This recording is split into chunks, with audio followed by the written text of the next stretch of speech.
never guess the places that I've been. You never guess the places that I've been. 'Cause everything is like a dream, yeah, but only in that dream that I live in. I'm never gonna let the day begin. Never gonna let the day begin. 'Cause everything is like a dream, yeah, but only in that dream that I live in. Oh, don't wake me up before you go, and I'll just make this bed my home. Oh, darling, please just let me sleep. Give me my dreams.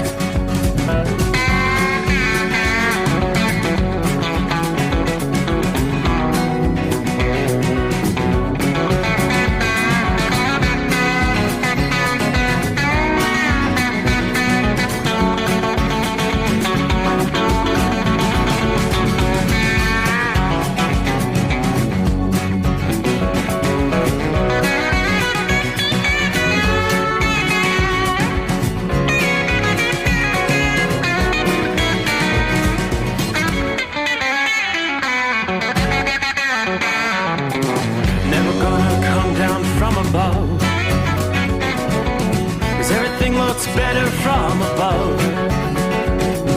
Nothing's ever as it seems, yeah, except in that world that I dream of. Never gonna lose the ones I love. Never gonna lose the ones I love. 'Cause everything is like a dream, yeah, but only in that world that I dream of.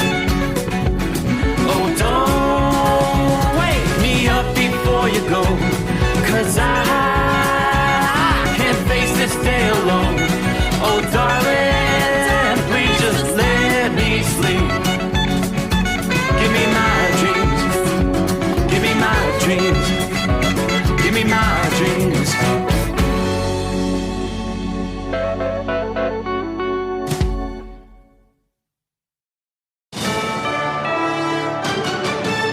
USA News, I'm Ryan Daniels. Unionized UPS drivers are warning of an imminent strike that could start as soon as next week. UPS Teamsters are demanding the delivery company produce its final offer to the union on Friday. Over 340,000 UPS employees could walk off the job in the potential strike. So far, the two sides have agreed on in-truck air conditioning and heat shields, but not much else. The Federal Reserve says 23 of the biggest American banks were able to survive a severe stress test. Brian Shook has more. Every U.S. bank the test included was able to continue to lend to consumers and businesses, the regulator said.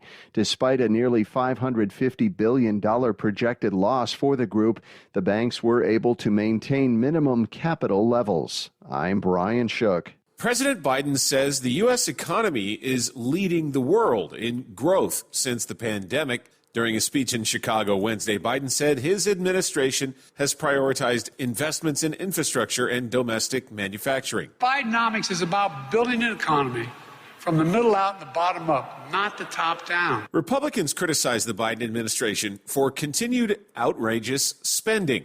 Recent internal inspector reports found the U.S. government so far has lost roughly $170 billion in COVID relief, for instance. Florida is planning to build the world's largest gas station. The new Buc-ee's location in Marion County will have more than 700 parking spots and 120 gas pumps. Currently, the country's biggest Buc-ee's is in Tennessee after holding its grand opening earlier this week. I'm Rick Hosho. And actor Pete Davidson is entering rehab for his mental health. He was recently charged with reckless driving in California after crashing his car into a Beverly Hills home in March. This is USA News. Cashback is not available on gas in New Jersey and Wisconsin. Hey, good morning. You're heading to the airport, right? Yep, thanks for checking. I like the car. How long have you been a rideshare driver? About 3 years now. I really enjoy it. Isn't it hard to make money these days with the price of gas being so high? Not for me. I use Upside, the free app that gives you cash back for every gallon of gas you buy. Wait a minute. Are you saying you actually get real money back when you get gas with the Upside app? Yep, I get real cash back every time I get gas. Does that actually add up to anything? I'll make around $200 to $300. Wow, that's serious extra cash. I'm downloading the Upside app now. Download the free Upside app now to earn real cash back every time you buy gas. Use promo code STRONG for an extra 25 cents a gallon bonus on your first tank. You can cash out anytime right to your bank account, PayPal, or a gift card for Amazon and other brands. Just download the free Upside app and use promo code STRONG for a 25 cents a gallon bonus on your first tank. That's code STRONG. TikTok users are bringing a lawsuit funded by the company itself, challenging Montana's ban against the app. The social media giant is covering legal fees for a group of 5 TikTok creators. This is separate from TikTok's lawsuit to block Montana's new law that bans the app over national security concerns. The spokesperson said in a statement from the short-form video app, "We will support our creators in fighting for their constitutional rights." I'm Lisa Taylor. If you think the pandemic is over, you agree with most of your fellow Americans. Americans' perceptions of the pandemic are shifting, with 64% now considering it to be over. That's compared to 49% back in February. However, fewer than half believe their lives have returned to pre-pandemic normalcy. About 40% doubt their lives will ever fully return to what they were before. And the party you belong to weighs on your perception, with Republicans most likely to view the pandemic as over at 84%, followed by independents at 65%, and just slightly over 50% of Democrats. I'm John Schaefer. The Federal Reserve says 23 of the biggest American banks were able to survive a severe recession scenario in a stress test. Every U.S. bank the test included was able to continue to lend to consumers and businesses, according to the regulator. Despite a nearly $550 billion projected loss for the group, the banks were able to maintain minimum capital levels. I'm Ryan Daniels, USA News.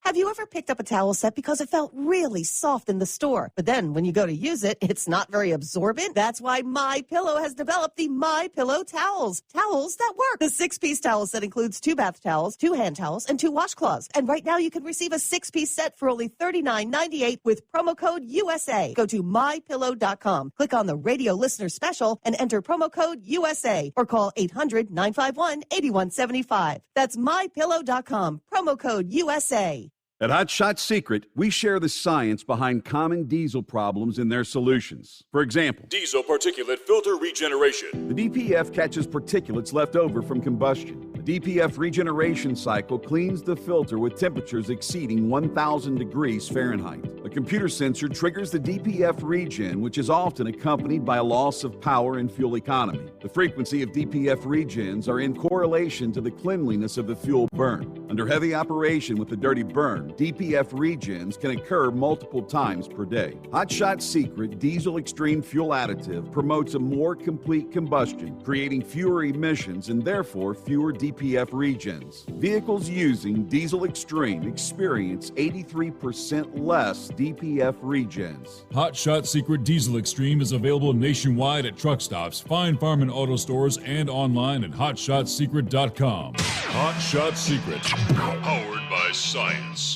Well, that midnight hour is upon us, and we've really got a long way to go.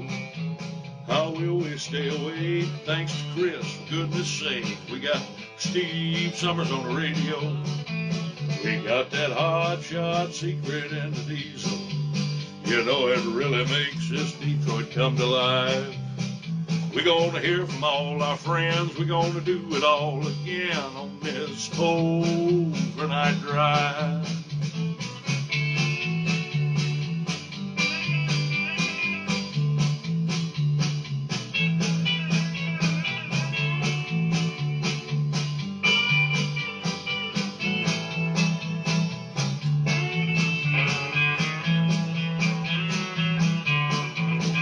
Well, we all tune in to catch the weather, and whether rain or sleet or even snow, it don't matter if we're in New York or Dallas, we'll catch it all on that Steve Summers Show. We got that Hot Shot Secret and the diesel.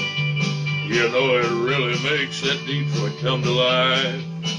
We're gonna hear from all our friends. We're gonna do it all again on this overnight drive. We got that Hot Shot Secret and the diesel. You know it really makes that Detroit come to life. We're gonna hear from all our friends. We're gonna do it all again on this overnight drive. Let's start this overnight drive.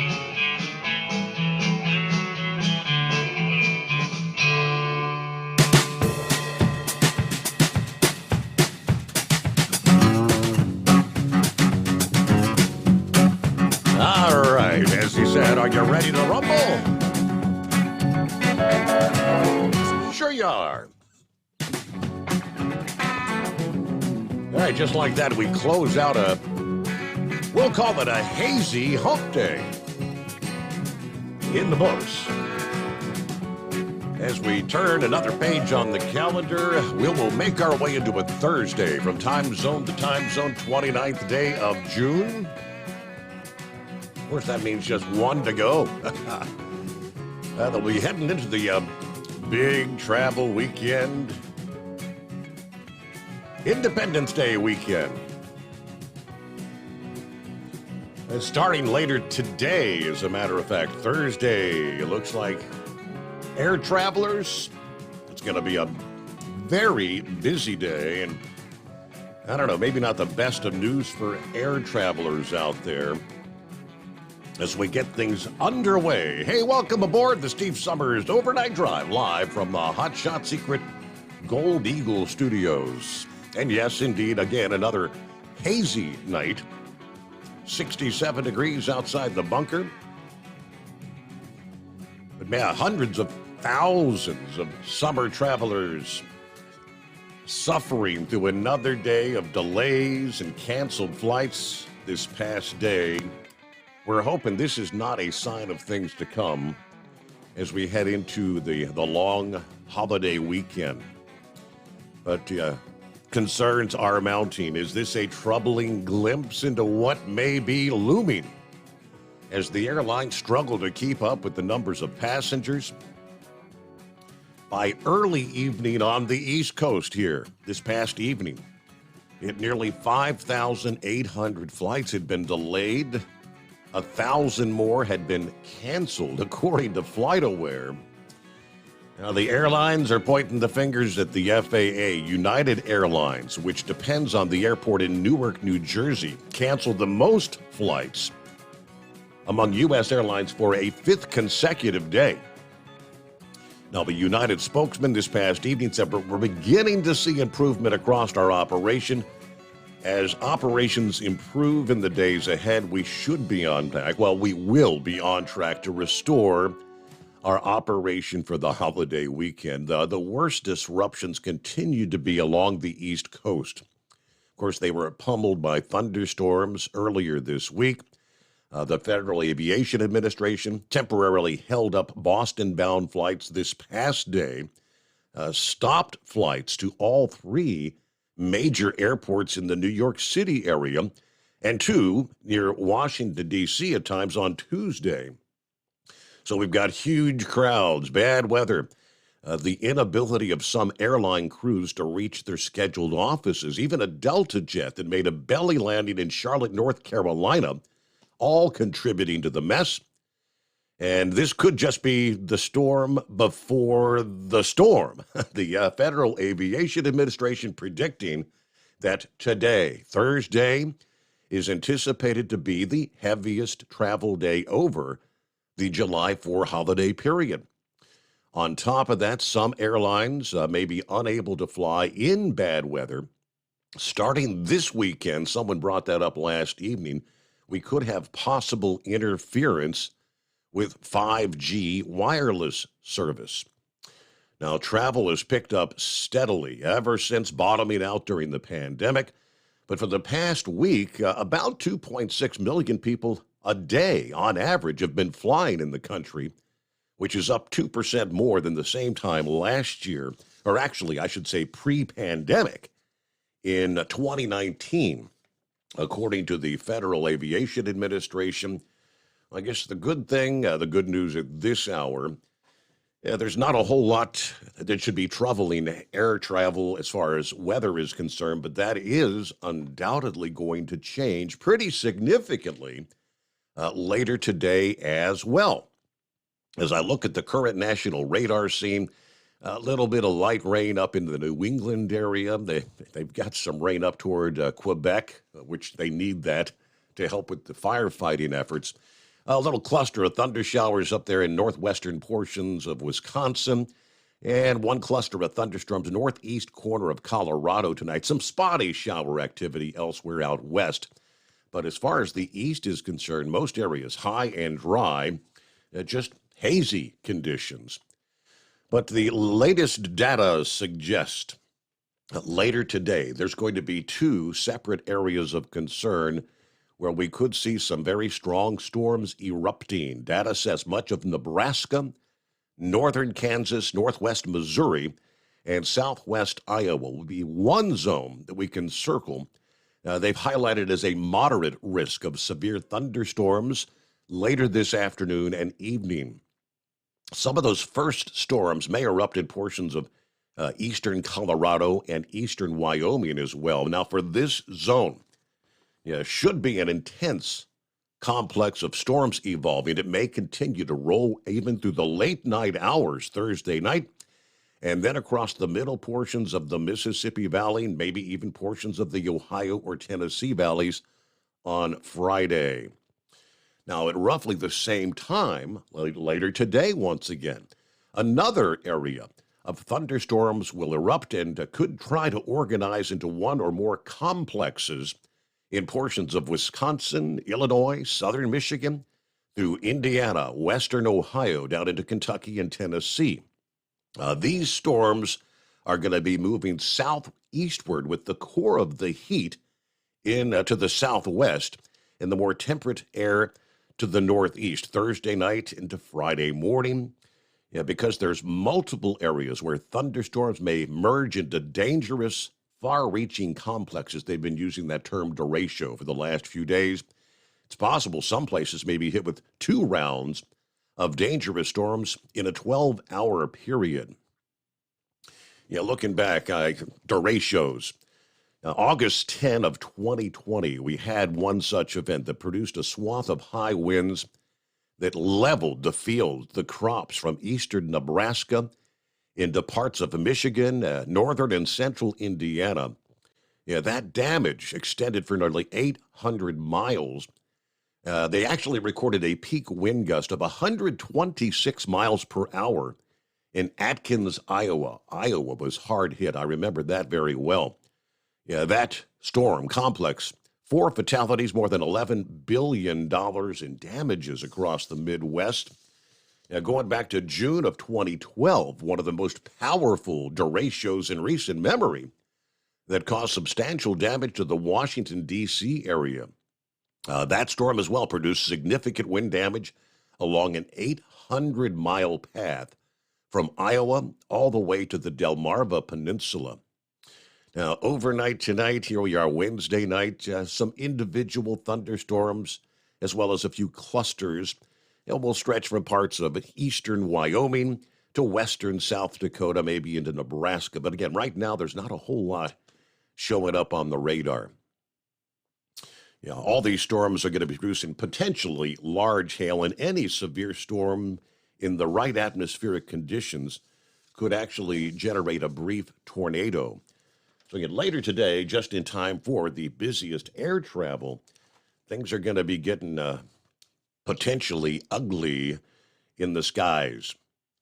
All right, we'll get the latest on the heat wave, which looks like things are beginning to shift further to the east. We're not seeing nearly as much of Texas. As a matter of fact, I don't see any of the excessive heat warnings that we've seen, at least in portions of the state, for nearly 2 consecutive weeks. It's much of the eastern half of Texas that is still indeed under a heat advisory, but not as extreme as an excessive heat warning. The heat advisories, though, now extending from eastern Texas all the way over through much of Alabama, about the western 2/3 of Tennessee, western Kentucky, all the way up into southern Illinois, southern Indiana, and much of Missouri. That's the zone again. The heat continues to build, and you've got the cooler air coming in from the north where the thunderstorms are going to erupt along that boundary line. starting later today. And, of course, in the east, from the Great Lakes to the East Coast, the air quality, the smoke from the wildfires continues to filter in. And for the upcoming day, yes, we have all the way over to the likes of New York City, Washington, D.C., Philadelphia, Baltimore, all looking for those smoky skies. On Tuesday, it was really Chicago. You saw some of the photographs of the Chicago skyline. The smoke was thick. From Wednesday, by Wednesday afternoon, Cleveland, Ohio, was really shrouded in the smoke this past day. We had a lot of smoke last night in our area here in southern Ohio. Still have the air quality advisories, but doesn't appear that things are quite as thick tonight. The moon is shining through quite a bit brighter than it was, say, 24 hours ago, but the official word from the National Weather Service in our region right now is, quote, polluted air. Polluted. All right, underway here on a early Thursday. It is 844-3388. Boy, Rock Pick, you must have had your message typed in, ready to go. I mean, as soon as I hit the stream, as soon as he got his notification, boy, he was on board. Rock Pick, good morning, Steve. Truckers and third shift workers, and of course our wise old night owls. Currently at the Rochester International Airport, smoke and 61 degrees. Hey, happy Thursday to all you hardworking Americans. All right, if you're home in your bed, you wouldn't be burning the candle at both ends and loving it. Congratulations and thanks to Chris Gabrelchik, obviously on his retirement there. Everybody watch out for the other drivers. Stay safe out there and enjoy. Get to some of our other listening friends there. If you were on board right at the onset of the program with the news update, did you catch the top story? Top story, UPS and a possible impending strike that could begin as early as next week. That will be our top industry headline coming up here. The Steve Summers Overnight Drive. At Hot Shot Secret, we share the science behind common diesel problems. For example, Turbocharger spool time. Turbochargers are designed to increase the efficiency and power of the diesel engine by forcing compressed air into the combustion chamber. Temperatures inside the turbo can reach upwards of 400 degrees. The oil meant to lubricate the bearings will burn, leaving behind a sticky residue called stiction. The turbo's ability to spool up quickly is hindered because the stiction-covered bearings can't spin properly. Hot Shot Secret Stiction Eliminator cleans the stiction from turbo bearings, reducing spool time, and builds maximum boost sooner in the RPM range. Stiction Eliminator is a synthetic cleaner plus nano-lubricant that contains no harmful solvents and is formulated to be left in the engine to safely dissolve stiction for thousands of miles. It works as you drive. Hot Shot Secret Stiction Eliminator. Available at truck stops, Tractor Supply, O'Reilly's Auto Parts, and online at hotshotsecret.com. Hot Shot Secret. Powered by science. Jeans aren't one size fits all. Your seats shouldn't be either. That's the idea behind Bostrom's Wide Ride. It's the future of seating comfort. The Wide Ride features a 23-inch wide seat cushion and backrest, flex mat cushion support system, full lever recline, and front and rear cushion tilt on Bostrom's premium suspension system, allowing you to find your perfect fit. Optional features include a seat heater and a new innovative smart seat memory. With the flip of a switch, your seat can be a help and not a hindrance, allowing you to get in and out of your cab with ease. The premium foam is what makes the Wide Ride seat the perfect fit. It's designed to work for drivers of all shapes and sizes, and each seat is custom built right here in the USA. It's the smart seat choice. Go to BostromSeating.com now and find ultimate comfort for the open road with the Wide Ride from Bostrom. And now, back to the Steve Summers Overnight Drive.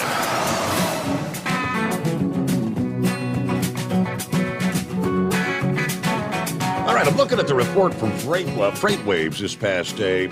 Now, in the USA News Update, I'm sure I heard correctly where they said that the strike could begin as early as next week. I'm not sure where that was coming from. because their contract, if I understand correctly, runs through July 31st, right? So taking you to the Teamsters General President Sean O'Brien told UPS that the union wants a tentative contract agreement within the next week that leadership can support, and it will demand the company present their last, best, and final contract offer. The rhetoric's been kind of escalating. A statement on Tuesday of this week as UPS purportedly returned to the bargaining table Tuesday morning in Washington with an updated counteroffer. Without an updated counteroffer to present to the union.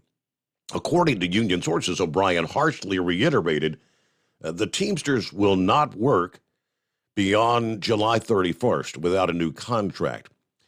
When we say the current contract expires July 31, that means we want a new contract in place starting August 1st, not in 6 months, not next spring. We demand a historic new contract August 1 with more money in our members' pockets immediately, said O'Brien. UPS has wasted enough time and hoarded these record profits. Our members want what they have earned. Now, any tentative agreement would need to be endorsed by the Teamsters National Committee before being properly disseminated and voted on by the membership by the end of the current agreement. So is that why they're alluding? All this voting time and ratification and all that takes time. So in a statement, UPS said, we welcome the Teamsters' urgency to get a ratified contract in place by August 1. These negotiations affect our people, customers, businesses, blah, blah, blah. We've been negotiating in good faith to reach an agreement, and the progress we've made to date reflects our shared commitment. You hear the same old rhetoric every time, but before causing to review economic proposals, the Teamsters told UPS the union committed to work in 7 days a week and through the upcoming holiday weekend, if necessary, to get a deal done. This is why there's new leadership at the Teamsters. UPS isn't working with the union's prior administration, dragging out the bargaining process, submitting to extensions until finally agreeing to a watered-down deal months after the expiration of the contract. Of course, that's referencing back to the Hoffa administration. Fred Zuckerman said, this is what hard bargaining looks like. This is labor's leverage, and the Teamsters are not afraid to use it. Now, we do know both sides already concluded talks on the non-economic issues, tentatively agreeing to the language covering 55 different agreements. The union presented its initial offer to UPS last Wednesday, week ago yesterday, to cover economic issues like wages, benefits, changes to worker classifications. The union subsequently rejecting UPS's counteroffer as what they referred to as appalling, saying it calls for meager wage increases and it takes workers backwards on their cost of living adjustments. So, things are getting pretty tense there. Our number, 844-844-3388. There's our top industry headline. Debbie is on board. Beautiful weather here for trucking tonight in southern Montana. 61 tonight, going up into the 80s. Looks like through much of next week. So travel safe. God bless all the drivers out there. Good afternoon, Hammer Down. Larry checking in. 65 degrees, Wallkill, New York tonight. Time to ride. All right, 66 in Harrison, Ohio. Yeah, hazy skies. Range day in the morning at 0800 hours. New tasers, apparently. Oh, yeah, all you nocturnal listeners, hammer down and be safe. Let's roll. Are you with me? Guess that means Pappy's going to have to try to get some shut-eye at some point tonight before hitting the range at 0800 hours. All right. Hello, Gilligan. Morning, Steve and fellow listeners. Partly cloudy, dry here, Troutville, Virginia. Everybody keep it shiny side up. Copy the mail. There's 5-7. Marianne in the house. Hello to Thomas, who simply says, "Hi, y'all." Norman checks in from north central Kansas, where it is 82 and humid at this hour. Sitting at the home 20, off duty tomorrow. I guess I'll mow the lawn in the morning when it's a little cooler. Captain Ron checks in, 82 degrees, rolling through Ocala, Florida at this hour. Ready for a great show as always. Semper Fi. All right. Hello to Timothy. Good morning from a hazy Rocky Mount, Virginia. That seems to be the word of the day in the East, right? Hazy conditions. Good morning to the Michigan Madman. Hey there, Lauren Weiss, two-time world champion bull hauler. Good morning, Steve. 70 degrees, and smoke in Rogers, Illinois. Just kicked off 52 steers, fixing to spur my powerful chrome-plated cow truck south for more late-night live action. Loading up for the corn patch. Special shout-out to the trucking icon, Hall of Famer Carolina Monkey Gouger from the land of Lincoln at this hour. All right, again, 844-3388. USA News Update. It's been a rough day for air travel with about 1,500 flight cancellations and over 3,000 delays. Patty Mancha with the TSA says it's important for travelers to check with their carrier before heading to the airport. If you're traveling this week from Friday to Wednesday, you're going to wait. Early in the morning, you're going to wait even longer. United Airlines is being hit the hardest by delays. JetBlue Airways came in second, according to the tracking company FlightAware. The worst is in the Northeast. Several Amtrak cars have derailed after a collision with a vehicle near Los Angeles. 3 cars came off the tracks after hitting a water truck that was sitting on the rails. The train had over 200 people inside, 15 of whom were taken to a hospital for minor injuries. The truck driver was transported to a trauma center. The Ventura County Sheriff's Office is investigating why the vehicle was on the tracks at the time. I'm Ryan Daniels, USA News. Cashback is not available on gas in New Jersey and Wisconsin. Hey, good morning. You're heading to the airport, right? Yep, thanks for checking. I like the car. How long have you been a rideshare driver? About 3 years now. I really enjoy it. Isn't it hard to make money these days with the price of gas being so high? Not for me. I use Upside, the free app that gives you cash back for every gallon of gas you buy. Wait a minute. Are you saying you actually get real money back when you get gas with the Upside app? Yep, I get real cash back every time I get gas. Does that actually add up to anything? I'll make around $200 to $300. Wow, that's serious extra cash. I'm downloading the Upside app now. Download the free Upside app now to earn real cash back every time you buy gas. Use promo code STRONG for an extra 25 cents a gallon bonus on your first tank. You can cash out anytime right to your bank account, PayPal, or a gift card for Amazon and other brands. Just download the free Upside app and use promo code STRONG for a 25 cents a gallon bonus on your first tank. That's code STRONG.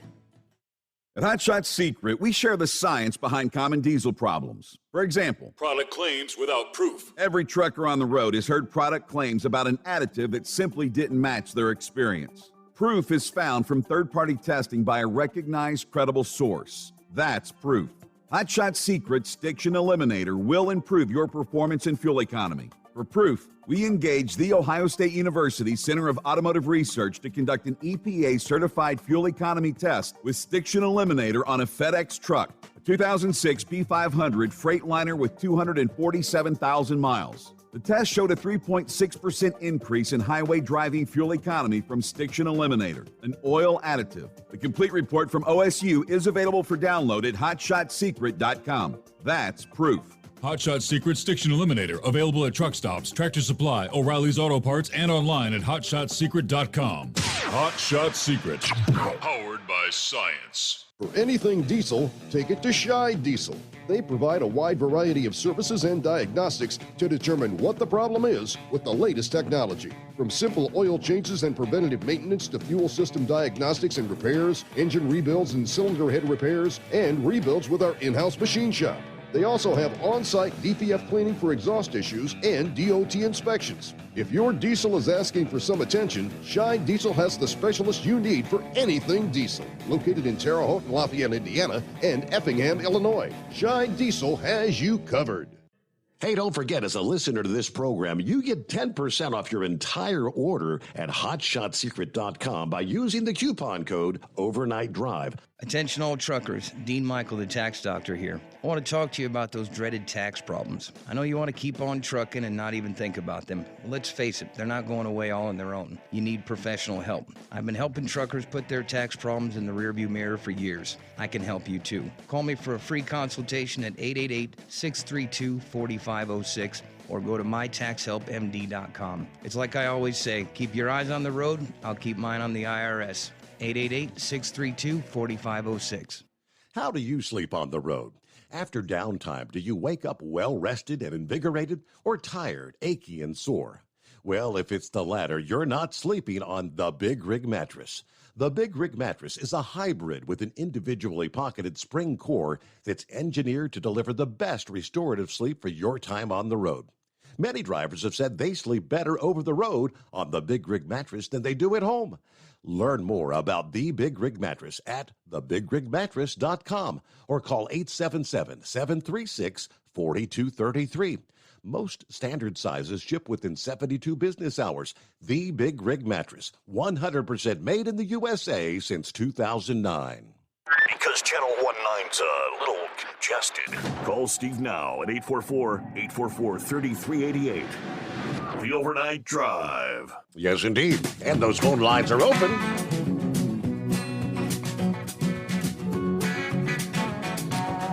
All right, who else we got checking in? Hello to Kevin. Good morning, Steve, and the Overnight crew. There's Russell. Morning, Steve. Hope all is well. After my 3 days off, I'm ready to get back to the old grind here. Talking to you from Dayton, Ohio. All right. Happy chimes in. This day in history, 2007. Apple Incorporated introducing the first mobile smartphone, a.k.a. the iPhone. Revolutionized the industry. You think? Boy, did it ever. Hello, Eskimo Mom. Happy Thursday. Got my regular run tonight. Still dealing with those air quality issues. It's hazy. 70 degrees rolling along I-71 in Kentucky. Be safe out there. All right, good evening to everyone from West Monroe, Louisiana. Michael checks in, 85 degrees. Feels like 96. In other words, lots of moisture, humidity, just a downright, imagine that feels like 96 degrees. A little before the midnight hour in Louisiana. Wow. Hello, Rubber Duck, Grove City. Checking in. I think I'm going to go streaking. Pappy's up north, right? Okay. Timothy, that's interesting. Steve, wanted to let you know your show app.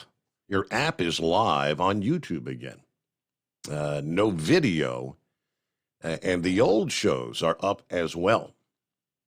Very, very interesting. You know, you had the 3 strikes and you're out thing with YouTube. Recall the last couple of years, pandemic things. You remember, you could not say anything negatively about vaccines, aka COVID vaccines. And if anyone at any time suggested anything about the election, improprieties as far as voting and things of that nature, and, of course, so much discussion about that. And didn't take long. And, yeah, we had 3 strikes several weeks ago, though. Recall YouTube announcing that looks like our policy, our censoring policies, we had taken things, I can't remember the exact context they put it in, but we had taken things a bit too far. Someone called the show and asks, well, Steve, do you think that means they're going to put you back on YouTube? I said, that's a good question. I guess maybe the answer is yes. Let me share what we came across. I had this in my hand last evening, didn't get around to it. But there was what they call an interim House Committee report that was released this week detailing how the Cybersecurity and Infrastructure Security Agency, CISA, C-I-S-A for short, a group within the Homeland Security Department, had colluded with big tech and disinformation partners to censor Americans. Prepared by the staff of the committee and the Judiciary and Select Subcommittee on the Weaponization of the Federal Government. The 36-page report says, quote, the First Amendment recognizes that no person or entity has a monopoly on the truth, and that the truth of today can quickly become the misinformation of tomorrow.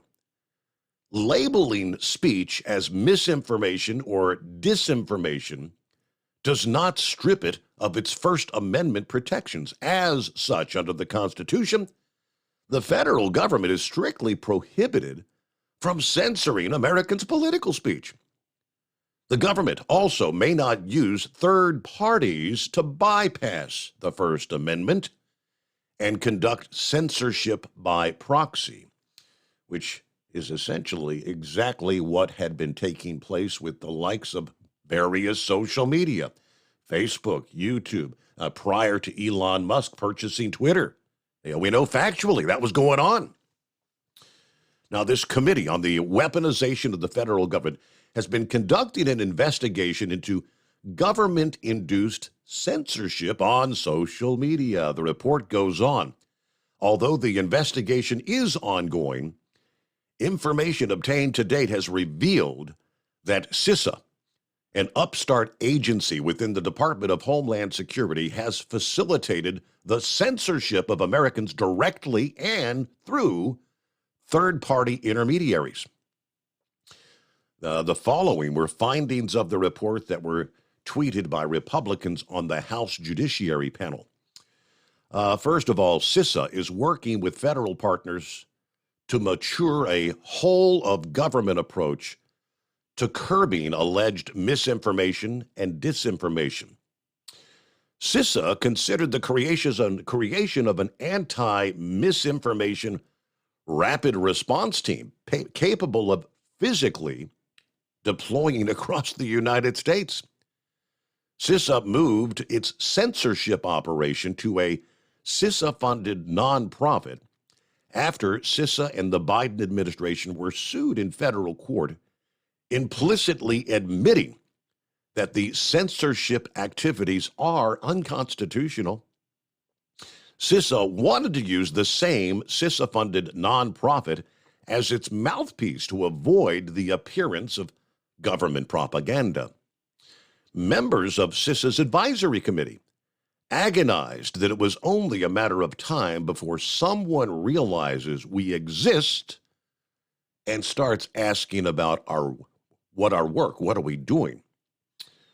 The report goes on to say, founded in 2018, CISA was originally intended to be an ancillary agency designed to protect critical infrastructure and guard against cybersecurity threats. In the years since, they have metastasized into the nerve center of the federal government's domestic surveillance and censorship operations on social media. By the year 2020, CISA routinely reported social media posts that allegedly spread disinformation to social media platforms. By 2021, they actually had a formal dis, and malinformation team up and running. In 2022 and this year, in response to growing public and private criticism of the unconstitutional behavior, CISA attempted to camouflage their activities, claiming they serve a purely informational role. Now, the report says CISA exploited their relationships with big tech and government-funded nonprofits to censor by proxy as a way for circumventing the First Amendment. They have transformed into a domestic intelligence and speech police agency, far exceeding their statutory authority. The focus on cybersecurity quickly expanded into social media surveillance of real and perceived foreign actors. Shortly after they became their own agency, the then Department of Homeland Security Secretary, Christian Nielsen, created the Countering Foreign Influence Task Force with the focus on election infrastructure disinformation, following the unfounded claims by Democrats that foreign, particularly Russian, influence changed the outcome of the 2016 election. CISA expanded their cybersecurity role to include countering foreign malign influence operations. So it goes, pretty much coming right out and saying, yes, the federal government working with AKA third parties, social media platforms to literally censor Americans. All right, what do we got going on here? Clear lines at 844-844-3388. I don't know if this news could have come at a worse time for the likes of so much discussion about yellow in recent days. Something we'd all been asking about. Whatever came of the investigation into the $700 million infusion to what was YRC Worldwide at the time. And we get the word this past day, the Treasury Department in the Trump administration erred in granting YRC, known now as Yellow, a $700 million loan as part of the COVID rescue legislation. That is the finding of the report from the Congressional Oversight Commission, just released, authored by U.S. Representative French Hill of Arkansas, who's a member of the Oversight Commission. This comes out at a time when Yellow's embroiled, as we know, in the battle with the union drivers over restructuring. Also, the New York Times floated the idea the morning of June 28th, a.k.a. yesterday morning, that the company may be forced to file for bankruptcy protection. Yellow Corporation stock on the NASDAQ was below $1 per share Wednesday morning, as we know. But the report says Yellow did not qualify for a loan because of its importance to national security. Although it was a Defense Department contractor, the company was not critical to maintaining national security, given that the shipping services it provided to the military could have been provided by other trucking companies. Instead, a loosely defined catch-all provision created by the Treasury Department under Secretary Mark Esper at the time was used to approve the loan. Now, this was part of the Coronavirus Aid, Relief, and Economic Security Act, March 27 of 2020. The CARES Act provided $500 billion to provide liquidity to eligible businesses, states, and cities affected by the pandemic, as we recall.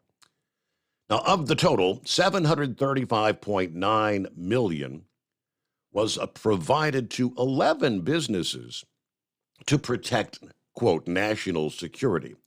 Now, that loan to Yellow Corporation accounted for 95% of the total of that. In other words, $700 million of the 735, because they were, quote, important to national security. Now, Yellow had been rated as non-investment grade for over a decade before the pandemic. We know they had struggled financially for years before the pandemic. They were at risk of bankruptcy before it obtained the loan from Treasury, according to the report. Not only was the company not essential to national security, the money was used to prop up the company and not address issues caused by the pandemic. The report noted Yellow increased their lobbying effort in 2020 while it was applying for the loan. Lobbying expenditures increased from $80,000 in 2018, zero in 2019, suddenly to $570,000 in 2020. The big loophole in the CARES Act loan legislation was the loose definition of a, quote, business critical to national security. Congress should clearly define the term business critical to maintaining national security and prohibit the executive branch from having unfettered authority to designate a business as critical to national security. That was the recommendation from the committee. Congress should also limit any national security loan program to businesses that are in good financial condition before the national emergency that leads to a program's creation. So pretty much confirming what we all suggested at the time. How did they ever qualify for that?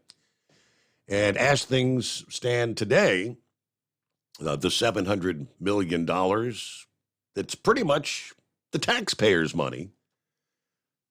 I'd venture to say we'll probably never see a dime of that paid back the way things are looking right now. All right, to your calls ahead at 844-844-3388. The Steve Summers Overnight Drive. At Hot Shot Secret, we share the science behind common diesel problems and their solutions. For example, Diesel fuel cetane levels. in many states, the cetane rating in diesel fuel is 42 to 45. Most diesel engines operate more efficiently with a cetane rating of 48 to 50. One treatment of Hot Shot Secret Diesel Extreme will raise your cetane 7 points, increase fuel economy, and improve cold starts. Due to a cleaner burn, there are less hydrocarbons and particulate matter in your exhaust. This reduces the blockage of your diesel particulate filter. Using Diesel Extreme generates 83% less DPF regeneration. The 6-in-1 Diesel Extreme formula also includes the most concentrated detergent on the market, lubricity enhancer, water demulsifier, rust and corrosion inhibitors, and a fuel stabilizer. Hot Shot Secret Diesel Extreme is available nationwide at truck stops, Fine Farm and auto stores, and online at hotshotsecret.com. Hot Shot Secret, powered by science. Jeans aren't one size fits all. Your seats shouldn't be either. That's the idea behind Bostrom's Wide Ride. It's the future of seating comfort.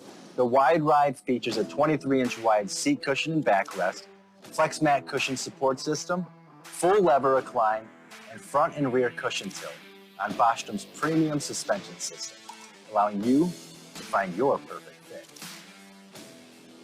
Optional features include a seat heater and a new innovative smart seat memory. With the flip of a switch, your seat can be a help and not a hindrance, allowing you to get in and out of your cab with ease. The premium foam is what makes the Wide Ride seat the perfect fit. It's designed to work for drivers of all shapes and sizes, and each seat is custom built right here in the USA. It's the smart seat choice. Go to BostromSeating.com now and find ultimate comfort for the open road with the Wide Ride from Bosch. And now, back to the Steve Summers Overnight Drive.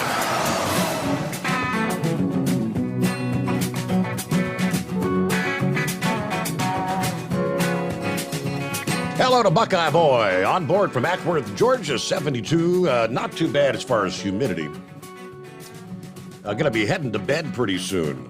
Got to get up early. Head out to my hometown there in southern Ohio. Going to play Friday as a warm-up for a tournament with my buddies coming up Sunday in Portsmouth, Ohio. Provided we don't get the storms that the forecast is calling for. I can handle playing in the rain, but not if there's electricity around, right?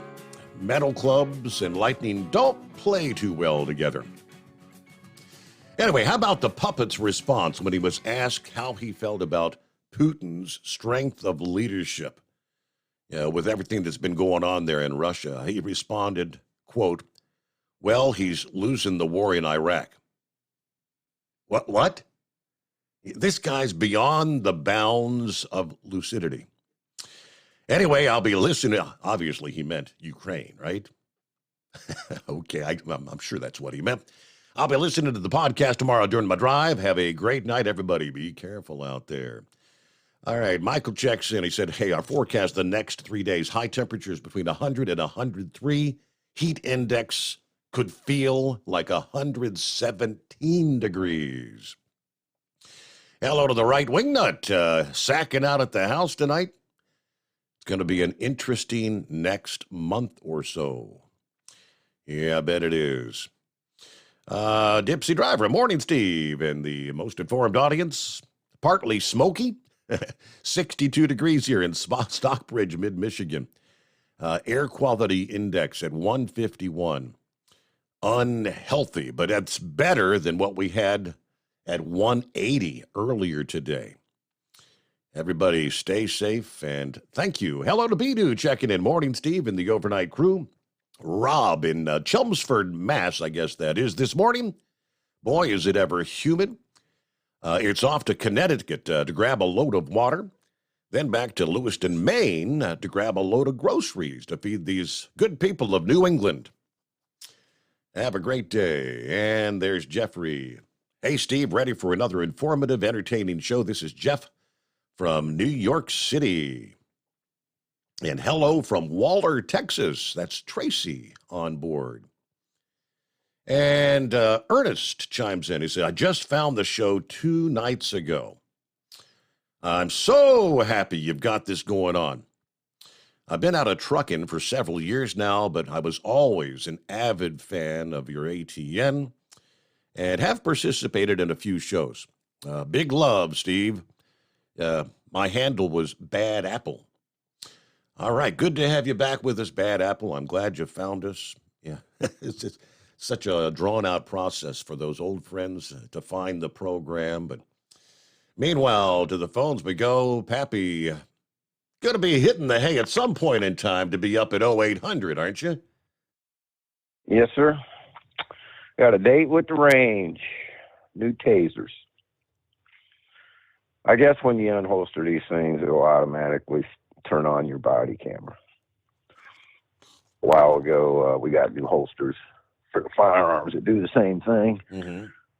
So, yeah, Steve, I'm really looking forward to this, right? I know you always love those days at the range. That's one of the reasons I gave up the old HDU. Yeah, but hey, Steve, did you get my email? A little screenshot from CBS. Yes, indeed. How about that, huh? So they never, they don't have the document that they've been talking about. No, sir. Smoke and mirrors, Steve. Oh, man. These people are something else, man. You know? He's showing these war plans. You got the war plans? Nope. Don't have them in evidence. Don't know. So that's going back to the audio clip, right, where they were trying to say he was showing war plans to those people there in that whatever that little powwow they were having at Bedminster or whatever. Yeah. And then I guess what they confirmed this past day or day before, that of all the documents that they took from Mar-a-Lago, those war plans aren't in there. So Trump didn't even have them. No, sir. Steve, they're charging this man with espionage. I mean, this is serious doo-doo here, man. And they don't have the evidence. You know, Trump is the ex-president of the United States. Secret Service, protected. Steve, I mean, he's having these powwows, right? Yeah. Wouldn't you suppose that there's security cameras maybe in these rooms? I'm just saying. Well, we know in Mar-a-Lago they had cameras all over the place because supposedly while that raid was going on, supposedly Trump was sitting there watching on his cameras what was happening. Yes, sir. They told him to turn them off. He gave him the finger. See, I ain't turning them off. Doing it. So I wonder if there's a little ace in Trump's back pocket, and they know it. Steve, what have we been hearing from the big guy? What's one of his pitches to get reelected? Well, I guess this past day, the big pitch is how good the economy's doing. People are doing well. One of his big pitches, Steve, is what? Here we go. The rich don't pay their fair share. Meanwhile, Steve, again, on Note This, CBS. What's going on with CBS? There's an IRS whistleblower that gave an on-camera interview, right? Mm-hmm. Stating that. And I hated that. I got to pause there. Clock says it's news break time, but we'll return after this on a Thursday morning. It's coming. Crisp fall mornings turn bitter cold. As you fire up your diesel, you can see your breath on the inside of the cab. Imagine looking deep into your engine. Freezing temperatures impact your diesel's fluids, especially fuel. On a 23-degree morning, the paraffin wax in your untreated fuel starts to morph from fluid to large crystals. These crystals clump together and form a gel. At minus 10 degrees, your fuel hits the point where it no longer pours like a liquid. It's so dense that the flow through the fuel filter will slow, causing hard starts or no starts. Get prepared now for the cold that is coming. Hot Shot Secret Diesel Winter Anti-Gel is a premium fuel additive that lowers your fuel's pour point to minus 65 degrees. If it's that cold out, you shouldn't be on the road. You ought to be at home in front of the fireplace. Hot Shot Secret Diesel Winter Anti-Gel Premium Fuel Additive. Available now online at hotshotsecret.com. Hot Shot Secret. Powered by science. Whether you're a diesel pickup performance enthusiast or just looking for a small upgrade, when selecting common rail fuel system components, look no further than Exergy Performance. At Exergy, you'll find injectors, pumps, and more, engineered like no others on the market using state-of-the-art equipment run by people that have been in the business for decades. Exergy is the home of the Sportsman line of injectors. These injectors are designed for use in pickup trucks with no other modifications and offer a 15 to 20 horsepower gain while being calibrated to tighter tolerances than factory stock injectors. With a product lineup of injectors from Sportsman to 700% over, pumps from Sportsman to 14 millimeters, and complete engine control systems, Exergy has you covered. So if you're in the market for common rail components at any power level, contact Exergy Performance or one of our many dealers listed on our website at exergyperformance.com. Live from the Hot Shot Secret Studios, the Steve Summers Overnight Drive.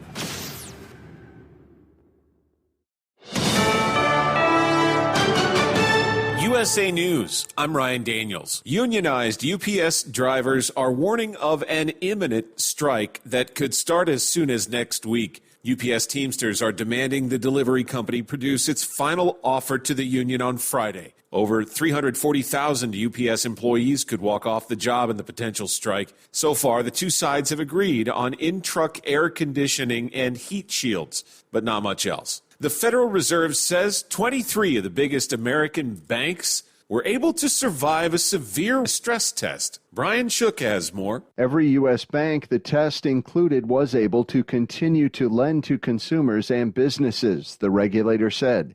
Despite a nearly $550 billion projected loss for the group, the banks were able to maintain minimum capital levels. I'm Brian Shook. President Biden says the U.S. economy is leading the world in growth since the pandemic. During a speech in Chicago Wednesday, Biden said his administration has prioritized investments in infrastructure and domestic manufacturing. Bidenomics is about building an economy from the middle out and the bottom up, not the top down. Republicans criticized the Biden administration for continued outrageous spending. Recent internal inspector reports found the U.S. government so far has lost roughly $170 billion in COVID relief, for instance. Florida is planning to build the world's largest gas station. The new Buc-ee's location in Marion County will have more than 700 parking spots and 120 gas pumps. Currently, the country's biggest Buc-ee's is in Tennessee after holding its grand opening earlier this week. I'm Rick Hochul. And actor Pete Davidson is entering rehab for his mental health. He was recently charged with reckless driving in California after crashing his car into a Beverly Hills home in March. This is USA News. Cashback is not available on gas in New Jersey and Wisconsin. Hey, good morning. You're heading to the airport, right? Yep, thanks for checking. I like the car. How long have you been a rideshare driver? About 3 years now. I really enjoy it. Isn't it hard to make money these days with the price of gas being so high? Not for me. I use Upside, the free app that gives you cash back for every gallon of gas you buy. Wait a minute. Are you saying you actually get real money back when you get gas with the Upside app? Yep, I get real cash back every time I get gas. Does that actually add up to anything? I'll make around $200 to $300. Wow, that's serious extra cash. I'm downloading the Upside app now. Download the free Upside app now to earn real cash back every time you buy gas. Use promo code STRONG for an extra 25 cents a gallon bonus on your first tank. You can cash out anytime right to your bank account, PayPal, or a gift card for Amazon and other brands. Just download the free Upside app and use promo code STRONG for a 25 cents a gallon bonus on your first tank. That's code STRONG. TikTok users are bringing a lawsuit funded by the company itself, challenging Montana's ban against the app. The social media giant is covering legal fees for a group of 5 TikTok creators. This is separate from TikTok's lawsuit to block Montana's new law that bans the app over national security concerns. The spokesperson said in a statement from the short-form video app, "We will support our creators in fighting for their constitutional rights." I'm Lisa Taylor. If you think the pandemic is over, you agree with most of your fellow Americans. Americans' perceptions of the pandemic are shifting, with 64% now considering it to be over. That's compared to 49% back in February. However, fewer than half believe their lives have returned to pre-pandemic normalcy. About 40% doubt their lives will ever fully return to what they were before. And the party you belong to weighs on your perception, with Republicans most likely to view the pandemic as over at 84%, followed by independents at 65%, and just slightly over 50% of Democrats.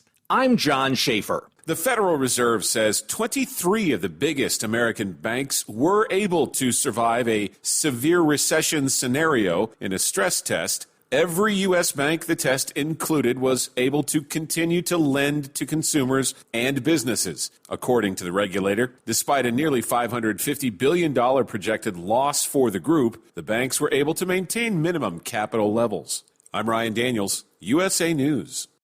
Have you ever picked up a towel set because it felt really soft in the store, but then when you go to use it, it's not very absorbent? That's why MyPillow has developed the MyPillow towels. Towels that work. The 6-piece towel set includes 2 bath towels, 2 hand towels, and 2 washcloths. And right now you can receive a 6-piece set for only $39.98 with promo code USA. Go to MyPillow.com, click on the radio listener special, and enter promo code USA, or call 800-951-8175. That's MyPillow.com, promo code USA.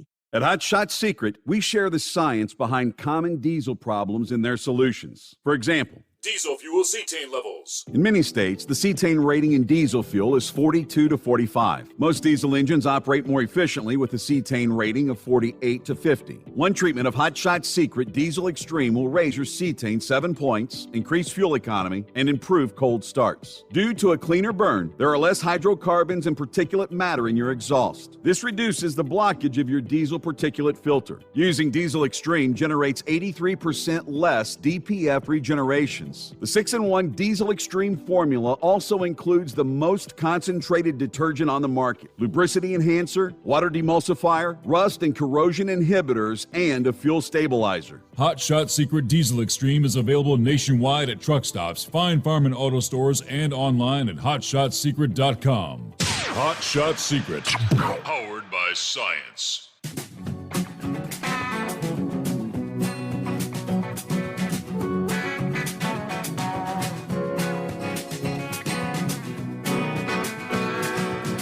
Look at some of the photos, the Canadian wildfire smoke.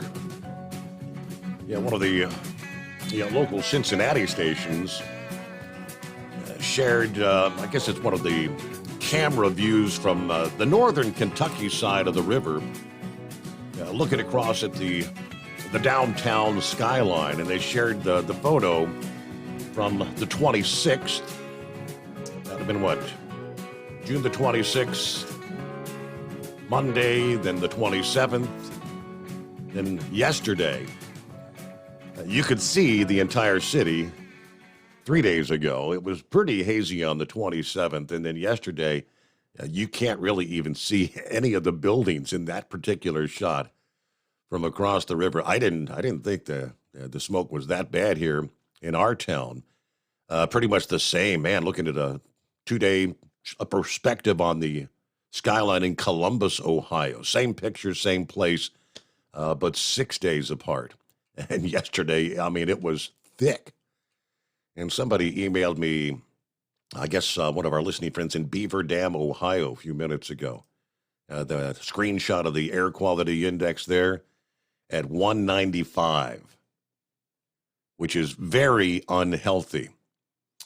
Says health effects will begin immediately felt by sensitive groups, should avoid outdoor activity. Healthy individuals are likely to experience difficulty breathing, throat irritation. Consider staying indoors and rescheduling outdoor activities. Not sure what time of day that screenshot was from. Is that like 1 o'clock this past afternoon, I believe it was? Wow. All right, back to Pappy, though. Yeah, thanks for hanging in there. No, thanks for rolling me over, Steve. Listen, I went to Kroger's earlier, and as I got raked over to Kohl's, and I'm pushing the cart out, right before, in the foyer there, before you go, I looked out, is it raining? And I walked out, Steve, you can smell it in the air. Really? Okay. That's how bad it was out here in Harrison, man. I only got one section of the fence done. But it is what it is, and I guess I got to go play in it all day tomorrow. Hey, back to the whistleblower, though. So he does an on-camera interview with CBS, flat out claiming this is an IRS whistle. And, Steve, there's a whistleblower here, whistleblower there, whistleblowers everywhere nowadays. Yep. Yes, there are. And I don't know if you heard this or not, but claiming that Hunter claimed a $10,000 deduction for joining a sex club, paying for prostitutes, paying for hotel rooms for drug dealers, amongst a host of other stuff. Did you hear that? That one I had not yet heard. No, doesn't surprise me, though. Yes, sir. Along with just pleading guilty, right, to not paying millions of dollars in taxes. Steve, here's the deal. The IRS will stroke you. It's one thing if you owe the IRS a couple $1,000s, even if you're a big business, right, and you owe them $100,000, they'll work with you. It's another thing when you just flat out hide what money you got to avoid paying taxes. They will stroke you. And that's what Hunter did. And what gets me is the big guy wants to stand up there. Steve, I would say if you're worth several $1 million, I would say you're rich. Would you not agree? I would certainly feel that way. Absolutely. So the big guy wants to stand up there and says the rich don't pay their fair share, while his own family members are committing tax avoidance, or evasion rather, not avoidance. What hypocrites these people are, man. I mean, are you kidding me? What a joke. Hey,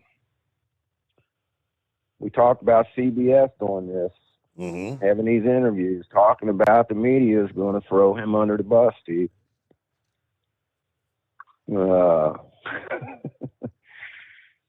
Telling you, and Bongino brought this up.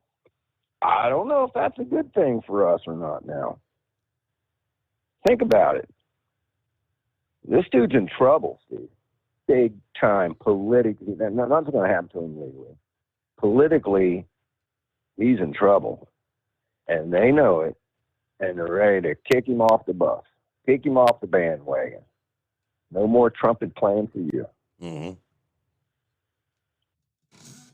Wouldn't we maybe want to run against him? Because we know we can beat him. And that's probably what they're thinking. We're in trouble. He's going to cost us the election. We got to get him out of here. Steve, did you see this Project Veritas undercover video that was let loose with BlackRock? I don't think I've seen the the screenshot. I got the screenshot, but I have not seen the rest of the story, as they say. Yes, sir. So you got this recruiter for BlackRock going around trying to recruit people. Steve, man, you need to check this out. This dude is talking about how BlackRock owns all the politicians in D.C. How easy it is to buy a congressman. $10,000, we get what we want. And it goes on and on and on. Yeah, check that out. And another thing, talked about this in the past. Everybody talks about, maybe if we get DeSantis in there, the media, won't be as bad on them because they just hate Trump so much. Bongino played a section today on his video, all these cuts of the far left media, Steve, tearing DeSantis, calling him worse than Trump. It don't matter who wins the nomination, they are going to rake them over the coals too, worse than they did Trump. Who's the guy from South Carolina? Tim Scott. African-American. Steve, did you hear this? They were trying to claim that he's a white supremacist. Did you see that clip? Yeah, you can't make this stuff I'm going up. back a couple weeks. I'm going back a couple weeks.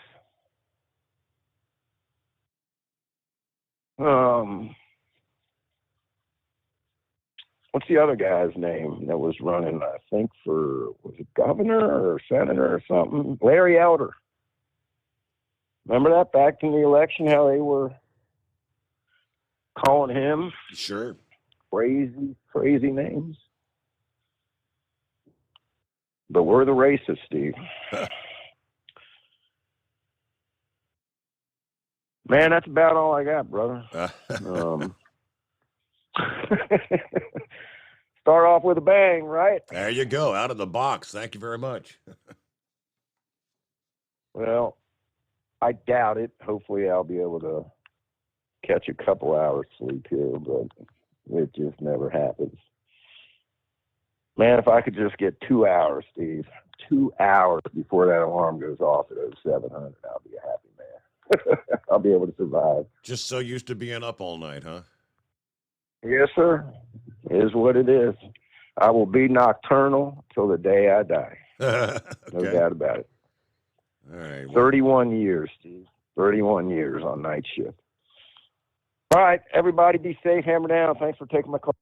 you got it. Thank you very much. Yeah, I was talking to the wildfire smoke video posted Tuesday night showing the wildfire smoke obscuring downtown Cleveland. The poster says, so typically you can see downtown Cleveland right here. I can't even see everything like 5 feet past me right now.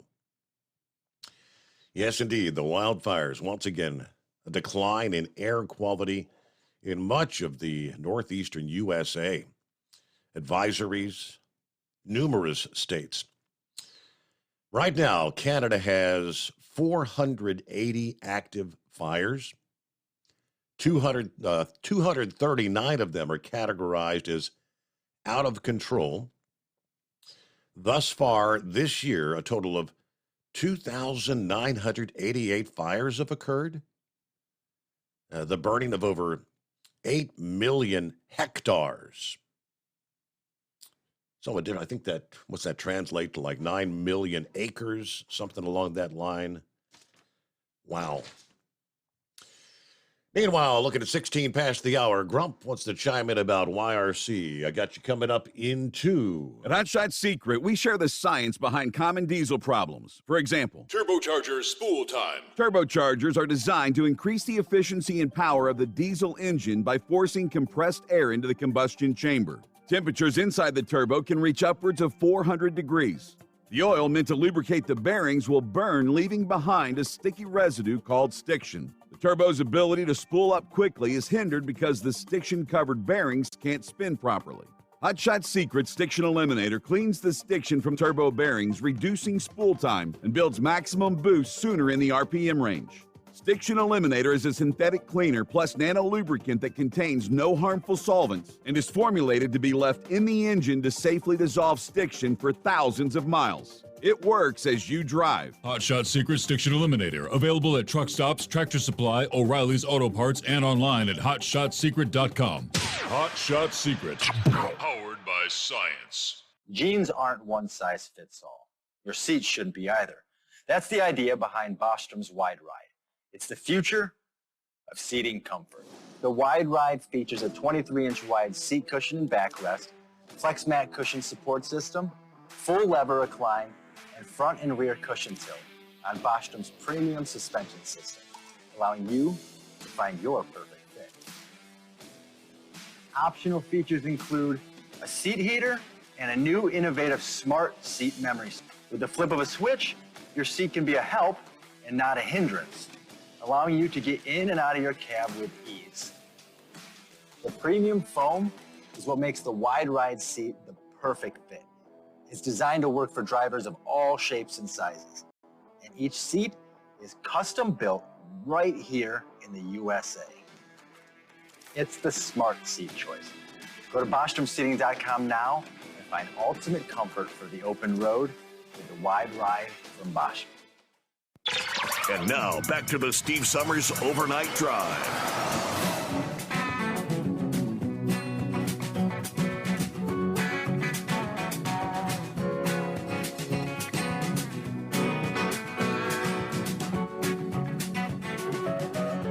All right, hope your week's going well. We are on the cusp of rolling into a long holiday weekend, celebrating Independence Day. Well, hello, Grump. How you been? Been good, man. How you been? Well, hanging with them. You hanging with them? You you giving up smoking so you can just inhale the clean air? All I have to do is step outdoors, right? Yeah, I know, man. I'm over here. I'm up here in Eaton, Ohio, and it's nasty, man. It's I don't know where to sue Canada, I guess. I've been kind of reading up on this, what's going on with YRC and the Teamsters and everything, and I don't know where in the hell they all think that the American people ought to give a damn. I mean, honestly, I don't.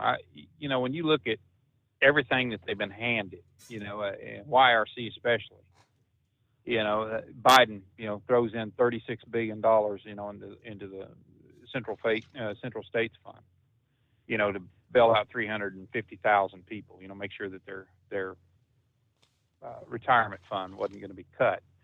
It made it solvent until 2051. Okay, they said it was going to be insolvent here in 2026, and then he steps in and, I've never seen a politician one time since 1935, since Social Security was enacted, ever give it a cash infusion to make sure that it was solvent. Not one time. And not on Medicare or any of it. It has never happened. They don't stand up there and argue about, well, we got to fund it for this amount of time. They just don't do it. And since 1935, would it surprise you to know that Congress has pilfered $1.9 trillion out of that fund for different projects? Right. Yeah, and here they're turning around and they're giving $36 billion to the Central States funds, and $90 billion total to the union pension funds that came out of that COVID relief garbage. And I wish the hell I had the medical plan they have. and they're whining about things. But and I'm sure you're going to get a bunch of calls from union people saying, "Oh hell, he don't know what the hell he's talking about." The hell I don't. I've listened to you people get on this radio and bitch from day one. You know, it's how much have they contributed to the failure of YRC or any other union for that matter? Is it just financial mismanagement, or is it all the crap they want? You know, I mean, it turns my damn stomach to have to listen to it. But, you know, and here we are with Teamsters, the general president, Sean O'Brien. You know, he stood right up there when they got that damn money, and he sat there and he said, well, it's about time our elected officials stand up for working families for once. Really? You know, who are they standing up for? The working families? You know, it just, I don't know, man. I tell you, he acted like the money didn't come from the American taxpayers, like it came from the politicians that they've lined their pockets for so many damn years. But I just wonder how much of that damn $36 billion went back into the politicians' pockets in the form of campaign donations before it ever hit the damn pension fund. You know, how much of it was paid back to help get these jackasses reelected because they did something for them? You know, they can't tell me that it's not some quid pro quo on how they operate. They sure as hell do. Wasn't it Jimmy Hoffa that stood up and said, we need to, what did he say, do something to these sons of bitches or something like that, you know, when McCain was running? And, oh, man, I tell you, it just blows my mind. You know, I mean, and Biden, before he gave the money out, stood right there on that damn podium. And I remember hearing him say that. And I read an article on it, too. He said, pension cuts are not going to happen. But the same damn Biden said 10 years ago that Social Security cuts will probably happen, and so that Social Security will remain solvent. Okay. What happened? I mean, what in their working families on Social Security, Steve? I mean, hell's bells. And then this idiot stood there and they said, well, you know, what would be a good number? Well, about 21% is what everybody's talking about cutting Social Security. So SSI Social Security becomes insolvent in 2033, and you know they can pull out their wallet or our wallet and fund the damn pension fund, so it'll stay solvent until 2051. And I'm supposed to feel sorry for a bunch of Teamsters that's about to lose their job. Ain't happening, man. I mean, you know, it's been like a damn like some kind of a mafia ran outfit anyway since the days of Jimmy Hoffa.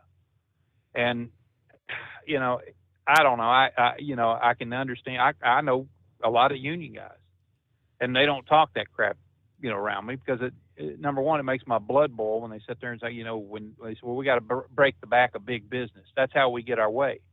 You know, when we got to strike and shut businesses down, and you know, it don't just hurt them. It hurts down the line when they do stupid stuff like that.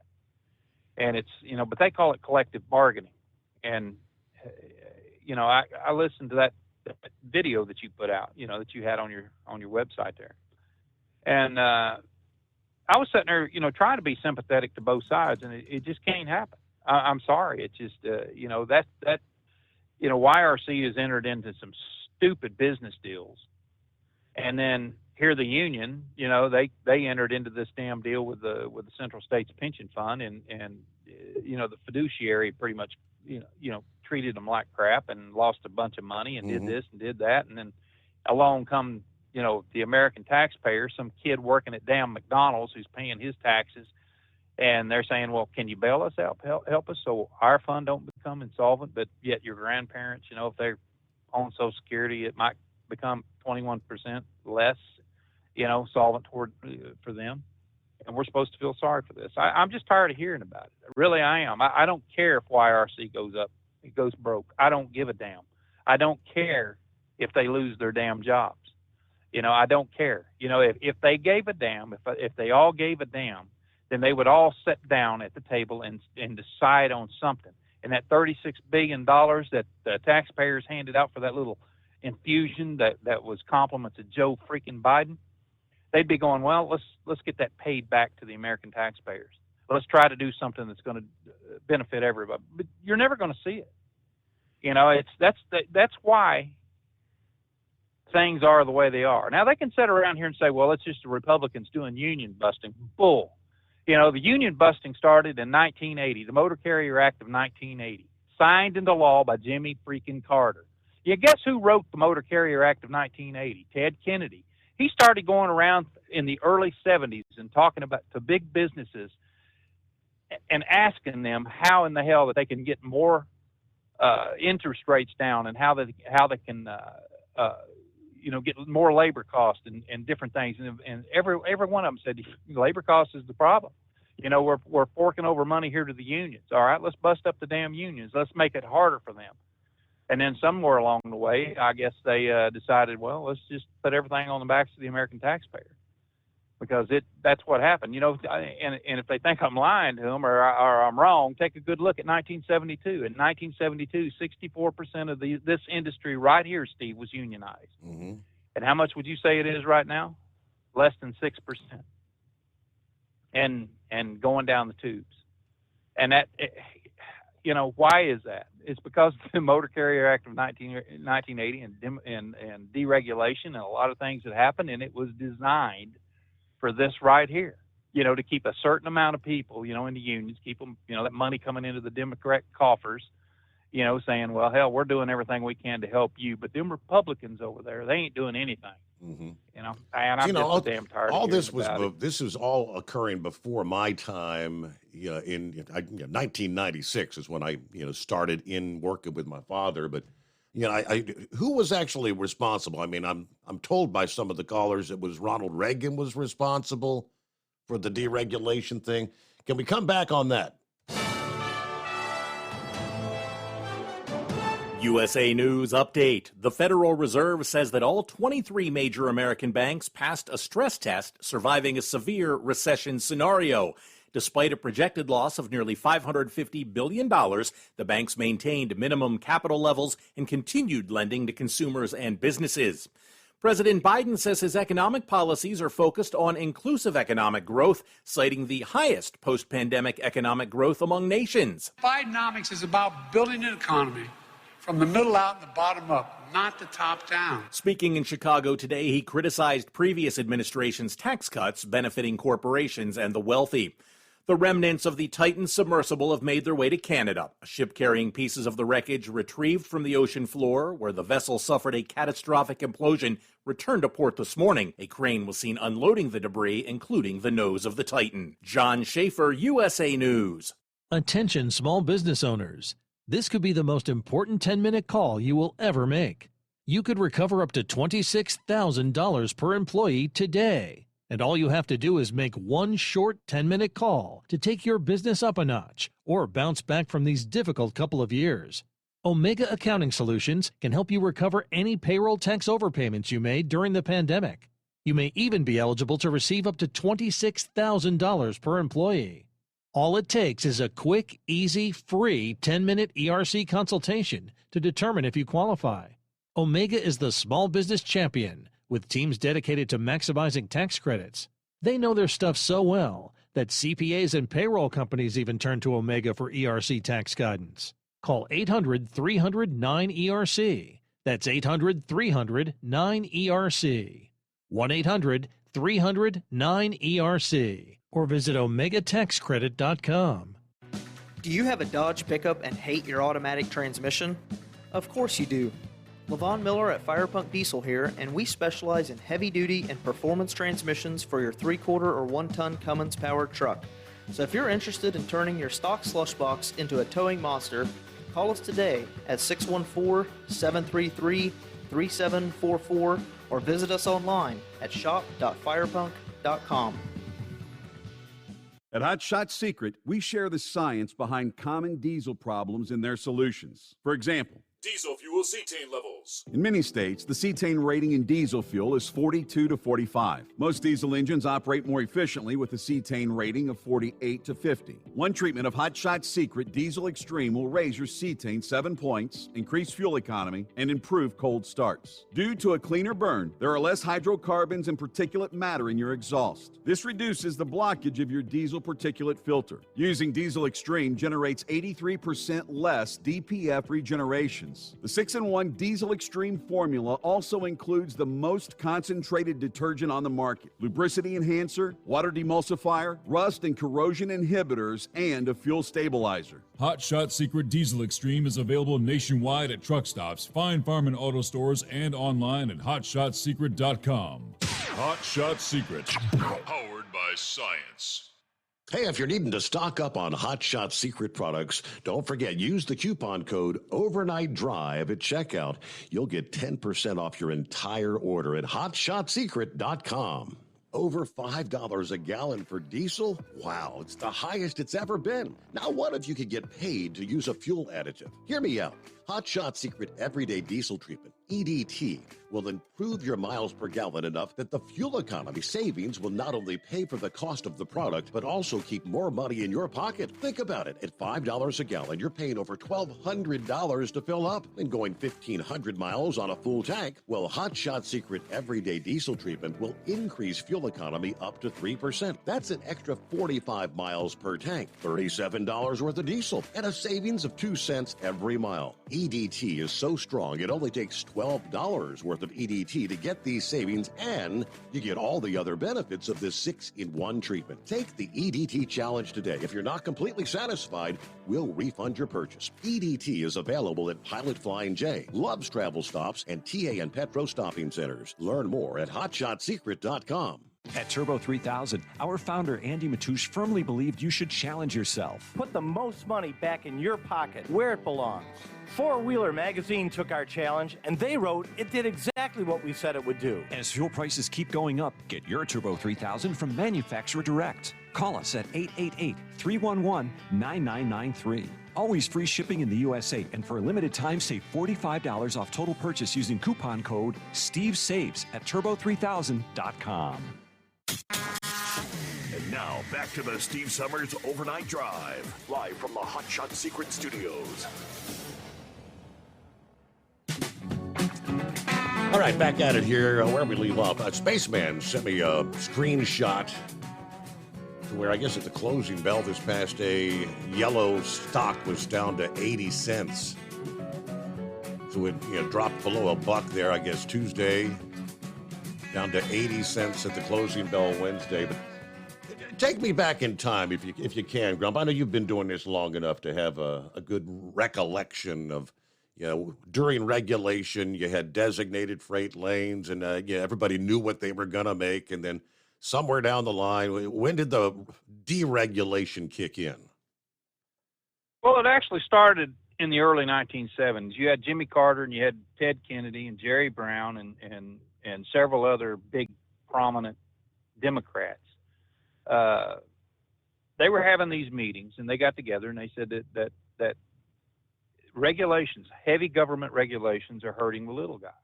They're enriching big business incumbents. All right, so let's jump up a little bit of time here to when Trump had his first State of the Union address. He talked about cutting the red tape for businesses.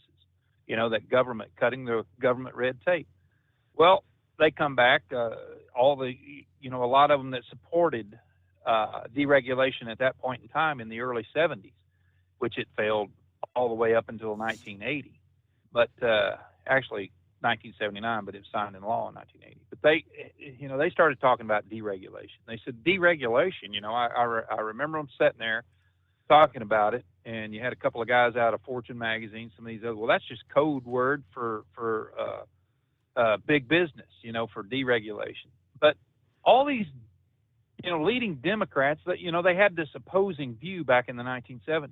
They thought that the left-leaning politicians and the economists they understood that excessive government management of every industry, was letting big business incumbents get away with everything. And they had certain industries, like I said, it was heavy union, and it did not help their cause. It did not help their cause whatsoever. So they started coming up with these congressional hearings and things like that to see how they could cut red tape. And Ted Kennedy, who he had extensive Senate hearings in the early 70s, had testimony from Ralph Nader and Alfred Kahn and all these others about how they can lift state controls on on things like airlines and on the trucking industry. Those were the two most heavily regulated industries of all. And when this come about, they even called it, like airline and trucking cartels. I mean, this was part of their justification for getting this done. So in '78, Carter signed a bill that started the prohibition, on criminal restrictions on home brewing. Let's go back to that. That was part of the heavily regulated industry. All right. In 1978, there was only 5,000 breweries or 50 breweries in the United States, period. 50. And since 1978 today, Steve, there's over 16,000 home breweries and everything else that is legal because of deregulation. Now, a lot of them big businesses, they had a fit about it. They didn't want to see that, as did the trucking industry, some of the big trucking industries like YRC and some of the others. They didn't want to see deregulation because they knew it was going to kick them in the ass. And it did. But, here we got, we got Jerry Brown, again, he was another one that got with Carter and some others and said, look, we gotta do something here. And so they come up with the Motor Carrier Act of 1980, which deregulated the airline industry and the trucking industry. And, if you can remember back in the day, I mean, all the trucking companies that was prior to deregulation, and I'm talking going up to 1979 and 1980, right when it was signed. There was only 58,000 trucking companies in the United States, period. They had a lot of wildcatters. Talk to Jimmy Artis about wildcatting. He can tell you all about it. I mean, he did it. And so did a lot of other guys. But when you look at what happened when the 58,000 trucking companies in the United States after deregulation, how many are they now, Steve? There's over 1 million trucking companies. Now, it was easier to control unions back in the day when there was only that, 58,000, and there was 64% of the industry we unionized. But when you look at today, how in the hell are they going to write contracts for what they have today? For all the general freight and everything else that's up and down the board, when you got over 20 different divisions out here in the trucking industry. And we're supposed to sit back on our haunches and go, well, you guys are a dying breed. Look, I understand unions. I understand exactly, what they fought for, and that's cool. Unions had its place in this country, right? But it's not my place as an American taxpayer to bail out somebody that has a completely different work ethic than I do. That I don't believe in shutting down a business just to make more money off of it. I believe in going to another damn business. But it's deregulation has, a lot of people like it, a lot of people don't. For me, I think it's fantastic. I do. I mean, how else can Joe Blow, get an opportunity to open a business up? It's a successful business if they want to. Look at the family trucking industry. I mean, right now, I mean, there was more during deregulation. There was more families involved in the wildcatting than there were anything. But when you look at it now, the thing that's hurt us the most, I think, is the simple fact that it's opened up to any Tom, Dick, and damn Harry that can nail their name on the side of a truck, and that's that I guess you could say that's capitalism at its best, because it's people are telling you what they're worth when they go in bidding on loads and things like that, what they can haul it for. Now, it's caused a lot of problems over the years and things like that, and that's something you didn't really see in before deregulation. I mean, it was they had set rates here and set rates there. All rates were disclosed, and but after deregulation, it killed. I think it killed about 67 departments or something. 65, somewhere around in there, of different. Just different agencies and everything. It combined a lot of it, and since deregulation, they've come up. It's kind of a weird thing. Just in this industry here, in the airline industry, they've come up with 3,000 new regulations since that point in time. So, what have we accomplished? Over these years? Hell, I don't know. I know I've made good money out here trucking. I've stayed out of the union business, things like that. I never gave a damn about unions, and I know they never gave a damn about me. And I thought at one time that part of capitalism is to stand up on your own two damn feet, and it seems to be not so. If you are, struggling, your pension fund has been raided by some damn fiduciary that didn't know his head from his ass and invested in bad stuff, and this and that happened, and next thing they know, they're going broke because they got more, paying out more, just like Social Security, they was paying out more in retirement than they had coming in, and different things. And it's just, I get it, but where is it that it's the American taxpayer's job to bail this out? Where is it? Why is it that YRC, can stick their hand out and say, we need another cash infusion to stay, in business, or we're going to have 350,000 people that's going to be sitting out on the curb here, or somewhere around in there. I'm not sure what the exact number is, but, if they close the doors, they close the damn doors. Who's it reflect on? Does it reflect on YRC? Does it reflect on the government? Who does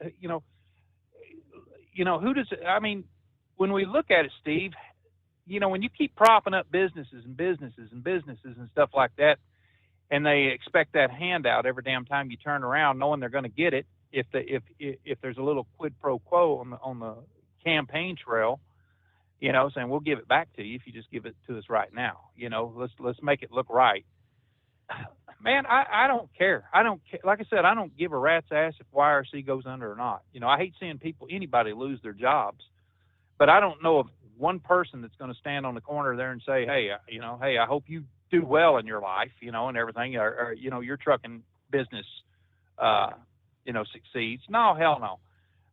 I've had some discussions with union guys that's just, over the top. They just, they look like, we're just scabs or something, but hell, they pick a targeted industry. All right. That's one of the things that if you look at the union itself, they pick targeted industries. There's an absolute, and I talked to one of the heads over in Omaha at one time of one of the unions. I said, is it possible to write a contract for, General Freight, say a big company? So it's possible, but it'd never stand up. Same way with, look at like J.B. Hunt. Say, hey, we want to go union. Well, hell, they just close the doors. They don't care. J.B. Hunt's rich as can be, and they don't give a rat's ass. They're not going to, write a contract to say you're guaranteed these rates and everything else. Not the way the board fluctuates up and down. But in a targeted industry like LTL, they can control that industry a hell of a lot better, and it just, I don't know. I think there's a missed opportunity for all of them to set their butts down and say, let's all get together or get apart, one of the two. And I don't know where you stand on this or what your thoughts are, but that's mine. So I just think I see the handwriting on the wall, and there's way too many, current and former employees that pretty much see the handwriting on the wall. And I don't know if it's days or weeks, what they have left. But it doesn't seem like there's a whole lot of time left. All right, thanks for the little history lesson there. Take us back in time, get a better understanding.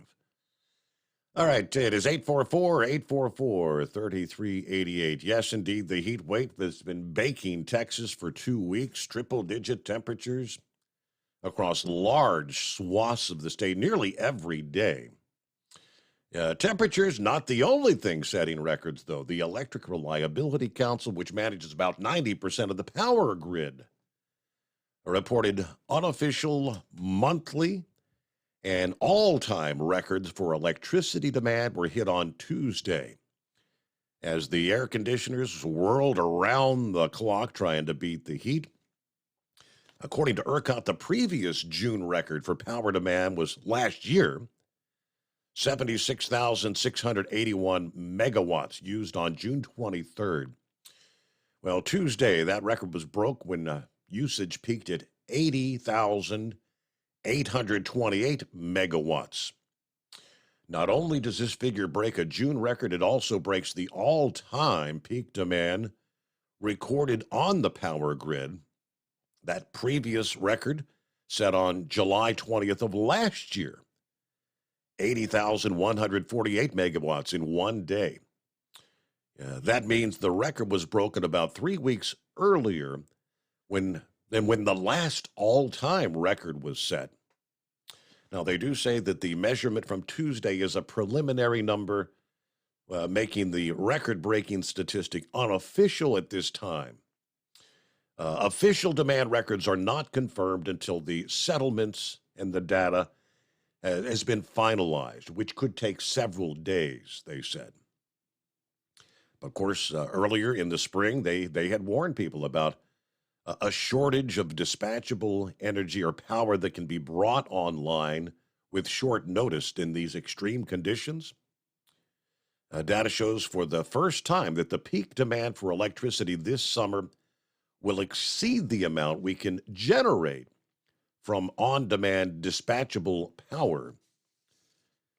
Utility companies in Texas obviously are no strangers to having systems pushed to the limit.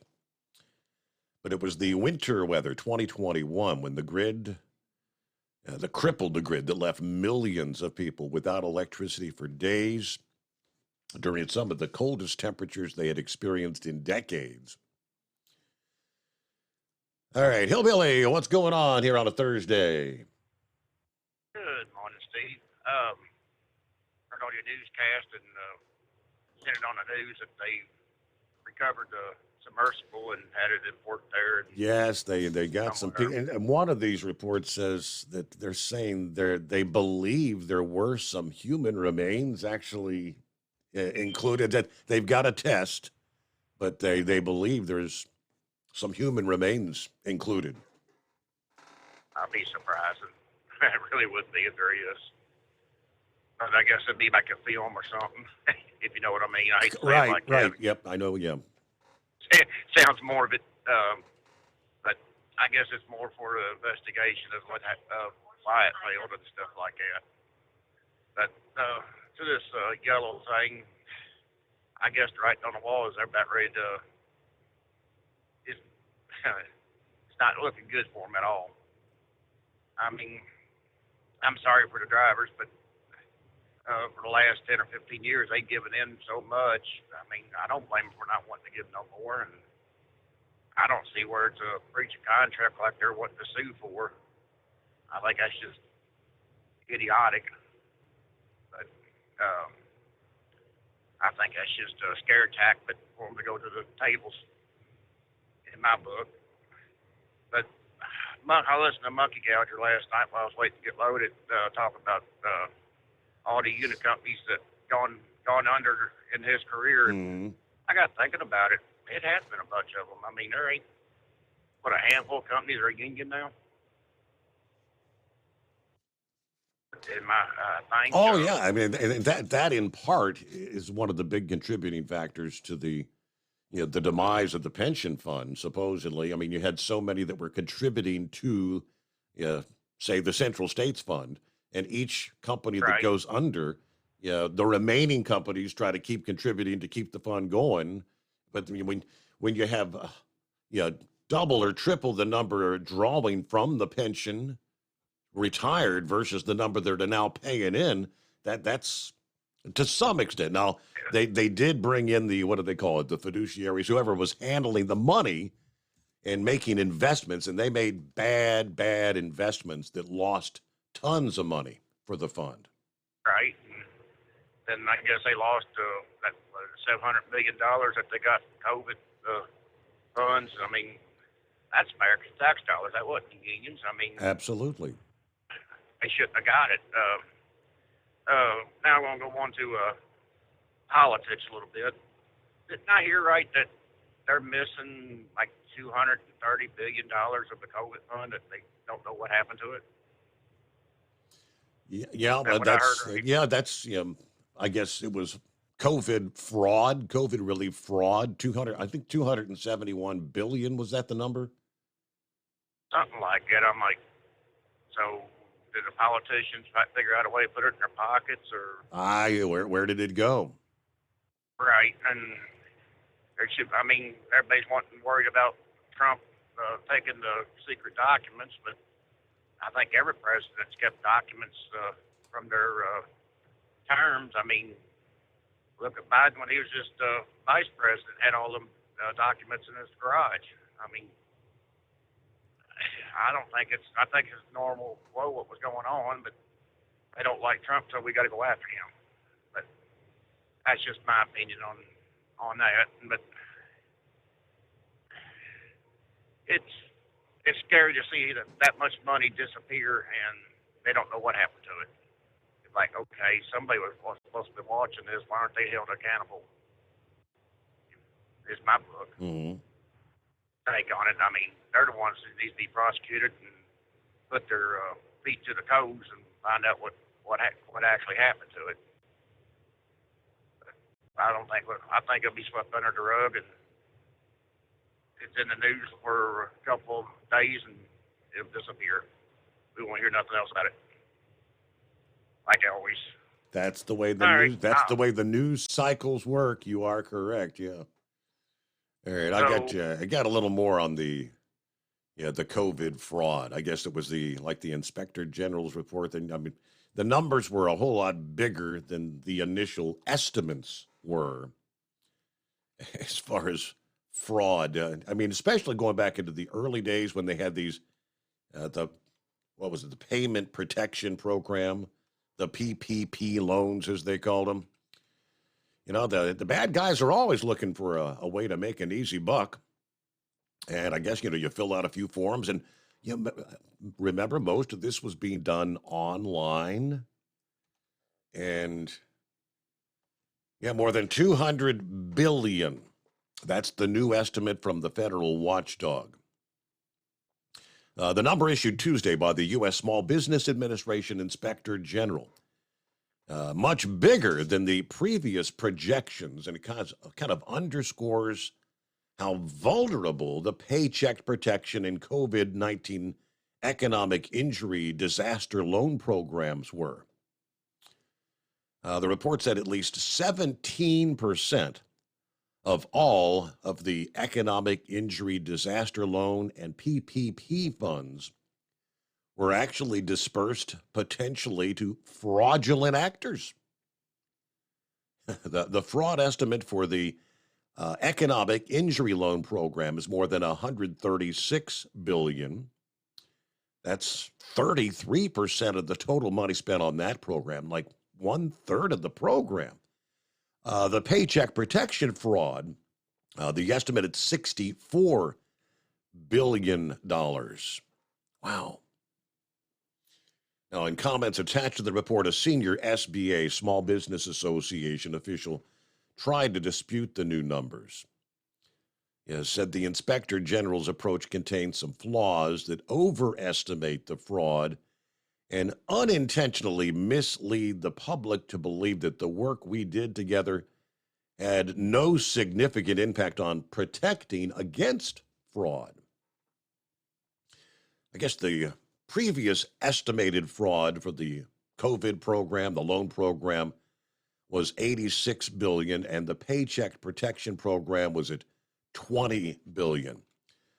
So these numbers, not quite double it, but, as far as from going 86 to 136, not quite double, but going from 20 to 64 billion on the Paycheck Protection Program, that's triple the number. The Associated Press reported scammers and swindlers potentially swiped about $280 billion in COVID emergency aid. An additional $123 billion was either wasted or misspent. The bulk of the potential losses are from the two Small Business Association programs and another to provide unemployment benefits to workers who were suddenly unemployed by the economic upheaval. Those three initiatives were started under the Trump administration, then inherited by Joe Biden. Combined, the loss estimated by the Associated Press represents 10% of the $4.2 trillion the government has dispersed in COVID relief. Now, even the federal government has now reported $276 billion in potential fraud. That pretty much more aligns with the Associated Press analysis. And $200 billion, that's a big number, but this again should be remembered as potential fraud. We think the amount of likely or actual fraud may be significantly less. Yeah, maybe under 100 billion. How do you put all the numbers together? But there you go. Yeah, undoubtedly. I mean, there are people that have gone to jail. Yeah, there are those that have been caught. We've had some in the trucking sector. If people that were submitting that they had trucking operations, X number of employees, and got all these tens of thousands of dollars in loans that didn't even have a trucking company. A lot of that took place. All right, back to the calls momentarily. First, we get a news break as we roll up top of the hour, as we close out hour number 2. It is the Steve Summers Overnight Drive live from the Hot Shot Secret Gold Eagle Studios.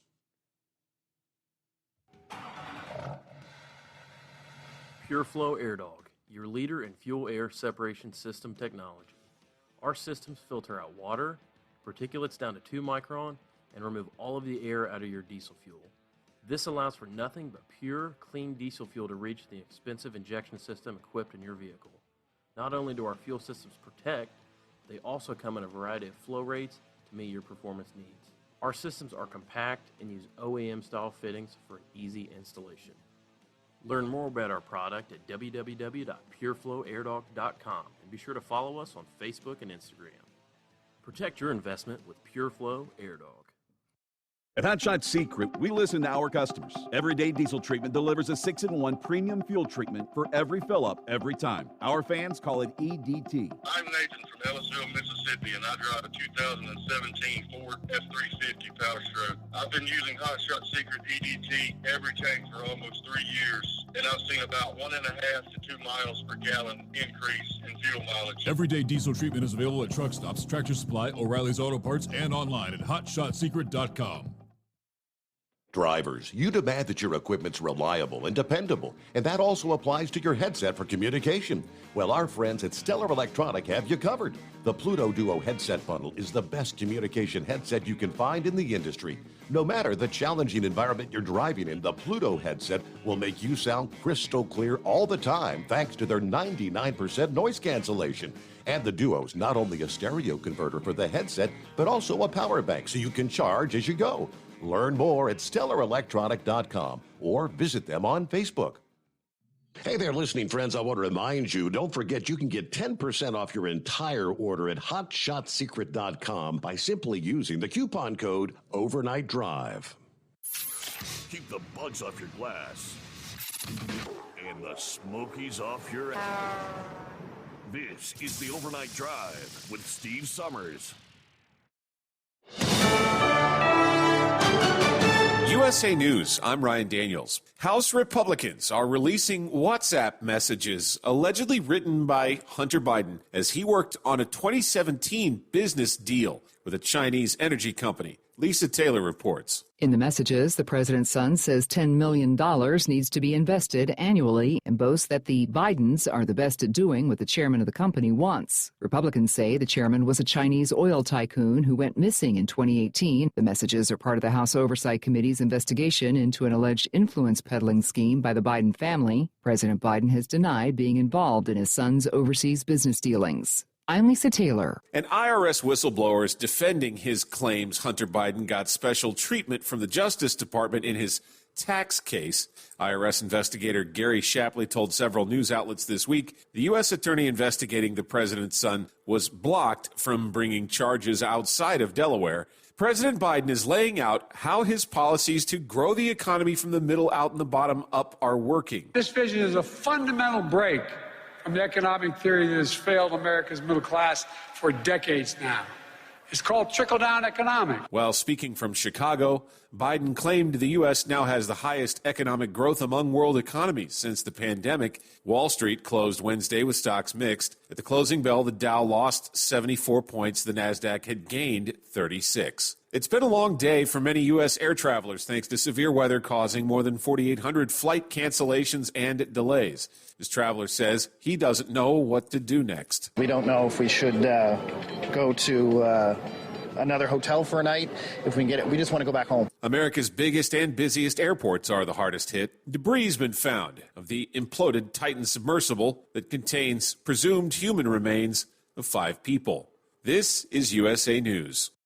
The inventor and CEO of MyPillow is always looking for ways to solve everyday problems. Have you ever picked up a towel set because it felt really soft in the store, but then when you go to use it, it's not very absorbent? It's basically a towel that's leaving you out to dry. That's why MyPillow has developed the MyPillow towels. Towels that work. I know, it's mind-blowing. Towels that actually dry you. The 6-piece towel set includes 2 bath towels, 2 hand towels, and 2 washcloths. They come in a variety of colors, and right now you can receive a 6-piece set for only $39.98 with promo code USA. Go to MyPillow.com right now and click on the radio listener special. MyPillow products come with a 10-year warranty and they have a 60-day money-back guarantee. To receive this amazing offer on the 6-piece set of MyPillow towels, just go to MyPillow.com. Click on the radio listener special and enter promo code USA or call 800-951-8175. That's MyPillow.com. Promo code USA.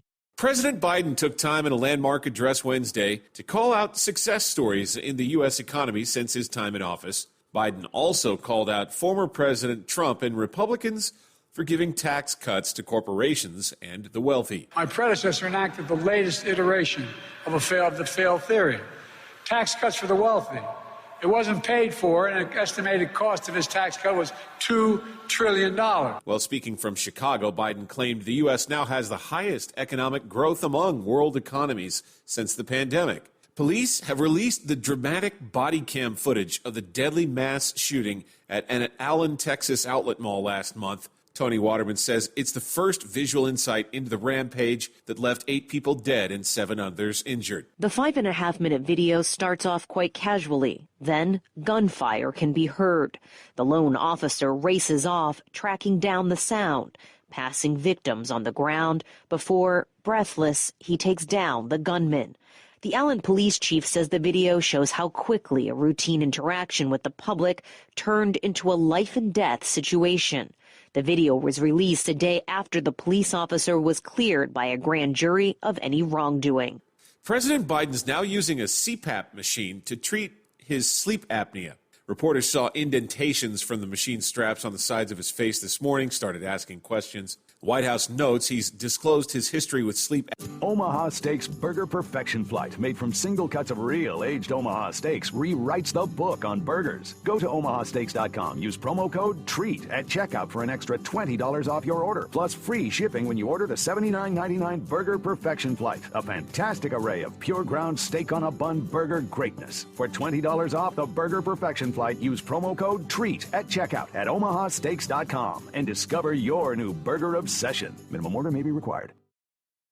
At Hot Shot Secret, we share the science behind common diesel problems and their solutions. For example, Diesel fuel cetane levels. in many states, the cetane rating in diesel fuel is 42 to 45. Most diesel engines operate more efficiently with a cetane rating of 48 to 50. One treatment of Hot Shot Secret Diesel Extreme will raise your cetane 7 points, increase fuel economy, and improve cold starts. Due to a cleaner burn, there are less hydrocarbons and particulate matter in your exhaust. This reduces the blockage of your diesel particulate filter. Using Diesel Extreme generates 83% less DPF regenerations. The 6-in-1 Diesel Extreme formula also includes the most concentrated detergent on the market, lubricity enhancer, water demulsifier, rust and corrosion inhibitors, and a fuel stabilizer. Hot Shot Secret Diesel Extreme is available nationwide at truck stops, Fine Farm and auto stores, and online at hotshotsecret.com. Hot Shot Secret, powered by science.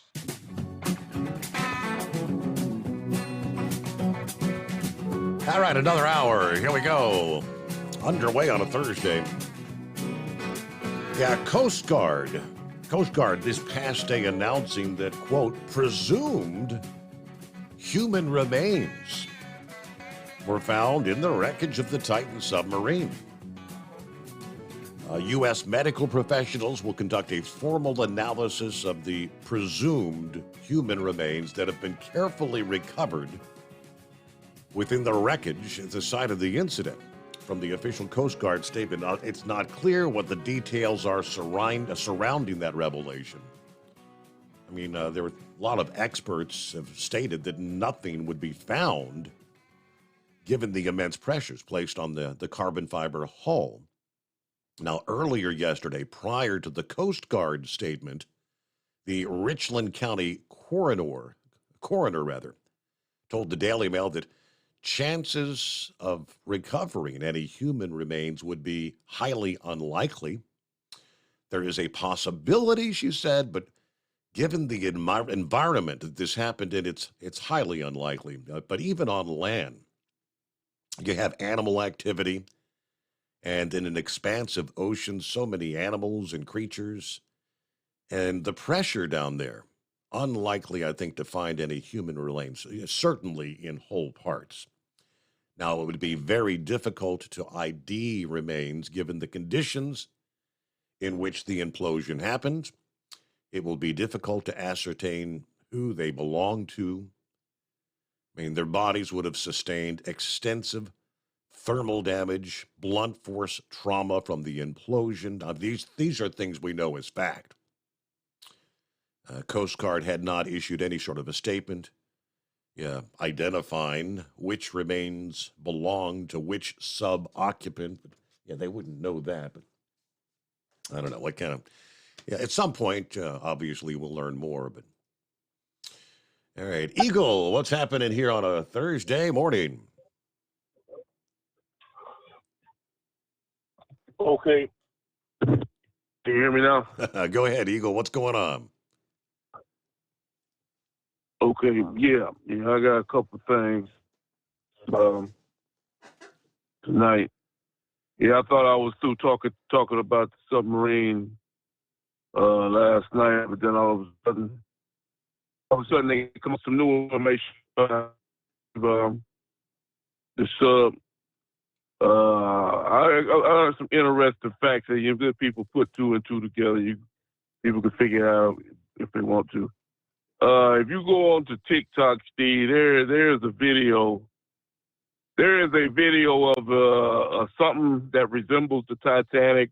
I mean, the Titan craft in North Carolina on the back of a 18-wheeler truck.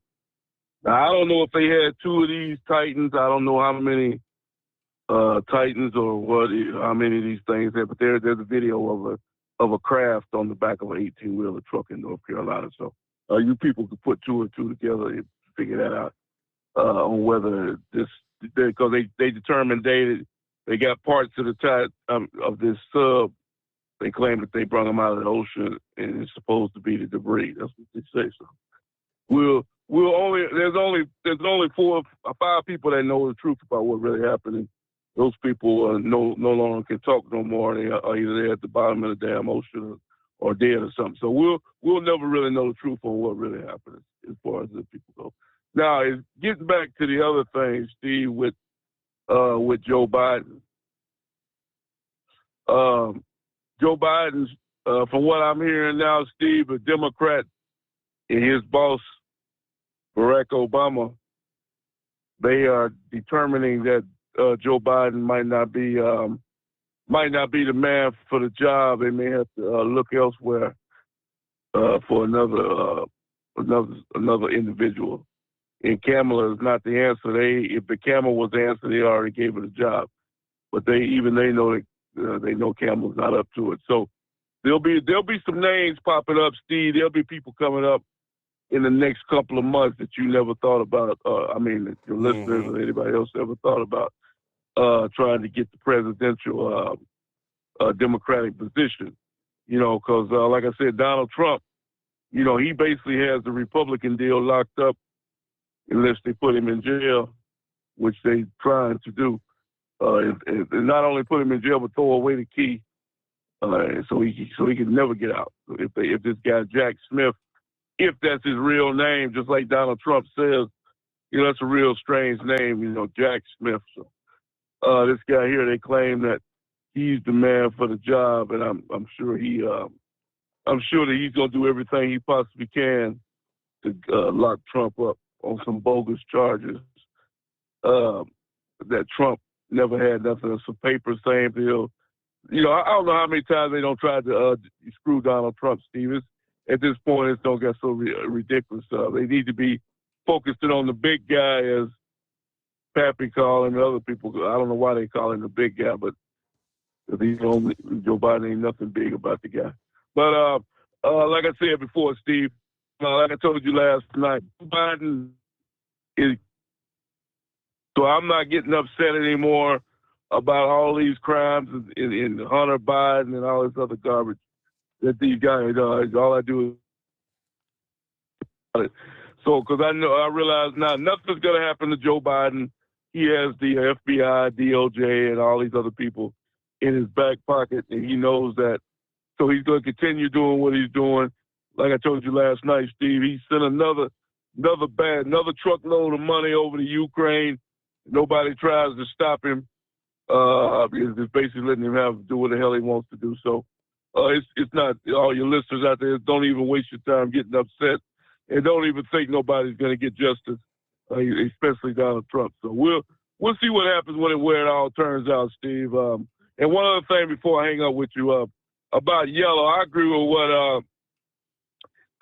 what Grump said. You're tired of hearing about it. You got several people that can call into your show who claim they drive for this company, and all they do is complain about it. Last time I checked, nobody forced you to drive for this company. Just like Grump said, you're free to go anytime you want. I don't think they have you. I don't think you sign a contract saying you can't drive for somebody else. So instead of complaining about Yellow and how you don't like driving for them, why don't you do the smart thing? Go ahead and move on, my man. Just like Grump said, people are tired of hearing your complaints about Yellow. Find you another job, or either just shut up and do your job. And I thank you for taking my call tonight. Okay. Let's see. Who was that intended for? I have no idea. Oh, or not. It's 844-844-3388. See what's going on. 5-7 here. What's happening? I could just see a heat wave right now, cuddled up with Lady Heat Wave, and he keeps waking up and scratching his ears. Somebody's talking about me. Listen, Lord.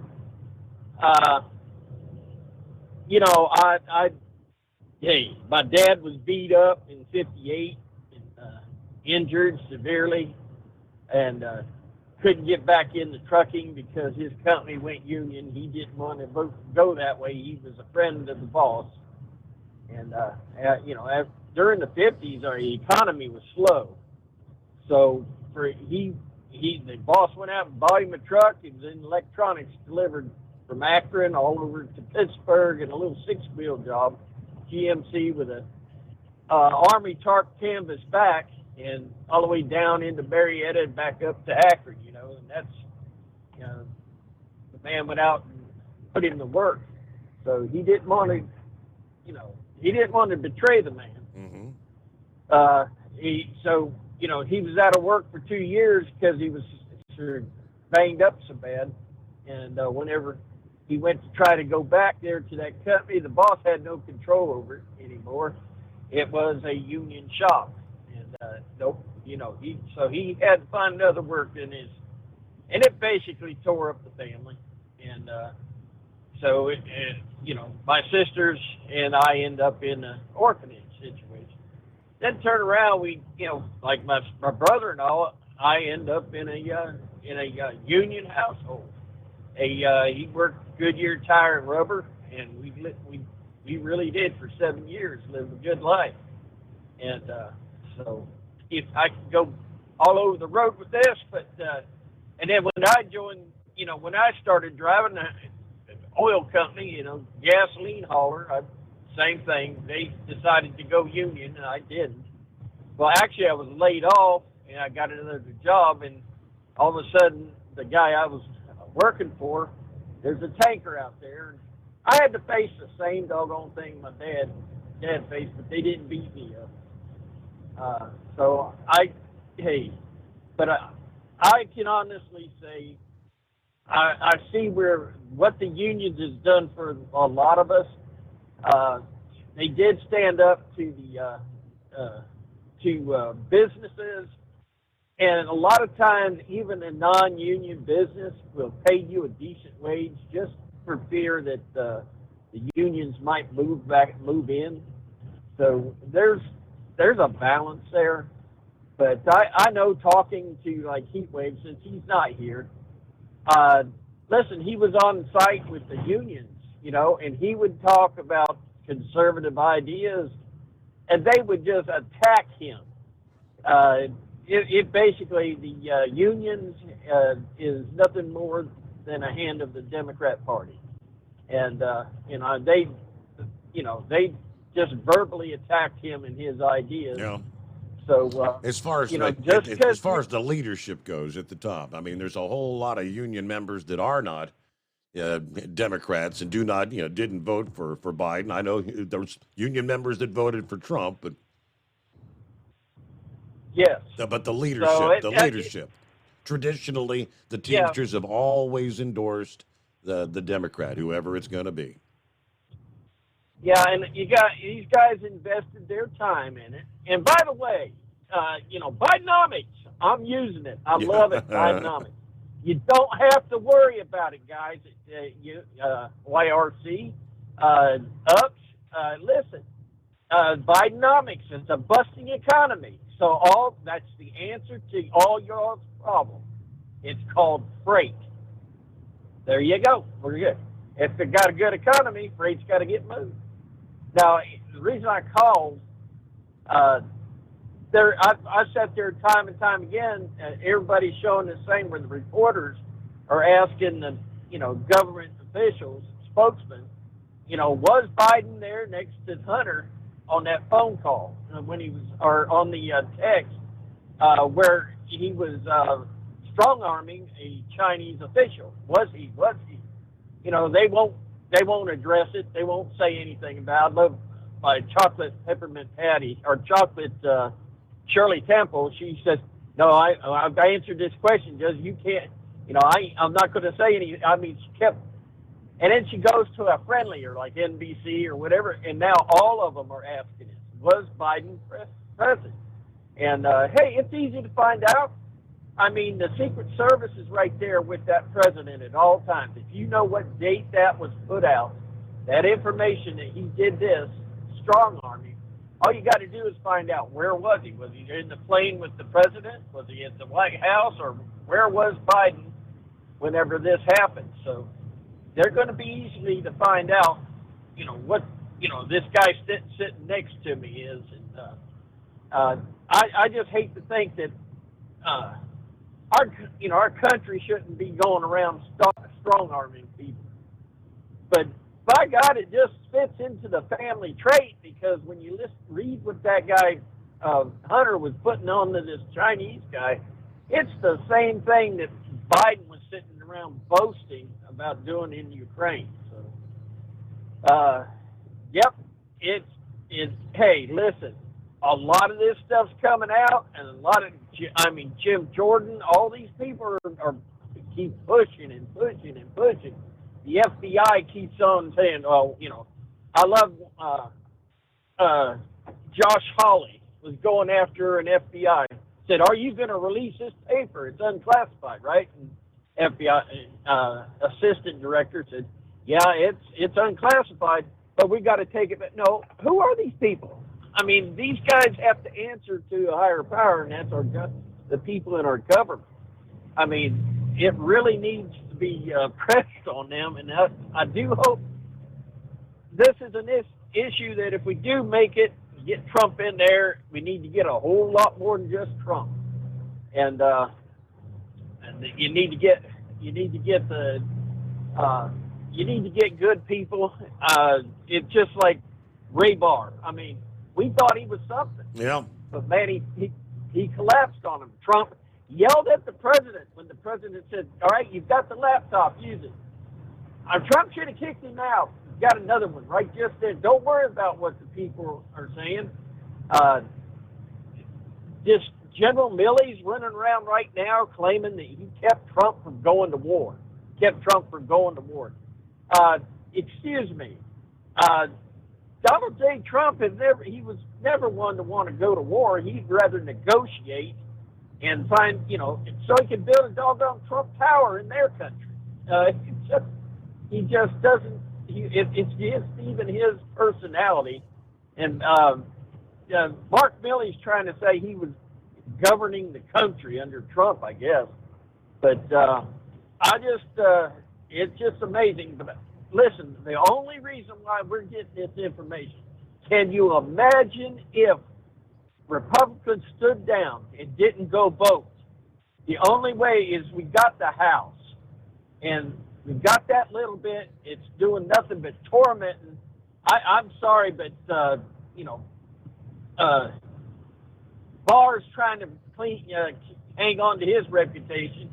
The DOJ, the FBI, they're not enjoying this, getting in there and being shown as a bunch of criminals.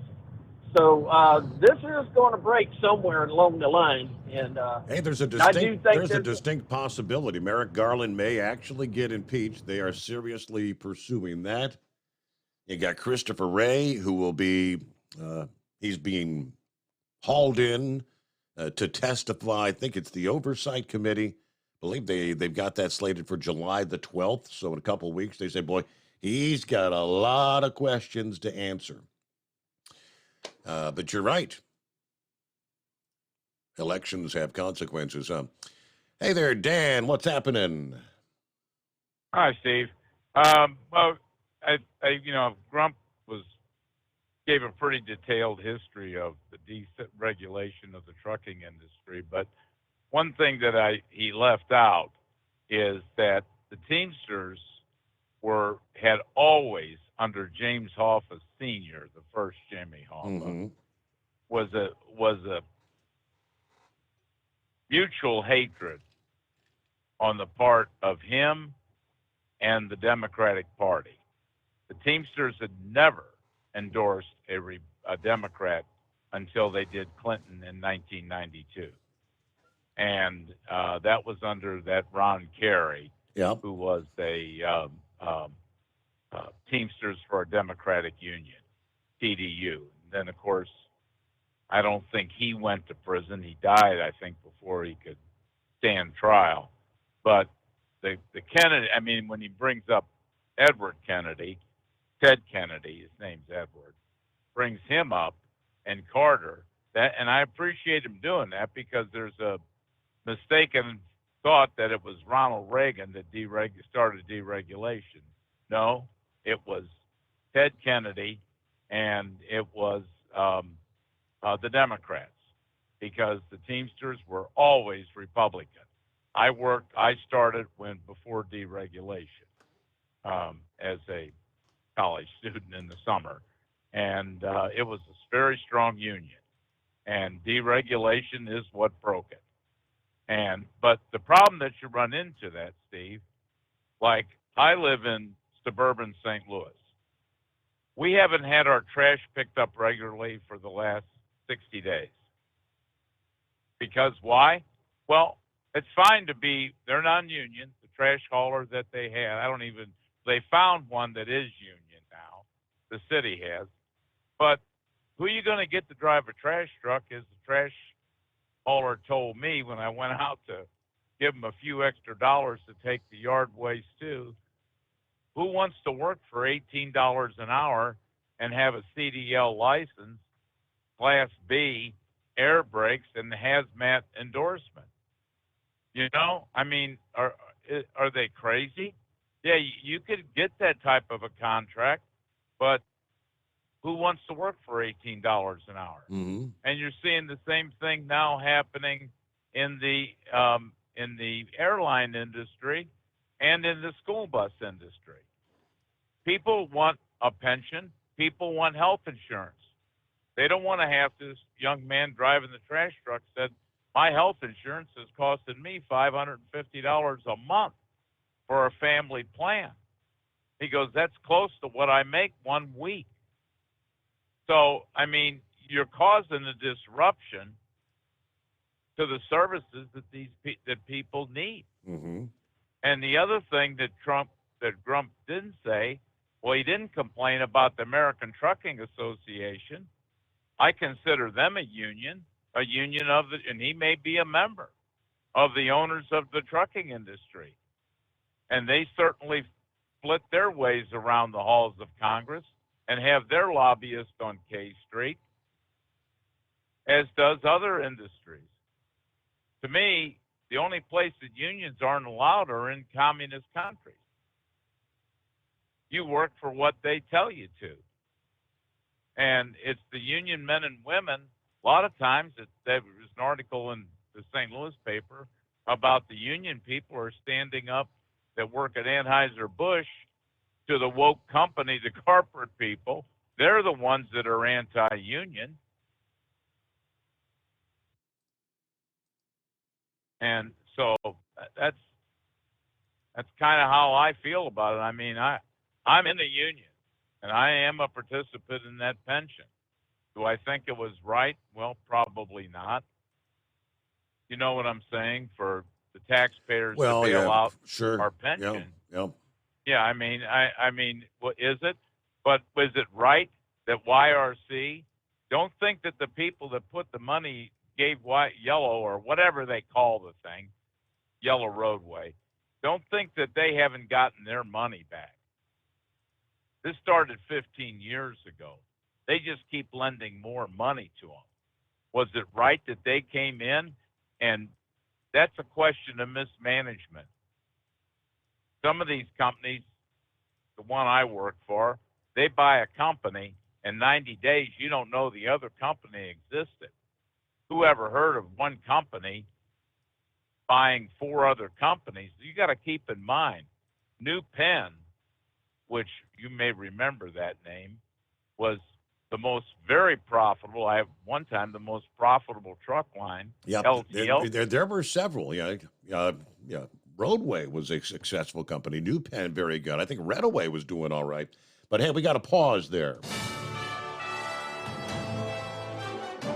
USA News Update. The Federal Reserve says that all 23 major American banks passed a stress test, surviving a severe recession scenario. Despite a projected loss of nearly $550 billion, the banks maintained minimum capital levels and continued lending to consumers and businesses. President Biden says his economic policies are focused on inclusive economic growth, citing the highest post-pandemic economic growth among nations. Bidenomics is about building an economy from the middle out and the bottom up, not the top down. Speaking in Chicago today, he criticized previous administration's tax cuts benefiting corporations and the wealthy. The remnants of the Titan submersible have made their way to Canada. A ship carrying pieces of the wreckage retrieved from the ocean floor, where the vessel suffered a catastrophic implosion, returned to port this morning. A crane was seen unloading the debris, including the nose of the Titan. John Schaefer, USA News. Attention small business owners. This could be the most important 10-minute call you will ever make.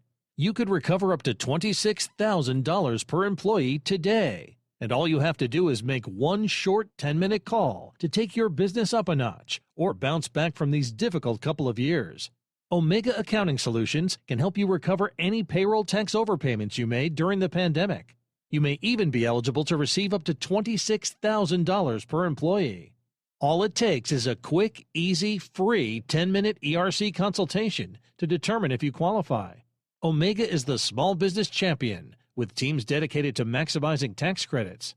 They know their stuff so well that CPAs and payroll companies even turn to Omega for ERC tax guidance.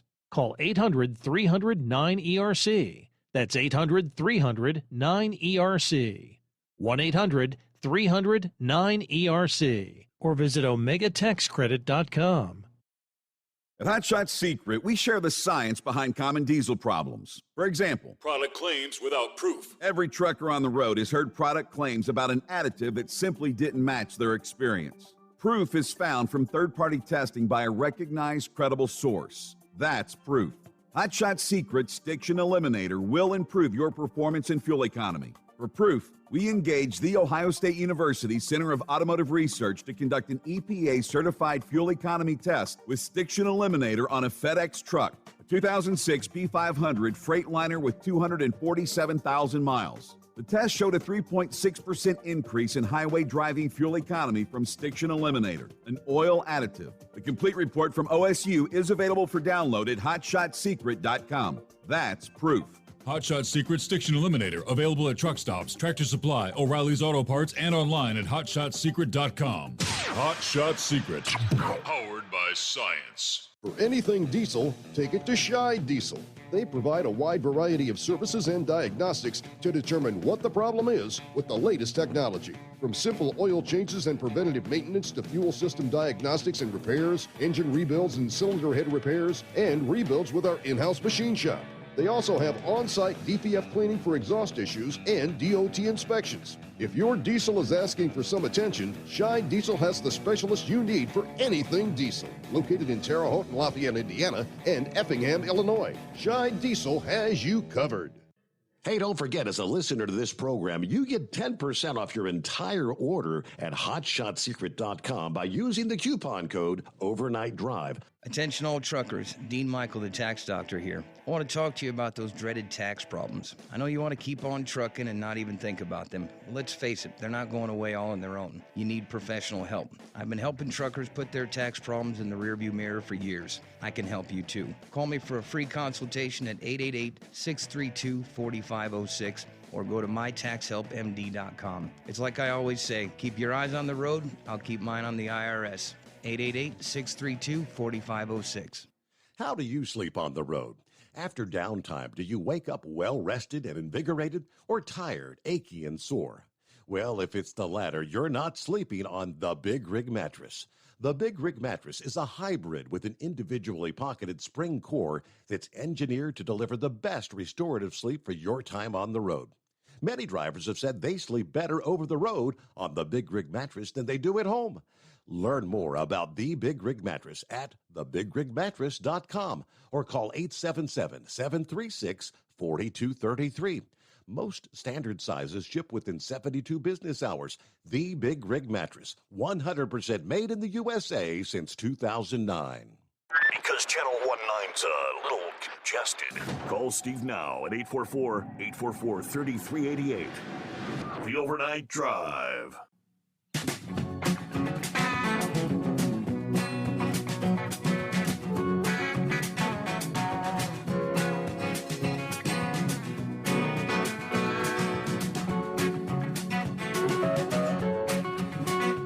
All righty, back at it here. What do you say?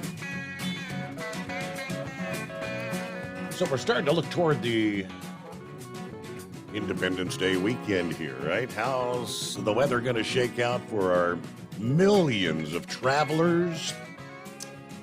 Well, we're actually going to be looking at a shift in the nationwide weather pattern that will begin well before the start of the holiday.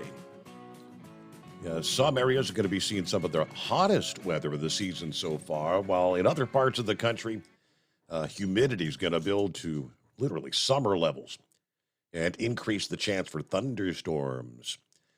The number of people traveling 50 miles or more projected to hit record levels, according to AAA. Domestic travel over the long weekend up by 2.1 million people compared to just last year. So this year's projection surpasses the previous July 4 weekend record that was set in 2019. That was like 49 million travelers. All right, we'll take a quick look out west. Much of the western U.S. has been experiencing mild or even some cool conditions for much of the month of June. Most of California has been seeing temperatures running a bit below the historical average most of this month. It's been a similar story for the coastal Northwest and the desert Southwest. A change is in the works that will not only bring the long-awaited first triple-digit temperatures to, say, Las Vegas, but temperatures over much of the region are going to be swinging 5 to as much as 15 degrees above average for this weekend right through July 4. As the intense sunshine bakes the landscape. Residents of Sacramento, California, many other areas will experience some of the hottest conditions since last summer by this weekend, where actual temperatures, reach close to 105, and it feels with heat indices feels like maybe 120 degrees. We'll take a look at some of the other regions around the country as we roll on into a Thursday here, which is actually expected to be a very busy travel day for air travel. Matter of fact, the busiest of the long holiday weekend. First, though, back to Dan. Thanks for hanging in there. The one thing that the union did most recently, I think, had we not been union, they could have, the company could have forced us to take, as some companies did, non-union ones, to take that ridiculous, immoral COVID shot. And you saw that with the Southwest Airline pilots, with the slowdown. That was the pilots union for Southwest Airlines. And that's something that I find, that the most unskilled jobs, like for instance at FedEx, there's only one group of people that are union, and that's the pilots. The rest of them, the handlers and stuff like that. By the way, Grump, you ought to maybe try getting on a UPS package car when it's this weather and you got about 300 to 400 packages on there and about 90 stops. I think they earn every dime they get. But yeah, they could have forced us to try to take a COVID shot and or get terminated our employment. Of course, that never happened here. We were told that we wouldn't have had to take it. They would give us a religious exemption or whatever reason we didn't want to take it. But a lot of that was owed to the fact they defeated Biden's attempt. The union did. I really give credit to Southwest Airline Pilots Union because they fought that. They fought every bit of that and said, I don't know if you remember that. Yes. When they had that weekend, that slowdown. And that basically started things tumbling down. But yeah, look at the airline industry, Steve. I mean, it's a disaster. And they keep saying, well, it's a record airline, all this other stuff. But it is not going to look good for Biden and with yellow, YRC, yellow to go down under his watch. And I'm sure that Sean O'Brien, the president of the Teamsters, is conveying that to him because it was President, if you'll remember, 3 years ago. As a matter of fact, this very month is when President Trump arranged for them to get that 700. Wasn't it 700 million? 700 million, yes, $700 million. $700 million to keep them afloat because they were ready to file bankruptcy. However, now, after filing this, I think they're going out. I think they'll go down. I don't, unless Biden comes up with some way. How could they bail them out again? I mean, there's no, what could they do, right? Yeah, I mean, now they're saying, the point is they want to be non-union, and if they want to do that, and that's their goal, they can't find drivers now.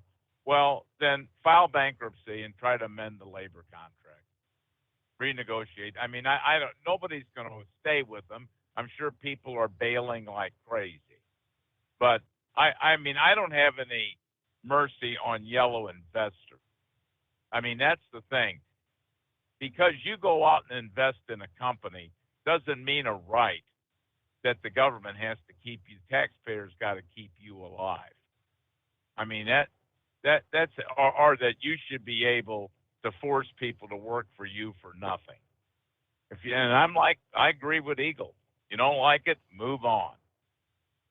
Because, like I said, perfect. Another example is the school district I live in had a national contractor, the same one you've got over in Cincinnati, and they were running about a 300% turnover among school bus drivers.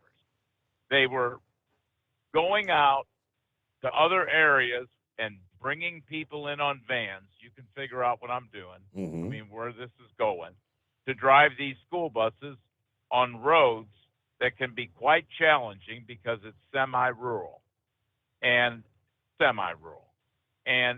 bringing them in on vans and all this other stuff. The school district had enough of it. They bought their own buses. The drivers went union.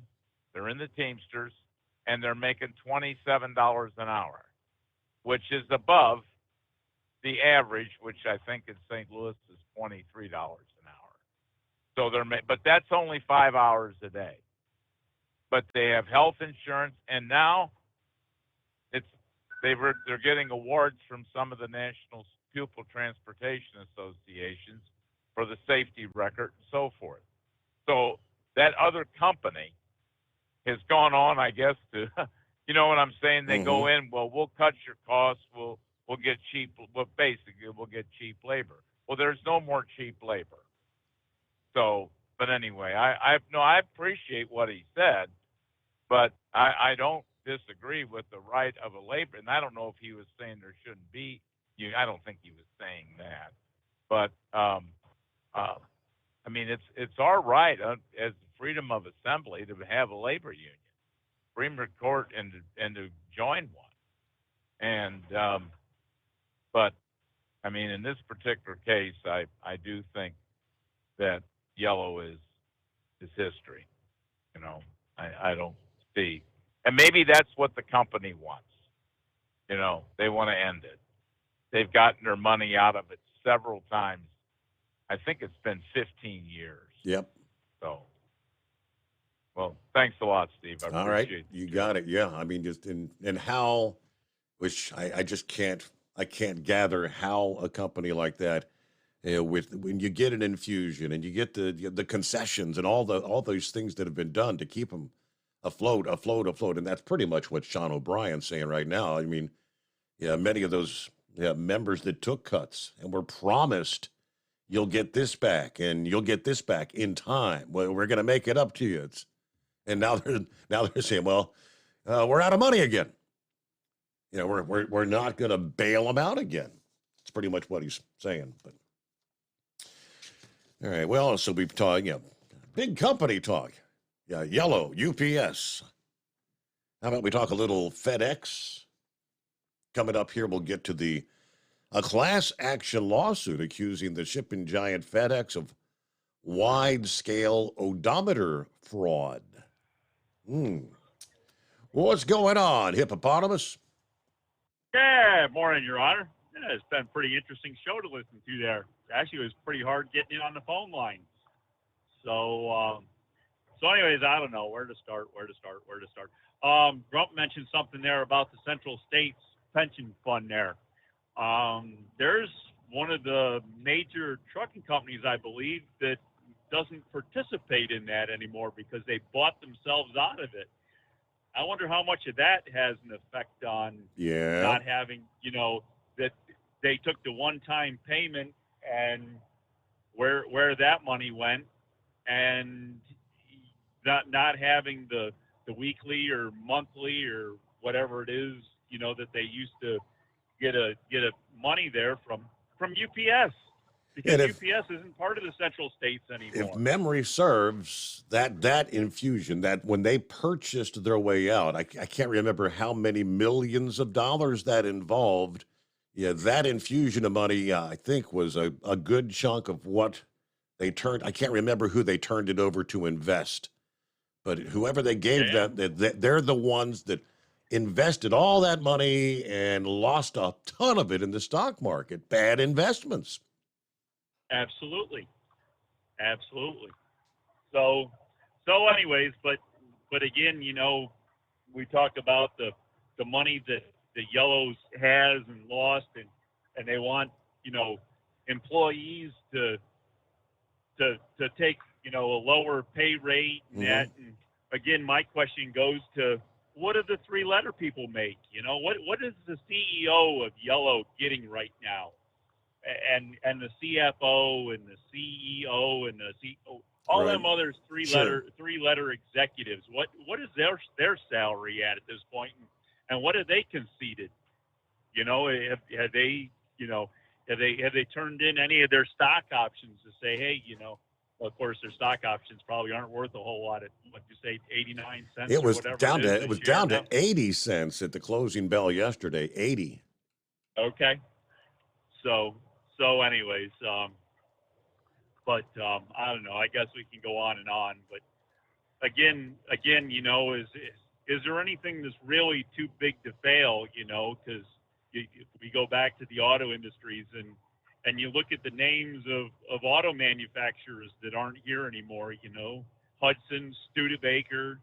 You know, there you can go on even to the latest ones that, you know, that we had that were just everyday names that we had, you know, Pontiac, but, you know, that's, and Mercury, but anyways, you know, so is there anything really too big to fail? Because we still drive cars every day. There isn't any lack in the cars to go out to purchase. Even with the chip shortage, we still found a way to buy cars. We had to sometimes struggle and buy a used car instead of a new one, but there was always cars there to drive. And so with the other companies I've seen go away that we talked about last night, whether it was ones that, you know, were before I started driving or since I've been driving here for 35 years, that the freight still seems to go up and down the highway, whether it's pulled by those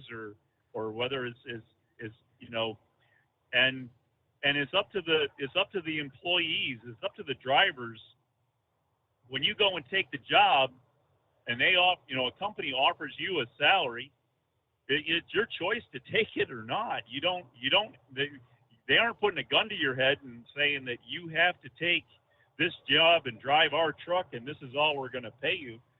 So if you're not happy with what they offer, then you either tell them you want more, you know, you want something different, you know, write something else into the contract that you're going to make with them to get a better deal, but you don't have to take what they offer. I mean, just because that's, you know, they might not offer you anything else. You might have to go on down the road, but then they also should know, you know, if you're the driver they wanted, that they should do whatever they can do to put you in their seat.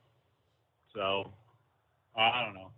Hard to say is hard to say, because I've never really had to experience too much of that. I've never tried to work for the big companies. I've always stayed with, I don't know, I think the most I ever worked for was people with like 25 trucks. And most of the time I'm dealing with people that run anywhere from 3 to 5 trucks. And so, you know, I've never really got to the point that I had tried to associate with the big people, but I stayed at niche businesses that do special work, and you know, I can say I've never been out and run across the big road. I've never run the coast to coast thing. I've never even run the Maine to Florida thing, Your Honor. I've stayed up here in my little corner of the world there. I'm very, very, very inexperienced in the rest of the world out there. I just have my little world that I stay in here. So Doing the regional. yeah, it's even less than regional. It's just local. It's not even regional. From what I understand, what people call regional. So, but anyways, have you been, switch subjects completely here? Have you been hearing anything about this Epstein deal, that he was given extra clothing and bedding, and I don't know, I think he was given a piece of rope, and they put the correction officers, they gave them cots and sung them lullabies so they'd fall asleep, and what is all this crap? That I thought he was in a secured prison, or, you know, a secured facility. Right. I mean, after all this time, this is the report coming out where they're chastising the prison bureau, whatever their title is. Like they're the ones at fault for him killing himself. Yeah. Yeah. But maintaining that Epstein hung himself. I'm still thinking he had quite a bit of help. I don't think he had any interest in doing that on his own. So, but that's just my opinion. But anyways, so I don't know. Kind of a decent day coming up here. I don't know by the looks of it. There, we had the moon out for a little while, and it was getting kind of red. It was heading for the horizon. So, I guess some of that smoke might have been getting to it there to the west, and we haven't seen too much of it here yet. But from what you guys are saying, it sounds like it's pretty thick headed this way. It's going to be heading your way later today, the way it looks. Yeah, and Scooter sent me a heads up there just to refresh my memory. He said, Steve, UPS paid $6 billion to get away from Central States Pension Fund. $6 billion that ultimately pretty damn quickly got squandered away in bad investments. What will it turn into? At Hot Shot Secret, we share the science behind common diesel problems and their solutions. For example, Diesel fuel cetane levels. in many states, the cetane rating in diesel fuel is 42 to 45. Most diesel engines operate more efficiently with a cetane rating of 48 to 50. One treatment of Hot Shot Secret Diesel Extreme will raise your cetane 7 points, increase fuel economy, and improve cold starts. Due to a cleaner burn, there are less hydrocarbons and particulate matter in your exhaust. This reduces the blockage of your diesel particulate filter. Using Diesel Extreme generates 83% less DPF regeneration. The 6-in-1 Diesel Extreme formula also includes the most concentrated detergent on the market, lubricity enhancer, water demulsifier, rust and corrosion inhibitors, and a fuel stabilizer. Hot Shot Secret Diesel Extreme is available nationwide at truck stops, Fine Farm and auto stores, and online at hotshotsecret.com. Hot Shot Secret, powered by science. Jeans aren't one size fits all. Your seats shouldn't be either. That's the idea behind Bostrom's Wide Ride. It's the future of seating comfort. The Wide Ride features a 23-inch wide seat cushion and backrest, flex mat cushion support system, full lever recline, and front and rear cushion tilt on Bostrom's premium suspension system, allowing you to find your perfect fit. Optional features include a seat heater and a new innovative smart seat memory. With the flip of a switch, your seat can be a help and not a hindrance, allowing you to get in and out of your cab with ease. The premium foam is what makes the Wide Ride seat the perfect fit. It's designed to work for drivers of all shapes and sizes, and each seat is custom built right here in the USA. It's the smart seat choice. Go to BostromSeating.com now and find ultimate comfort for the open road with the Wide Ride from Bosch. And now, back to the Steve Summers Overnight Drive.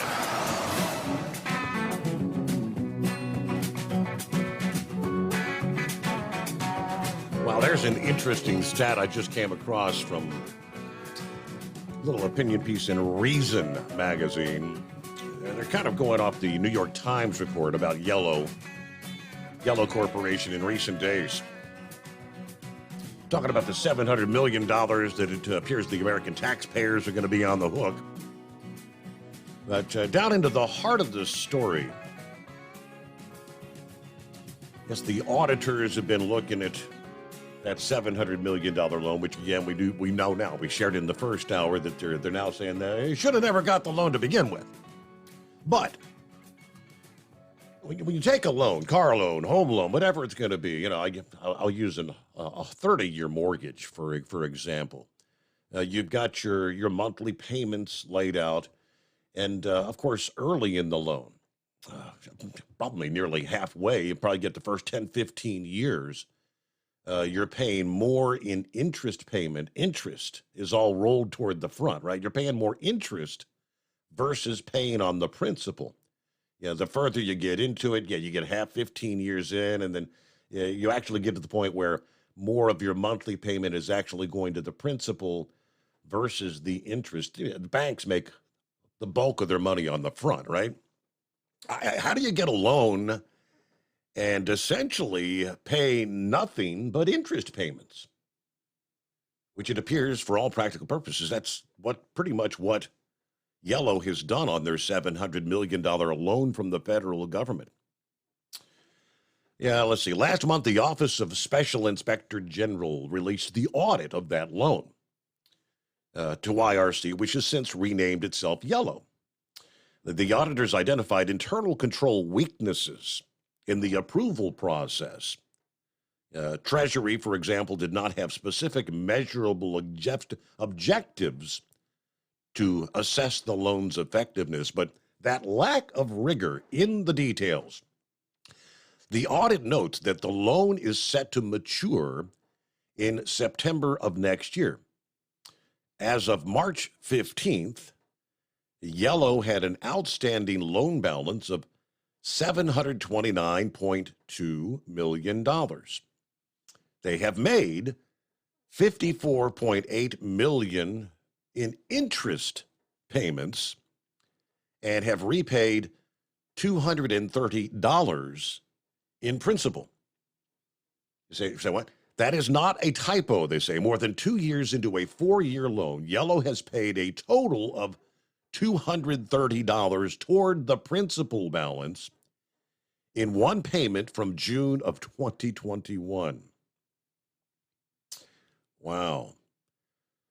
So I guess at the end of the day, I mean, when that almost now inevitable time rolls around, essentially the government will be left holding a $700 million debt.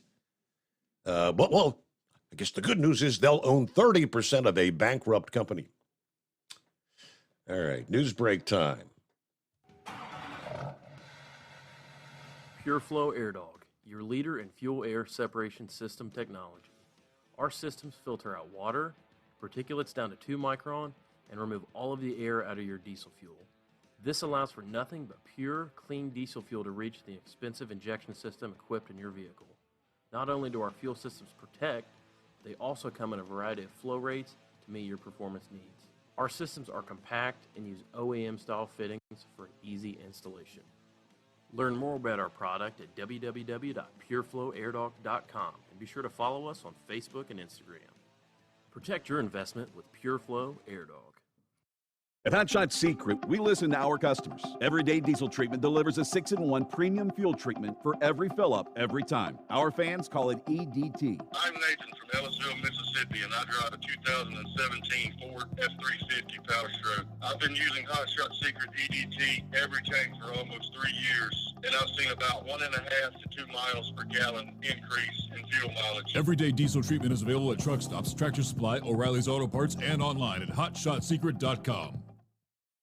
Drivers, you demand that your equipment's reliable and dependable, and that also applies to your headset for communication. Well, our friends at Stellar Electronic have you covered. The Pluto Duo headset bundle is the best communication headset you can find in the industry. No matter the challenging environment you're driving in, the Pluto headset will make you sound crystal clear all the time thanks to their 99% noise cancellation. And the Duo's not only a stereo converter for the headset, but also a power bank so you can charge as you go. Learn more at StellarElectronic.com or visit them on Facebook. Hey there, listening friends. I want to remind you, don't forget you can get 10% off your entire order at HotShotSecret.com by simply using the coupon code Overnight Drive. Keep the bugs off your glass and the smokies off your ass. This is the Overnight Drive with Steve Summers.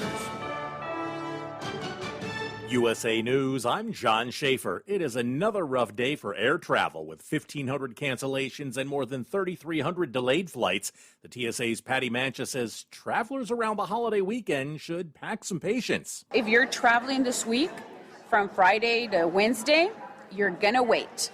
If you're traveling early in the morning, you're going to wait even longer. She says travelers should verify their flights with their airline before they head to the airport. Smoke from Canadian wildfires is blanketing the Midwest once again. Millions of people in Chicago, Detroit, Cleveland, Pittsburgh, and elsewhere are dealing with unhealthy air quality. That smoke is expected to move east, hitting parts of western and central New York. President Biden is laying out how his policies to grow the economy from the middle out and bottom up are working. This vision is a fundamental break from the economic theory that has failed America's middle class for decades now.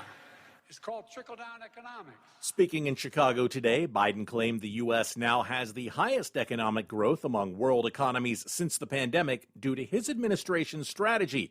The Biden administration, he says, has prioritized investments in infrastructure and domestic manufacturing. The Federal Reserve says that all 23 major American banks passed a stress test, surviving a severe recession scenario. Despite a projected loss of nearly $550 billion, the banks maintained minimum capital levels and continued lending to consumers and businesses. An IRS whistleblower claims Hunter Biden received special treatment from the Justice Department in his tax case. IRS investigator Gary Shapley stated that the U.S. attorney investigating the president's son was restricted from filing charges outside of Delaware and lacked complete control over the case. Shapley believes that anyone else would have faced felony charges. The DOJ contends that the leading U.S. attorney had complete authority. This is USA News. Omaha Steaks is rewriting the book on burgers with an all-new handmade texture for the juiciest home-style burgers you've ever tasted. Their pure ground burgers are made from single cuts of real aged Omaha steaks. These are truly steaks on a bun. Filet mignon, ribeye, New York strip, sirloin, and even brisket burgers. Now is the time to experience the exclusive Burger Perfection Flight for just $79.99. Go to omahasteaks.com and use promo code TREAT at checkout to get an extra $20 off your order, plus free shipping. You'll get 4 of each pure ground burger, so you can sample all the steak on a bun greatness. These burgers are crafted for a juicier, more tender experience, making your mouth water with every single bite. Don't wait. Go to omahasteaks.com. Use promo code TREAT at checkout and get $20 off the Burger Perfection Flight and discover your new burger obsession. Minimum order may be required. President Biden's recent verbal gaffe is raising some eyebrows. During an interaction with reporters outside the White House this morning, Biden mistakenly asserted that Russian President Vladimir Putin is losing the war in Iraq instead of referring to the situation in Ukraine. It's hard to tell, but he's clearly losing the war in Iraq. He's losing the war at home. It has been reported that the president made a similar error during a campaign reception in Maryland on Tuesday. Americans' perceptions of the pandemic are shifting, with 64% now considering it to be over. That's compared to 49% back in February. However, fewer than half believe their lives have returned to pre-pandemic normalcy. About 40% doubt their lives will ever fully return to what they were before. Florida is planning to build the world's largest gas station. The new Buc-ee's location in Marion County will have more than 700 parking spots and 120 gas pumps. The 80,000-square-foot travel center is expected to open in 2025 near I-75, just north of Ocala. Currently, the country's biggest Buc-ee's is in Tennessee after holding its grand opening earlier this week. I'm Rick Hosho. Oscar-winning actor Kevin Spacey appeared in a London courtroom today. He's facing multiple allegations of sexual assault. Those charges relate to accusations of sex offenses against 4 men spanning from 2001 to 2013. The 63-year-old has pleaded not guilty to all the charges. His trial is expected to last for 4 weeks. I'm John Schaefer, USA News. Have you ever picked up a towel set because it felt really soft in the store, but then when you go to use it, it's not very absorbent? That's why MyPillow has developed the MyPillow towels. Towels that work. The 6-piece towel set includes 2 bath towels, 2 hand towels, and 2 washcloths. And right now you can receive a 6-piece set for only $39.98 with promo code USA. Go to MyPillow.com, click on the radio listener special, and enter promo code USA, or call 800-951-8175. That's MyPillow.com, promo code USA. At Hot Shot Secret, we share the science behind common diesel problems and their solutions. For example, diesel fuel cetane levels. in many states, the cetane rating in diesel fuel is 42 to 45. Most diesel engines operate more efficiently with a cetane rating of 48 to 50. One treatment of Hot Shot Secret Diesel Extreme will raise your cetane 7 points, increase fuel economy, and improve cold starts. Due to a cleaner burn, there are less hydrocarbons and particulate matter in your exhaust. This reduces the blockage of your diesel particulate filter. Using Diesel Extreme generates 83% less DPF regeneration. The 6-in-1 Diesel Extreme formula also includes the most concentrated detergent on the market, lubricity enhancer, water demulsifier, rust and corrosion inhibitors, and a fuel stabilizer. Hot Shot Secret Diesel Extreme is available nationwide at truck stops, Fine Farm and auto stores, and online at hotshotsecret.com. Hot Shot Secret, powered by science. All righty, there you go. Another hour. Working our way into a Thursday here. Getting set for a big weekend coming on, right? And before we get back to the calls, real quick, let me jump over. I mentioned FedEx in the news as well. A lawsuit filed June 13, here a few days ago, in the U.S. District Court of New Jersey claims that FedEx replaced the odometers on thousands of used diesel fleet delivery vehicles so that they displayed 0 miles. Although the defendants know the vehicles have, in many cases, been previously driven hundreds of thousands of miles, the suit alleges that FedEx sold vehicles with fraudulent odometers at a premium price, failing to disclose the true vehicle mileage, often to unsuspecting business owners. Plaintiffs alleging FedEx violated the Odometer Act of 1972. FedEx began reselling rather than scrapping higher mileage diesel fleet vehicles about 2011, part of the remarking program. From the lawsuit, though, it says, as part of this remarketing program, defendants, particularly FedEx and Holman, conspired to commit odometer fraud by entering into a mutual agreement and understanding knowingly entered by defendants with an intent to jointly commit odometer fraud, and did go on to commit thousands of separate instances of such. As part of this agreement, FedEx would transfer the FedEx Holman vehicles to Holman. Then Holman would sell the FedEx Holman vehicles at auction, usually to be purchased by a local retailer and eventually sold to the end consumer. In furtherance of this scheme, FedEx, with the knowledge and assistance of Holman, replaced thousands of odometers on FedEx Holman vehicles.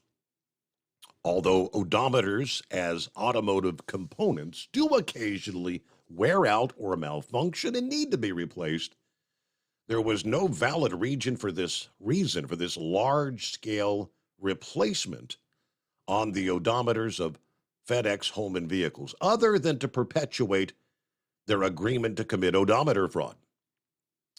The lawsuit calls this the largest odometer fraud scheme in U.S. automotive history. The lawsuit seeks damages allowed under federal law and state law, as well as injunctive relief to prevent FedEx from continuing with the alleged scheme.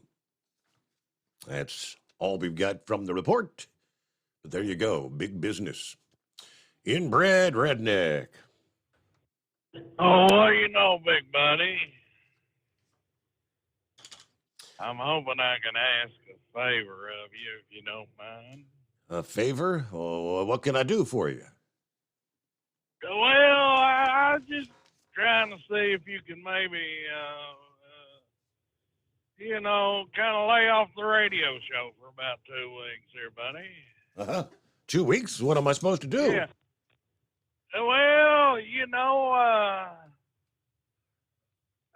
could you mute us right now so everybody else don't hear us, buddy? Okay.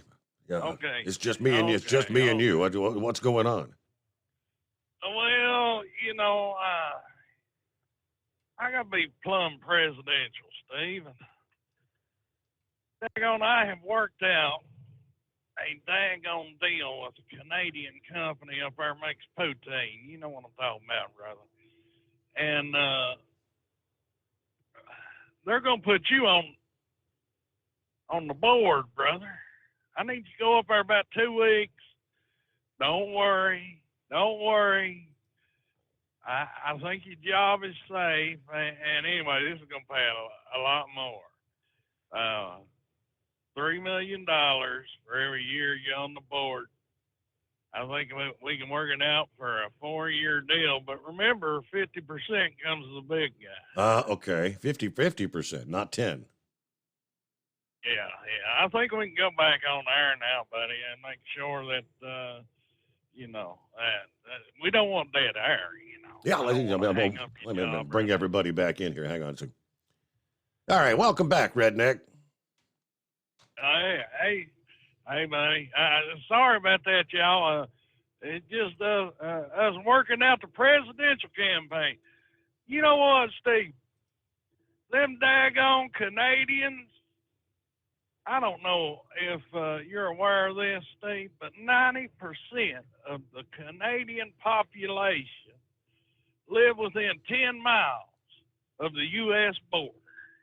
Really? Did you know that? I did not realize Yeah. that. That's a fascinating statistic. Yeah.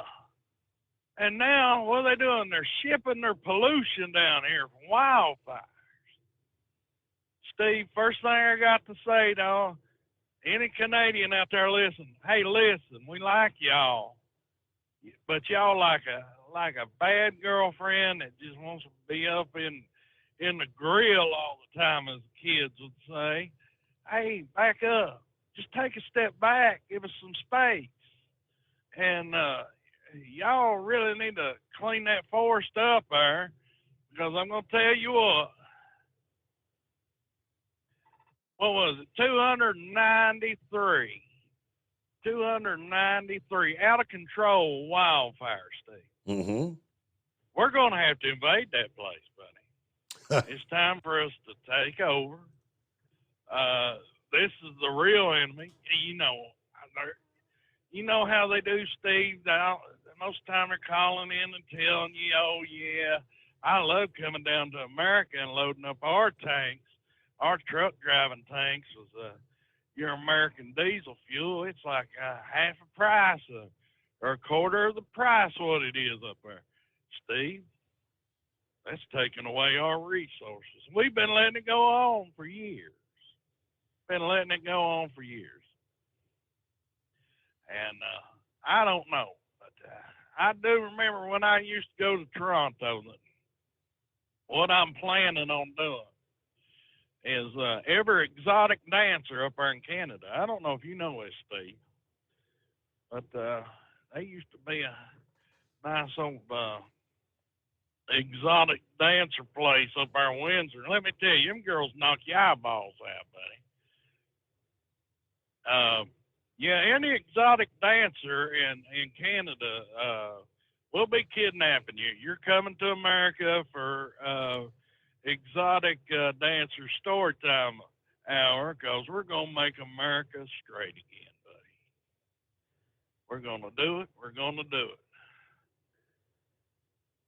Steve, I don't think people understand what went on that Titan sub, buddy. It's a good thing I'm on the case. Oh, you're going to get to the bottom of this? Oh, I've already got to the bottom of it, buddy. A lot of people don't realize that there was some pretty big international bigwigs on the Titan submarine. Oh, yes. Oh, yeah. International banker types, Steve. These were a few of the bankers that did not want the Americas to go on the, digital currency, where the Fed's going to replace all our money with stuff that ain't even worth Dogecoin, buddy. And I believe they killed these fellers at the bottom of the ocean. I have no way of proving it right now. Oh, you think? Yeah. And just like you were saying, buddy, Epstein didn't kill himself. I don't think these bigwigs killed themselves. They didn't kill themselves. It don't make no sense. Why would you gather that many people that have that many high ties in one place at one time? And every day on the daggone news, you got somebody popping up, well, I was supposed to go on that sub, but something happened. Steve, I'm telling you, this is a CIA operation to bail out the Fed, buddy. That's what's going on. Wow. I'm going to get to the bottom of this one way or another as soon as I can find some evidence. But for all you people out there right now, it's just theory. That's all I got to say about it. You know, all this stuff going on with the big UPS strike and YRC, yellow, whatever you want to call them nowadays. You know, one time I was a Teamster, Steve. I ain't got nothing against no union member out there. In some ways, it's good. Some ways, it's bad. But I will tell you this. As a former Teamster, I was under Hoffa Jr. If you boys go sign a contract, or agree on it, just watch what your union steward is doing. That's all I got to say about that when they started rallying around and, oh, this is a good contract, we need to sign it up. Just watch the cat for the next month or two. Because I tell you what, the last time I went to vote on a contract, daggone, oh yeah, it's a good contract. Union steward was, you know, talking it up. Oh, I was one of the few ones in the daggone place that was saying, hey, this ain't what we asked for. This ain't gonna work out. Well, daggone, after the contract gets signed, well, daggone, the union steward pops up with a brand new little convertible car. I don't think that's coincidence, Steve. Oh, yeah? And I'm not saying anything dirty or whatever, but it sure turned me against it. I'll put it like that. But if you listen to the little news break there before, and I'm sure that many people did, I want to ask all you union members out there,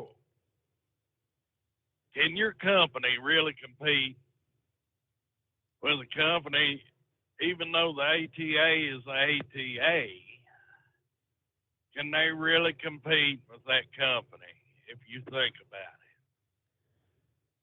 Most of the LTL companies go under a different set of rules, even when it comes to DOT roadside inspection.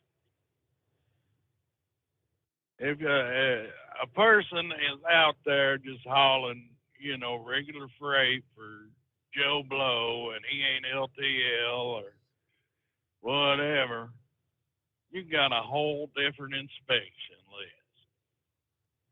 list. Air pressure is a totally different thing. And any LTL guy will tell you that. The brakes, the oil, it's a different standard.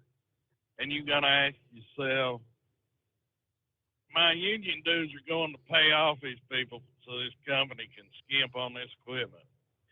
And every union outfit I've ever seen has had crappy equipment unless you're the top guy. You was in the top 10. But it was just like a little news break said, oh, UPS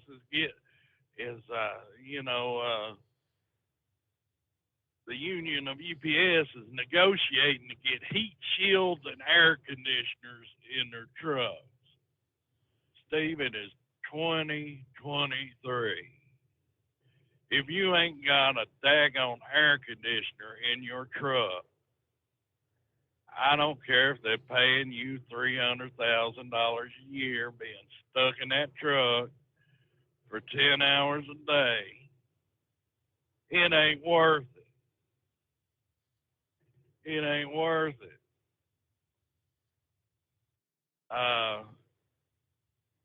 And if that's what you're using, past what, 80, 90 years, it ain't done much. I mean, I just hate to put it that way, and I was the guy who was in there. Yeah. You know? Well, after all these years, I mean, they're going to put AC in all new trucks moving forward. It's the older trucks. You're going to get a fan, I think, in the front and a fan in the back. But All right, inbred redneck out on the campaign trail. All right, 21 past the hour. And you know the old saying, it's so bad they can't give that stuff away. Bud Light is still at it. They did this over the Memorial Day weekend. I don't know how many people capitalized on it. Obviously, there are some people that got some free beer, right? And they're doing it again here for the July 4 weekend. Essentially, they're offering free beer with a $15 rebate promotion ahead of the July 4 holiday. According to Newsweek, if you purchase a 15-pack of Bud Select 55, or Bud Light, you can claim the $15 rebate, making the beer either cheaper or completely free in some cases, depending on where it's sold. Not the first time. They've used rebates to try and raise sales recently. Of course, they had the promotion around the major beer-centric weekend, their Memorial Day. But, 4th of July, this is a sign of just how bad things are. They're saying a beer company giving away beer around Independence Day would be like a poultry farmer giving away turkeys at Thanksgiving, as they continue to struggle. Now, separately, I just came across, this is interesting. Bud Light's troubles may have started with Kid Rock shooting up a bunch of cans. Never mind the slumping sales and the tumbling stock price. Anheuser-Busch has a far larger problem in terms of expired beer. According to the quarterly earnings report submitted to the FCAAD, the company claims that they discarded more product than we sold. The issue is Bud Light dumps case after case of bottles and cans and sends thousands of kegs for proper disposal. Now, according to the CEO, Joe Barron, dumping the kegs is especially tough. We have to depressurize them, remove the contents to a sterile facility because of industry codes that were instituted under Obama. The law states that each company must pay a minority, woman, or other marginalized people's representative the equivalent of 5 times the minimum wage to monitor any activity that might be connected to climate change. And now the kegs release carbon dioxide as they're emptied, which is considered a greenhouse gas, right? Although it is the #1 gas in a cow fart, we're not really sure how the science applies, but, we were told the world would end if our beer companies compete with bovine flatulence. All right, it is 24 past the hour. Getting close to bottom of the hour news break, so let's jump to Philip in Florida here on a Thursday morning. What's going on? I was just sitting here on I-4. Funny enough you say this, I'm riding behind a Bud Light truck going down I-4 now, right close to the Disney Springs exit. So I don't know where he's going, but he's going somewhere to take something somewhere. Yep. Hey, Steve, did you say that Yellow, if the government or Yellow defaults on that loan, that the government's going to get 30% of their company? Well, with the $700 million loan they got for the COVID, they got 30% of the stock or whatever. So that's what they essentially own 30% of the company right now. I guess I'm assuming if they paid back the $700 million, they get back the stock. But they've only paid $230 back. So right now essentially the government, the taxpayers own 30% of Yellow stock, which by the way was down to 80 cents a share yesterday at the closing bell.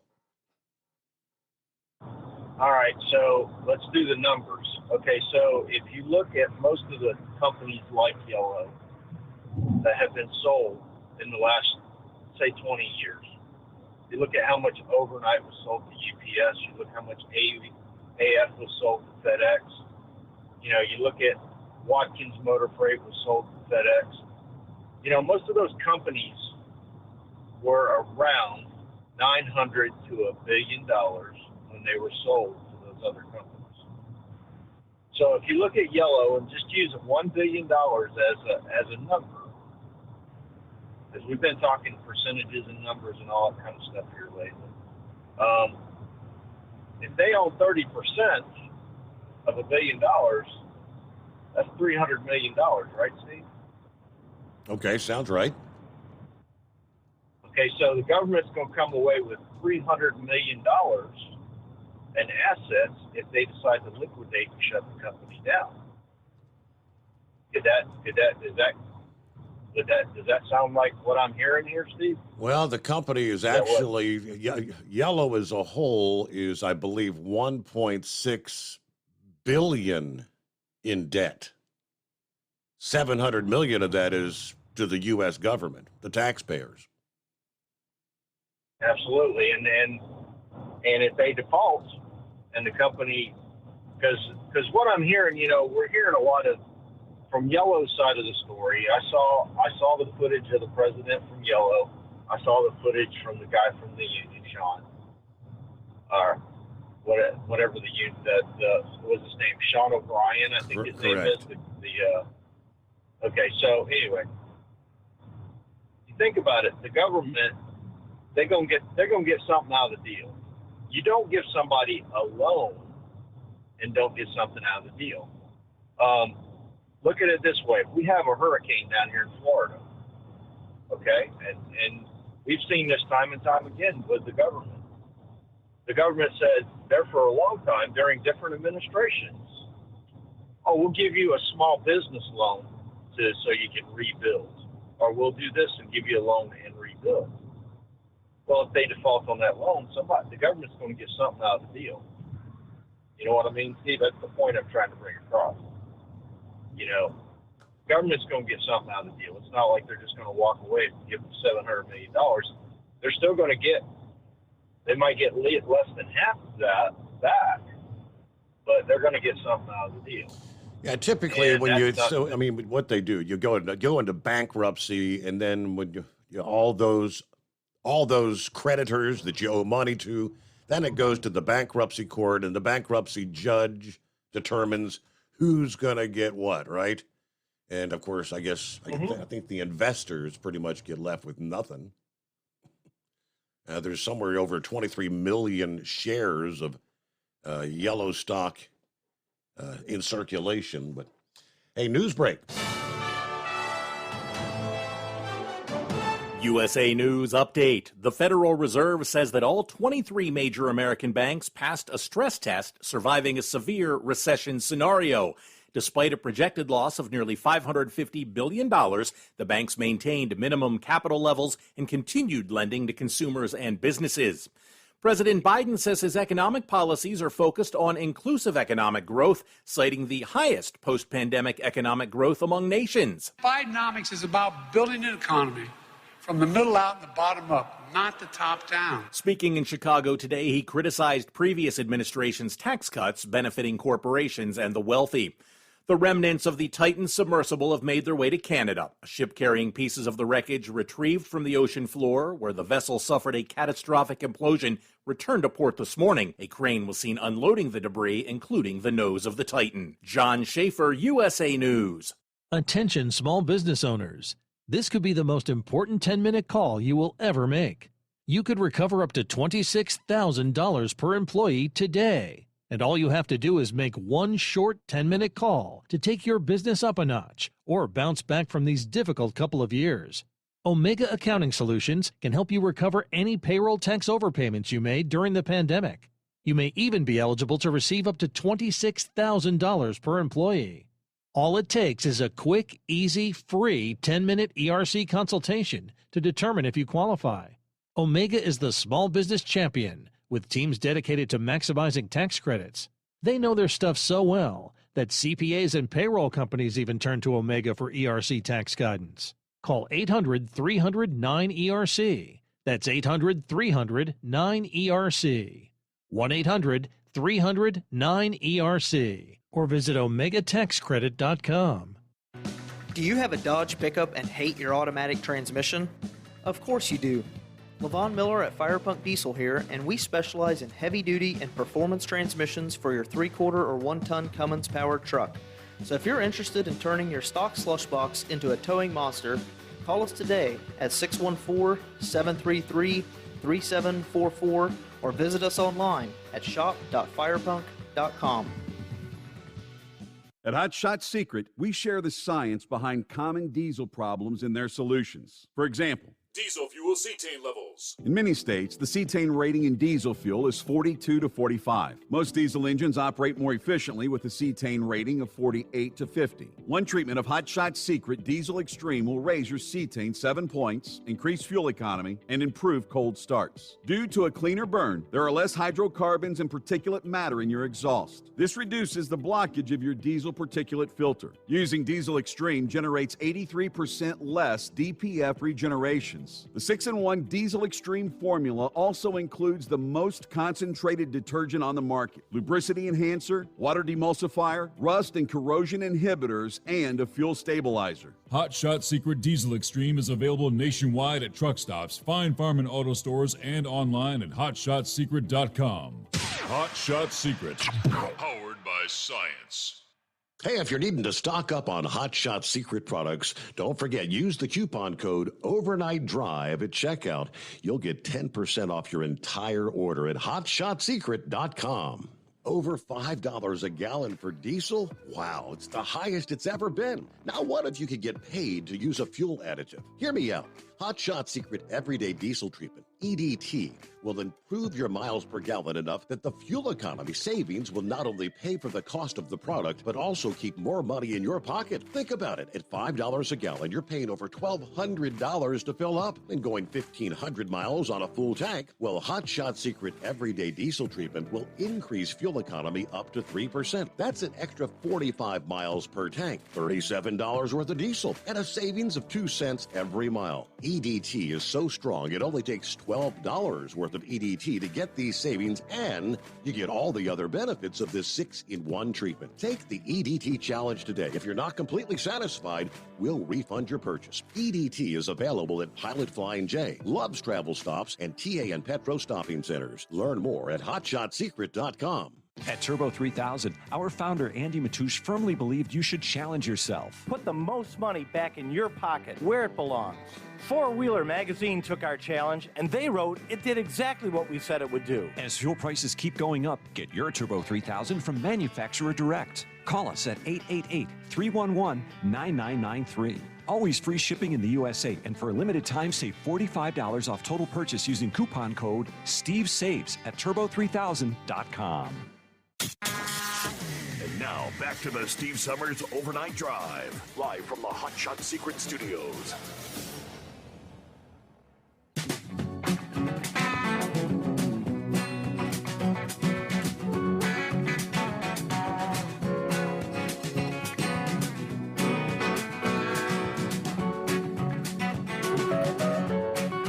All right, back at it here. We leave off. Oh, yeah, we were chatting with Philip. Rolling down the interstate here. All right, take two. Welcome back, Philip. Hey, buddy, you there? Yeah, we got you. Take two. Yeah, what I was saying before is it's just with these loans and stuff, they do assets, the amount of assets a company has, and I understand about the bankruptcy. I know how it works.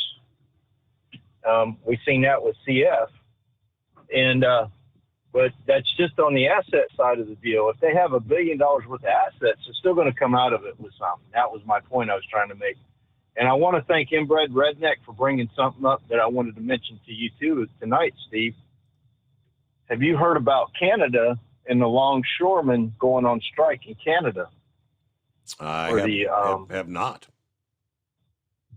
Okay, so, well, we know the longshoreman strike that happened in the U.S. on the West Coast was diverted. I mean, they're still working on the contracts right now for that. But the maritime boards and the longshoremen have got together and they're working it out in America, but they're not working it out in Canada. So all the ports on the West Coast of Canada, especially you look at the port of Vancouver, there is a lot of stuff there other than just containers coming in. It's, they've got grain, they've got fuel, they've got different kinds of things coming in there. And they're set to go on strike July 1st. And that was issued by the longshoremen to the government of Canada. They actually sent a letter to them saying that we're going to go on strike July 1st unless we get this, something going on. So if they shut down Vancouver, that's going to put a big halt on Canada. And as Inbreg Redneck mentioned earlier, there's a lot of the population in Canada, sure, it's by the border, but a lot of population is by the big cities. It's not out in the rural areas. And they say it could do a domino effect on Canada and really hurt their infrastructure and the nation's economy. So, and ours isn't said and done yet either. I mean, they're talking to each other, but it's port by port case, so there's a lot of stuff going out there. And that deal with FedEx and the odometers, that's an interesting story in itself there. But it doesn't surprise me because a lot of these companies want to get rid of equipment. They want to sell it cheap or they want to get rid of it. They're going to do what they have to do to get rid of it. I'm really surprised UPS hasn't sold more of their equipment out. I know for years they just salvaged their stuff out. They would never sell it for many years. But when you have a ton of equipment, you got to get rid of it. You got to do what you got to do.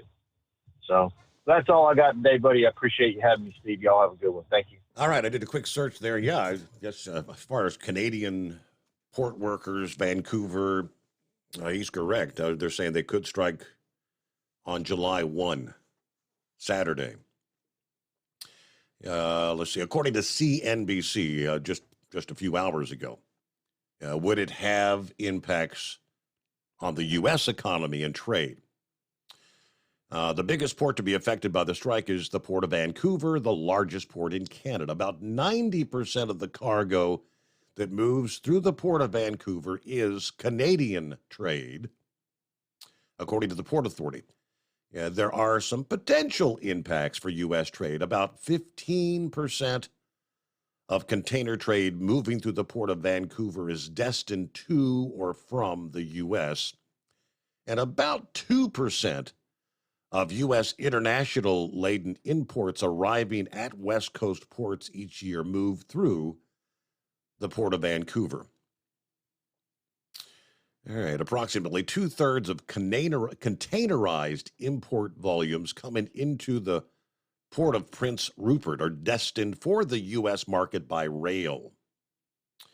It's estimated that Canadian West Coast ports handle almost $225 billion worth of cargo annually. Items transported by rail, including many consumer products from apparel to electronics, the movement of grain vessels, should not be impacted by the strike under the Canadian Labor Code. But there you go. Yeah, that's hadn't seen anything on that one. All right, back to the calls here. Who we got? Is that Chris? Yeah, Steve. I wonder about the exports. They ship a lot of wood out. Of course, it's all on fire now. But I imagine a lot of that comes out of there and goes down here. But, hey, you didn't believe me about James Cameron, did you? I thought I was the one that called you and told you about that, but yeah, I did. I did a little search that following morning. I came across like some National Geographic video and whatnot, kind of documentaries of his going all the way down to 3 times the depth of where the Titanic is. Yeah, he commissioned that sub, and he was supposed to make a movie down there, but they made a show about his sub. That was interesting, but he didn't tell anybody he was going. Is one of the reasons nobody knows. I think he waited till he came completely back up before he announced that he had done it. But I was just a little aside there. I want to talk about Social Security. But what Trump said is right. But what Biden said and nobody called him on this during the debt ceiling debate, is nonsense. Biden doesn't have any damn authority to cut Social Security or stop Social Security. It doesn't have anything to do with the budget. Like he said, the Treasury owes Social Security. At some point, they actually issued bonds, so they're paying interest to Social Security. It's $1.8 trillion, I think, that they hold in bonds. And it should have been $3 trillion to get through the baby boom retirement. But last year was the first year that Social Security put out more than they took in. They collect money. They collect their own damn money. And it's against the law for the Treasury to give Social Security any money. So until that trust fund runs out, that's the only way they can cut payments right now, unless Congress passes a different law. Mm-hmm. I looked all this stuff up when he said that he was going to cut payments. He might not be able to make payments, and nobody called him on it. Even McCarthy didn't call him on it. But and the news all said, "Oh yes, but so much cut the payments." It's stupid. He finally started saying, "Well, maybe Medicare. We might not be able to pay Medicare," and he's damn right about that. Well, then they use this SS stuff as a scare tactic, right? They're trying to scare the old people. My mother actually she called me when this whole thing was, just all coming to a head about we're going to default and all that. And she relies on Social Security, and she's like, What am I going to do? And I said, you're going to get your check. It's just they're trying to scare you. Yeah, and not one news agency pointed it out. They won't say food fight. That's nonsense. But the thing about these pensions, I don't know a lot about them, but I think they're guaranteed just like banks. I know they negotiate it or something, but, Philip was talking about, they're going to take something from the unions. You remember when the car companies went under, Obama actually signed the damn companies over to the unions to guarantee their pension. That's what really happened. And then they ended up going bankrupt anyway. But I just wanted to bring that up. That made me so damn mad that nobody said anything about that when he was going around making that threat. Right. He's an idiot. Yeah. So, that's not all I got. Well, all right. Thanks for checking in here. If we don't hear from you again, have a great Independence Day weekend coming up here, right? All right. Let's see. Hello to Rick in Columbus. I see your Cincinnati Reds win again in an extra inning affair this past evening. So that's 2 in a row, right? I believe against Baltimore there. They were tied at 7 in the 10th. Reds scored, I believe, 4 runs there in the 10th. Final score 11-7. All right, 16 before the hour. And who we got on board here? Brother Rambler, I believe, checks in here on a Thursday. Hey there. Well, praise God, Steve, and glad to be on with you. And hello, God's children out there in radio, internet land. Glad to be here with you, Brother Rambler, checking in with you. And I tell you, kind of missed an hour and a half of the show. That daggum Sandman, Steve. Boy, he is the worst driver of all. Anytime the Sandman wants to drive, things just don't end well. Yeah. So I had to pull over and I had to get to one of my stores and let Sandman tax. Sandman had to get his tax for about an hour and 15 minutes. So, but I did hear Grump's call, and I love it. Love it. All I can say is, in the immortal words of one Archie Bunker, and I hope I'm not about to lose my signal. Am I coming in loud and clear, Steve? We got you at the moment. Yes, sir. All right. Pico Commie Union Organizer. That's what Archie Bunker always called him. It's what he called his brother, at least, a Pico Commie Union Organizer. But now, I know a lot of our callers are strong union, and the sad part is when you go to work with a company like Yellow Freight or UPS, a lot of times you can sit there and say, I'm not going to be in the union. They'll still take out union dues out of your check, even though you're not even in the union. They'll still take them out. I know in the state of Alabama, they got something on the books now. Either the law passed or they going to pass it to where, you can't do that no more. If you go to work with a union company, you say, no, I don't believe in the union. They can't touch your check. But normally, whenever you go to work with any kind of union company, no matter if you support or if you don't support, they're going to take that money. Them union dues is upwards to $60 to $100 that they going to check that they going to take. Mm-hmm. But anyway, Steve, that ain't the reason why I called. I just wanted to call and say hello to everybody out there, and I'm still doing this deal with these auto parts for now going on 18 years, and happy about it, proud about it, glad to be working for a non-union company. So, well, at least our DC is non-union. Can't say too much about the DC in Atlanta, Georgia. They're union, and I talked to some of their drivers. They absolutely hate it. So, it is what it is. Remember when Hostess Cupcake, not Hostess, Hostess, bakes the cupcakes, the zingers and all that stuff. Remember whenever they went under? And I think they got bought out. I don't know if they were able to keep the union or not, but a lot of their biggest problem was the union. And they's like, you know what? Screw it. We're just gonna close the doors, and someone bought them out. So, we didn't lose our Twinkies and our Hostess cupcakes or anything like that, or the snowballs. Those are my personal favorite.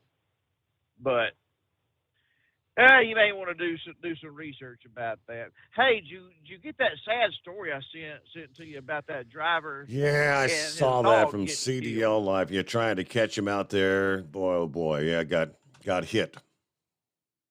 Got hit. Both of them got hit and killed. That almost happened to old Dirty Diapers one time. His dog Rover it was either Rover or Toby got away, and he almost got hit trying to chase him. So, yeah, I tell you, that's just terrible. But like I said, man, good call by Grump, and hopefully we may be able to catch old Monkey Gouger if he calls in tonight, and a couple others. I heard that Right Wing Nut and his co-driver Heat Wave are both at the house tonight, so guess we won't be hearing from them. But anyway, Steve, I'll go ahead and I'll get on off here. I want to encourage folks to come on and pay us a visit at Determined Ministries Church, because I'm about to lose my signal. And come on, pay us a visit. We have live service at 5 o'clock p.m. Central Standard Time, 6 o'clock Eastern Time. Remember this, God's children. Love is just not another four-letter word. It's something you have to do. It's something you have to enact. And if Jesus can love you, and he does, old Brother Rambler and Steve and everyone else can love you, and we do. And Steve, I'll talk to you later, brother. All right. Have a good morning. Safe travels out there. At Hot Shot Secret, we share the science behind common diesel problems and their solutions. For example, diesel fuel cetane levels. In many states, the cetane rating in diesel fuel is 42 to 45. Most diesel engines operate more efficiently with a cetane rating of 48 to 50. One treatment of Hot Shot Secret Diesel Extreme will raise your cetane 7 points, increase fuel economy, and improve cold starts. Due to a cleaner burn, there are less hydrocarbons and particulate matter in your exhaust. This reduces the blockage of your diesel particulate filter. Using Diesel Extreme generates 83% less DPF regeneration. lubricants. The 6-in-1 Diesel Extreme formula also includes the most concentrated detergent on the market, lubricity enhancer, water demulsifier, rust and corrosion inhibitors, and a fuel stabilizer. Hot Shot Secret Diesel Extreme is available nationwide at truck stops, fine farm and auto stores, and online at hotshotsecret.com. Hot Shot Secret, powered by science. Jeans aren't one size fits all. Your seats shouldn't be either. That's the idea behind Bostrom's Wide Ride. It's the future of seating comfort. The Wide Ride features a 23-inch wide seat cushion and backrest, flex mat cushion support system, full lever recline, and front and rear cushion tilt on Bostrom's premium suspension system, allowing you to find your perfect fit. Optional features include a seat heater and a new innovative smart seat memory. With the flip of a switch, your seat can be a help and not a hindrance, allowing you to get in and out of your cab with ease. The premium foam is what makes the Wide Ride seat the perfect fit. It's designed to work for drivers of all shapes and sizes, and each seat is custom built right here in the USA. It's the smart seat choice. Go to BostromSeating.com now and find ultimate comfort for the open road with the Wide Ride from Bostrom. And now, back to the Steve Summers Overnight Drive.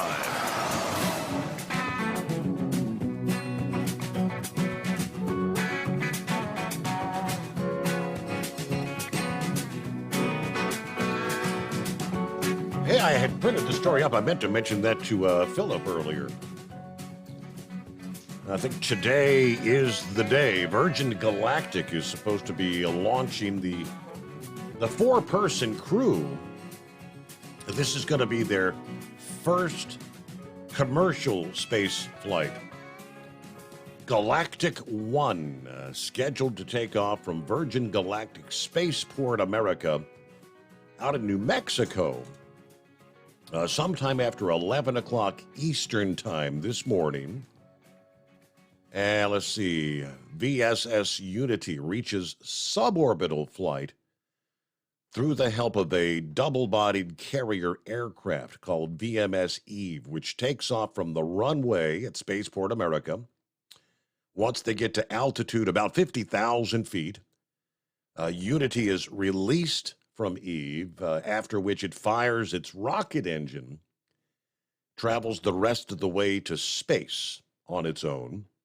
Now, this is one of those suborbital flights, lasts long enough to grant the crew members a few minutes of weightlessness and a chance to perform a handful of research experiments. All right, Virgin Galactic announced who will be riding aboard the company's first commercial mission. This is a reusable Spaceship 2. All right, there you go. So that's a little after 11 o'clock this morning. I'm sure they'll be covering that like on the NASA channel and things of that nature, I would assume, YouTube. Not seeing a name. Who we got on board here next? This is Vic. Hey, Vic. Okay. Yeah, I had gotten a thing earlier today from one of the investment advisory letters that I no longer subscribe to, and they wanted me to come back. And in that, they had quoted how much money the government had set aside for electric vehicle conversions, charging stations and everything else. I think you kind of touched on that before. Mm-hmm. And I tried to forward that on to Heatwave. I don't think it went to where I wanted it to go. But anyway, because I once commented to him that I felt that eventually the government was going to pump a bunch of money into this Yellow Corporation to try to salvage it, primarily because I agree with a lot of what Trump said, but the thing of it is the taxpayers are going to be on the hook for Yellow one way or the other. And actually the cheapest version is to keep them in business if they monitor what's happening. And you used to have a caller that came in, him and his daughter. He was an older fellow. I've forgotten his handle. He was always talking about the retirement funds, and he was worried that going to go to the pension benefit. And Yes, that was Freddie the freeloader and his daughter Mary. Right, thank you. But that was the point that he was making there. And in that one of his comments, he was talking about how they had modified that Employee Retirement and Income Security Act, what they used to call ERISA. And when I was trying, I know I have that Motor Carrier Act of 1980 somewhere around here, and whenever Carter passed that, he put safeguards in it, and whenever Reagan implemented it, he disregarded those safeguards, and that's where the confusion comes in about, they wanted to blame it on Reagan, and it was really Carter that started it, and whenever Carter started that and he was president, I was working for agricultural cooperatives, and unfortunately, I had a rather painful experience with all that because the agricultural cooperatives didn't keep up with what was really going on in the Deregulation Act. Other people did. And in that, before that whole Deregulation Act, you had to go to both the Security Exchange Commission and the Interstate Commerce Commission to get approval to invest in anything. They did away with that in that Deregulation Act. And I think that Jimmy Hoffa, for all the stuff that he invested and everything else, he invested primarily in real estate. He had to have all that approved before he could invest that money. And it also went into the Department of Labor, the Labor Relations Act. So everything that Jimmy Hoffa invested in, it was approved, but it was primarily in it wasn't only the Las Vegas gambling casinos, but it was a lot of other real estate. Well, we got to pause there, so hold that thought. We'll return momentarily. It's coming. Crisp fall mornings turn bitter cold. As you fire up your diesel, you can see your breath on the inside of a cab. Imagine looking deep into your engine. Freezing temperatures impact your diesel's fluids, especially fuel. On a 23-degree morning, the paraffin wax in your untreated fuel starts to morph from fluid to large crystals. These crystals clump together and form a gel. At minus 10 degrees, your fuel hits the point where it no longer pours like a liquid. It's so dense that the flow through the fuel filter will slow, causing hard starts or no starts. Get prepared now for the cold that is coming. Hot Shot's Secret Diesel Winter Anti-Gel is a premium fuel additive that lowers your fuel's pour point to minus 65 degrees. If it's that cold out, you shouldn't be on the road. You ought to be at home in front of the fireplace. Hot Shot's Secret Diesel Winter Anti-Gel Premium Fuel Additive. Available now online at HotShotSecret.com. Hot Shot Secret. Powered by science. Whether you're a diesel pickup performance enthusiast or just looking for a small upgrade, when selecting common rail fuel system components, look no further than Exergy Performance. At Exergy, you'll find injectors, pumps, and more, engineered like no others on the market using state-of-the-art equipment run by people that have been in the business for decades. Exergy is the home of the Sportsman line of injectors. These injectors are designed for use in pickup trucks with no other modifications and offer a 15 to 20 horsepower gain while being calibrated to tighter tolerances than factory stock injectors. With the product lineup of injectors from Sportsman to 700% over, pumps from Sportsman to 14 millimeters, and complete engine control systems, Exergy has you covered. So if you're in the market for common rail components at any power level, contact Exergy Performance or one of our many dealers listed on our website at exergyperformance.com. Live from the Hot Shot Secret Studios, the Steve Summers Overnight Drive. USA News, I'm Ryan Daniels. Debris has been found of the imploded Titan submersible that contains presumed human remains. The U.S. Coast Guard made the announcement Wednesday after a ship carrying pieces of wreckage recovered from the bottom of the ocean returned to port. Investigators from the U.S. and Canada will use the pieces to try to determine what caused the submersible to implode. 5 people on board the Titan are believed to have been killed. by the implosion. Severe weather is creating issues at airports ahead of the 4th of July holiday weekend. This traveler is finding it's hard to find a place to stay during the delay. We just spent $400 for a hotel for a night, and now, no hotel vouchers, they're not helping with anything. More than 4,600 flights have already been delayed or canceled so far Wednesday. America's biggest and busiest airports the hardest hit. Smoke from Canadian wildfires is blanketing millions of people in Chicago, Detroit, Pittsburgh, and elsewhere, dealing with unhealthy air quality. The smoke expected to move east, hitting parts of western and central New York. An IRS whistleblower is defending his claims Hunter Biden got special treatment from the Justice Department in his tax case. IRS investigator Gary Shapley told multiple news outlets this week the U.S. attorney investigating the president's son was blocked from bringing charges outside of Delaware and did not have full control of the case. Shapley says he believes anyone else would have been charged with felony counts. Hunter Biden reached a tentative deal to enter guilty pleas to 2 misdemeanor tax charges in a pretrial diversion agreement on a gun charge. The DOJ has argued the U.S. attorney leading the case had full authority. I'm Lisa Taylor. Violent protests continue after a 17-year-old boy was killed by police in France. Protesters took to the streets Tuesday night and set 40 cars on fire, and 24 officers were hurt as a result. This is USA News. The inventor and CEO of MyPillow is always looking for ways to solve everyday problems. Have you ever picked up a towel set because it felt really soft in the store, but then when you go to use it, it's not very absorbent? It's basically a towel that's leaving you out to dry. That's why MyPillow has developed the MyPillow towels. Towels that work. I know, it's mind-blowing. Towels that actually dry you. The 6-piece towel set includes 2 bath towels, 2 hand towels, and 2 washcloths. They come in a variety of colors, and right now you can receive a 6-piece set for only $39.98 with promo code USA. Go to MyPillow.com right now and click on the radio listener special. MyPillow products come with a 10-year warranty, and they have a 60-day money-back guarantee. To receive this amazing offer on the 6-piece set of MyPillow towels, just go to MyPillow.com. Click on the radio listener special and enter promo code USA or call 800-951-8175. That's MyPillow.com. Promo code USA. President Biden took time in a landmark address Wednesday to call out success stories in the U.S. economy since his time in office. Biden also called out former President Trump and Republicans for giving tax cuts to corporations and the wealthy. My predecessor enacted the latest iteration of the failed theory. Tax cuts for the wealthy.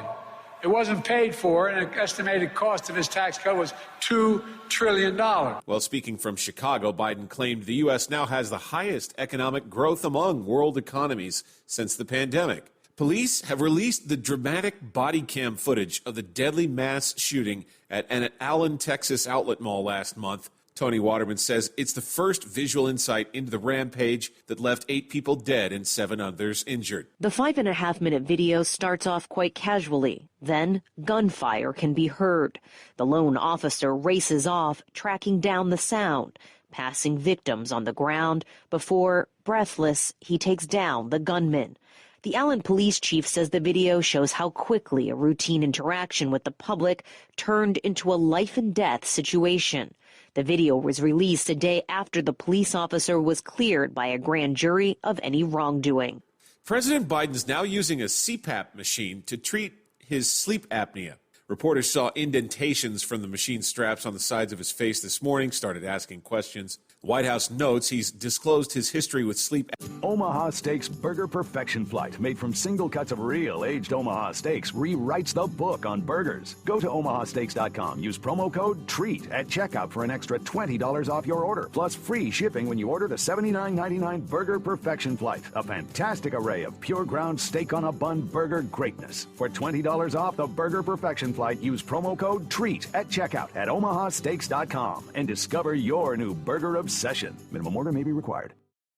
At Hot Shot Secret, we share the science behind common diesel problems and their solutions. For example, diesel particulate filter regeneration. The DPF catches particulates left over from combustion. The DPF regeneration cycle cleans the filter with temperatures exceeding 1,000 degrees Fahrenheit. The computer sensor triggers the DPF regen, which is often accompanied by a loss of power and fuel economy. The frequency of DPF regens are in correlation to the cleanliness of the fuel burn. Under heavy operation with the dirty burn, DPF regens can occur multiple times per day. Hot Shot Secret Diesel Extreme Fuel Additive promotes a more complete combustion, creating fewer emissions and therefore fewer DPF regens. Vehicles using Diesel Extreme experience 83% less DPF regens. Hot Shot Secret Diesel Extreme is available nationwide at truck stops, Fine Farm and auto stores, and online at hotshotsecret.com. Hot Shot Secret, powered by science.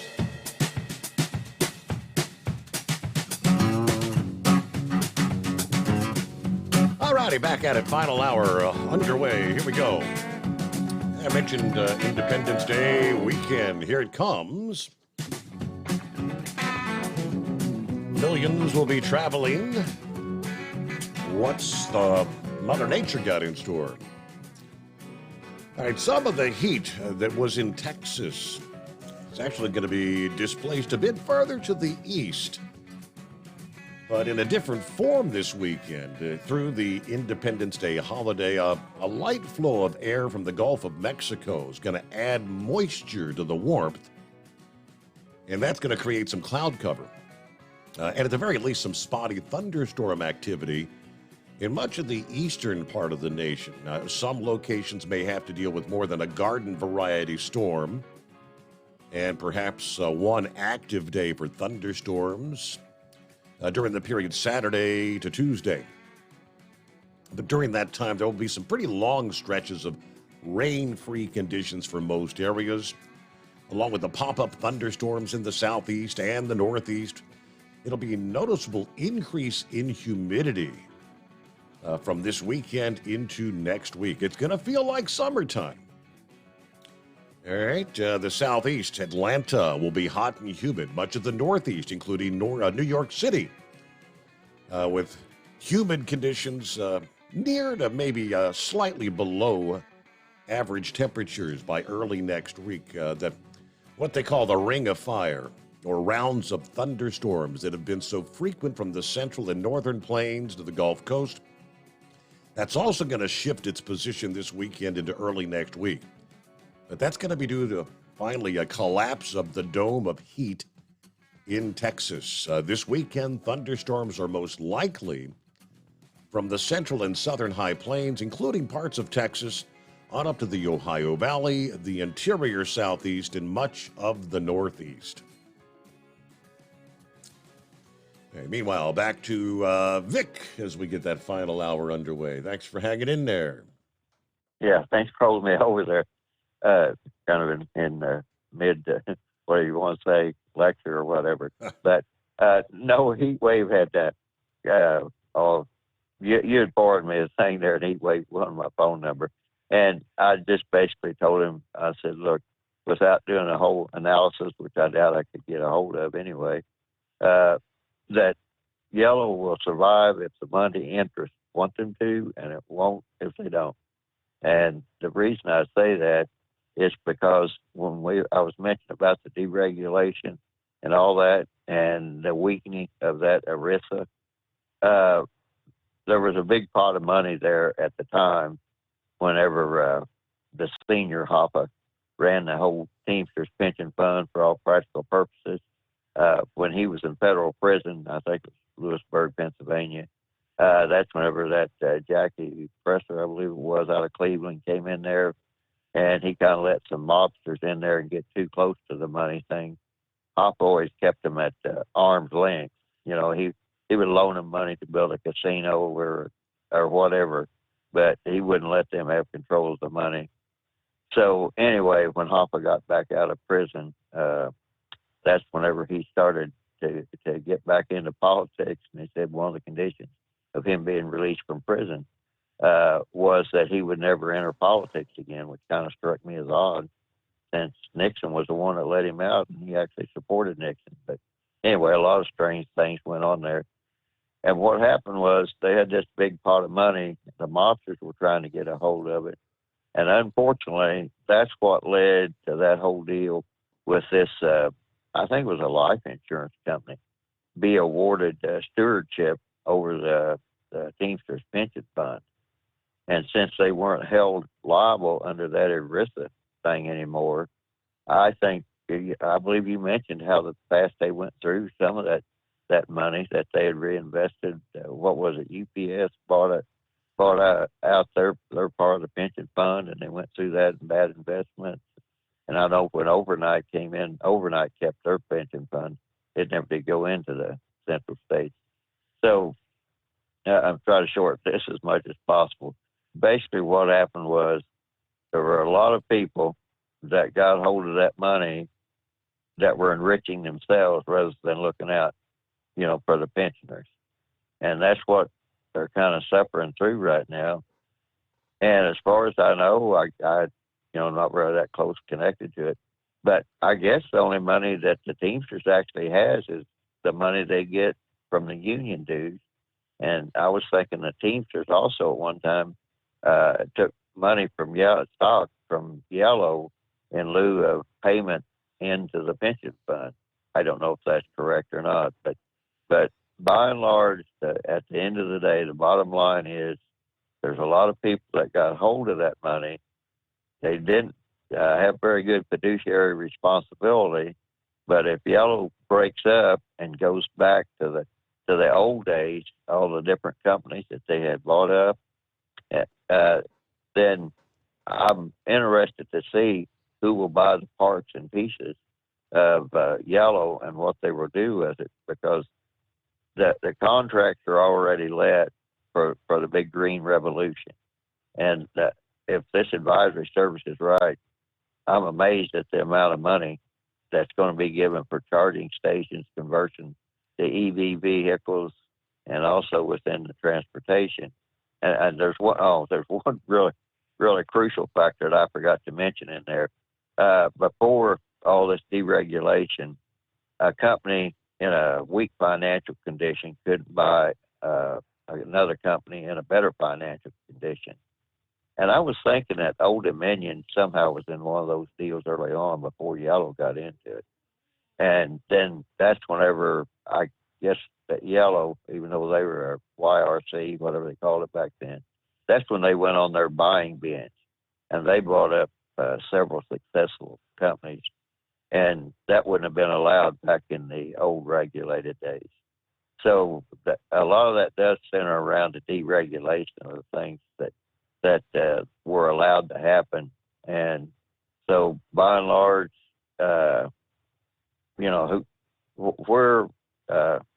just back to my original point, if there are people that feel they can make more money out of Yellow succeeding, there is enough government money out there to where they will succeed. And by and large, Yellow succeeding would be the cheapest out for the government, because the government's going to have to swallow a bad loan. It's going to have to go to the pension benefit and guarantee corporation. So no matter how you look at it, the taxpayer is going to pay for them, whether they succeed or whether they bail out. One big factor that I have in there is I think they need better oversight. If the government sticks any more money into it, there's going to have to be sufficient oversight. And I have a whole bookload of formulas that goes back to how you used to have to justify rate increases and everything else. So they're going to have to drag out some of those old formulas and take a long, hard look at the analysis. And maybe they'll have to sell some portions of it. But it just looks to me that they're just kind of what we used to call a vulture fund. It just looks like the vultures are circling, and they're just waiting to pick apart the pieces of Yellow for other people to make money out of it. And I'll just leave it at that, Steve. I see that coming down the pipeline. I've been saying that, right now on a daily basis, guarantee the freight being hauled by Yellow. Other companies are making the calls saying, "Hey, you don't want to have your stuff sitting on the dock somewhere when the reality hits. Why don't you sign up over here?" Now, there's probably some contractual obligation that some of that freight can't be moved or altered until the actual potentially inevitable happens. I guess you could call it that. Sundance, what's happening? Hey, not much, Mr. Summers. Well, I've learned a lot over the last couple of days that the union used to be pro-Republican, or Republicans used to be pro-union. That's a new one on me. And the Democrats dismantled the union, you know, the Kennedys, the mother fellas, Jimmy Carter. What the hell was I thinking? But this, all right, so Grump's question or statement a while ago was, if you don't like it where you're at, go somewhere else. Leave yelling and all that, right? Mm-hmm. Well, I was with ABF 14 years, and the 2 years ago, they were talking about the government's going to be, or the pension's going to be insolvent. So I was like, well, hell, if that's going to be the case, I got to go make me some money. So I signed up and got me a lease operating thing going on. And then those guys started stealing. Okay, that's cool. We going through that process to get that money back and some. But, you know, and that's why I was trying to educate people like a week and a half ago when we got into the big conversation about what you need to run for out here, what it costs to operate. And you come up with a story a couple of days ago about it's $2 a mile. $2 and like $2.15, $2.17 a mile right now. Okay, so here's my thing. If you guys would stop hauling it, you got to. If you want to make any money, anything over $2.15 is your money. If you want to make $40,000 a year, knock yourself out. I ain't doing it for that. Now, you know, the union ain't that great a pay either. Anyway, I mean, you know, they pay you $28 an hour at ABF. They're fixing to get a $3.50 an hour raise here in a couple of weeks, or actually next week, plus 75 cents for the next 4 years. So they'll be at about $33 after the end of the next contract. Good. They went up $7 over the next 5 years. Good deal. They're doing it right. All right. I did not know that President Trump was the one that loaned Yella this $700 million 3 years ago. That was part of the controversy. Yeah, that was, I think the guy's name was Esper, who, you know, that was, because they started questioning him immediately. That was under Trump's administration when that all came down the pike. Yeah, I did not realize that. I know Biden did shore up the pension plan. And you would think a company that makes a revenue that you reported last night of $4 billion a year, why can't they pay back the $700 million loan? I mean, you know, that's $16 billion over 4 years to pay back $700 million. That's not a lot to pay back, if you ask me. Somebody's not doing something right, or somebody's stealing a lot of money. Also, on pensions and Social Security, this is the biggest scam of our lifetime, or this whole century. Because if you look at it, the average the Social Security only pays out an average of 2 checks per person that pays into Social Security. And the Teamsters is about the same, because look how many people pay into Social Security that never even get there. Mm-hmm. You know, and you take those people and you take the people that make it and live, you know, 10, 15, 20 years, there's a lot more that don't make it that 10, 15, 20 years than do. So the average of all the people that pay in, it's the average they cut you 2 checks. So 2 checks is about maybe $4,000 to $5,000. You paid in $300,000 over your lifetime. All right. As for union dues, it's only 2.5 hours of your base pay is what your union dues in the union. So it's worth it. But like I said, but the standard is we're not up to. We should actually, labor costs for trucking should be around $40 to $50 an hour right now. It's not, because of the way they do the manipulation of the mileage pay. Oh, you average 60 miles an hour at 60 cents a mile. You make $36 an hour. Well, yeah, some days you don't run that many miles. So, you might only run 3 days or 4 hours to finish up that load that don't deliver till tomorrow. Well, you only made $120 today. You know, you got to go back and break it down a little bit better than, you know, the mileage pay. If you want to make $100,000 a year, that's $50 an hour to you, based on a 40-hour work week. I know we got 70 hours in 8 days. Yep. If you work that, you need to take that time off. You need to get at least 6 days a month off, 7. So that brings you a whole week that you don't get, you know, that you're going. So only averaging on 3 weeks a month. So just say you run 8,000 miles a month. That's the number, not 15,000. Not these crazy inflated numbers. Use real numbers, people. So, and like I said, it's $2.15. So if you want to make your money to make $100,000 a year, you need to be getting at least $3 to you. But these brokers, hell, they're making $400 off each load, and there's where your money's going. So you need, you know, see, a broker, I think, should like introduce the driver to the company that wants their stuff shipped, and then the driver can go and say, hey, all right, I'll haul it for this and figure in his broker fee and deal with the shipper that way. Not somebody in the middle telling you how much you're going to get paid. That is the most stupid. Let somebody else run your business and tell you how much you're going to run for. That is not the way America was built. And if you don't do it that way, you might as well be in a communist country, because they're telling you what you're going to work for. And that's what I got for today. All right. There you go. Yeah, I like it when we learn something. Learn something new every day, all right? It's the Steve Summers Overnight Drive, live from the Hot Shot Secret studio. At Hot Shot Secret, we share the science behind common diesel problems. For example, Turbocharger spool time. Turbochargers are designed to increase the efficiency and power of the diesel engine by forcing compressed air into the combustion chamber. Temperatures inside the turbo can reach upwards of 400 degrees. The oil meant to lubricate the bearings will burn, leaving behind a sticky residue called stiction. The turbo's ability to spool up quickly is hindered because the stiction-covered bearings can't spin properly. Hot Shot Secret Stiction Eliminator cleans the stiction from turbo bearings, reducing spool time, and builds maximum boost sooner in the RPM range.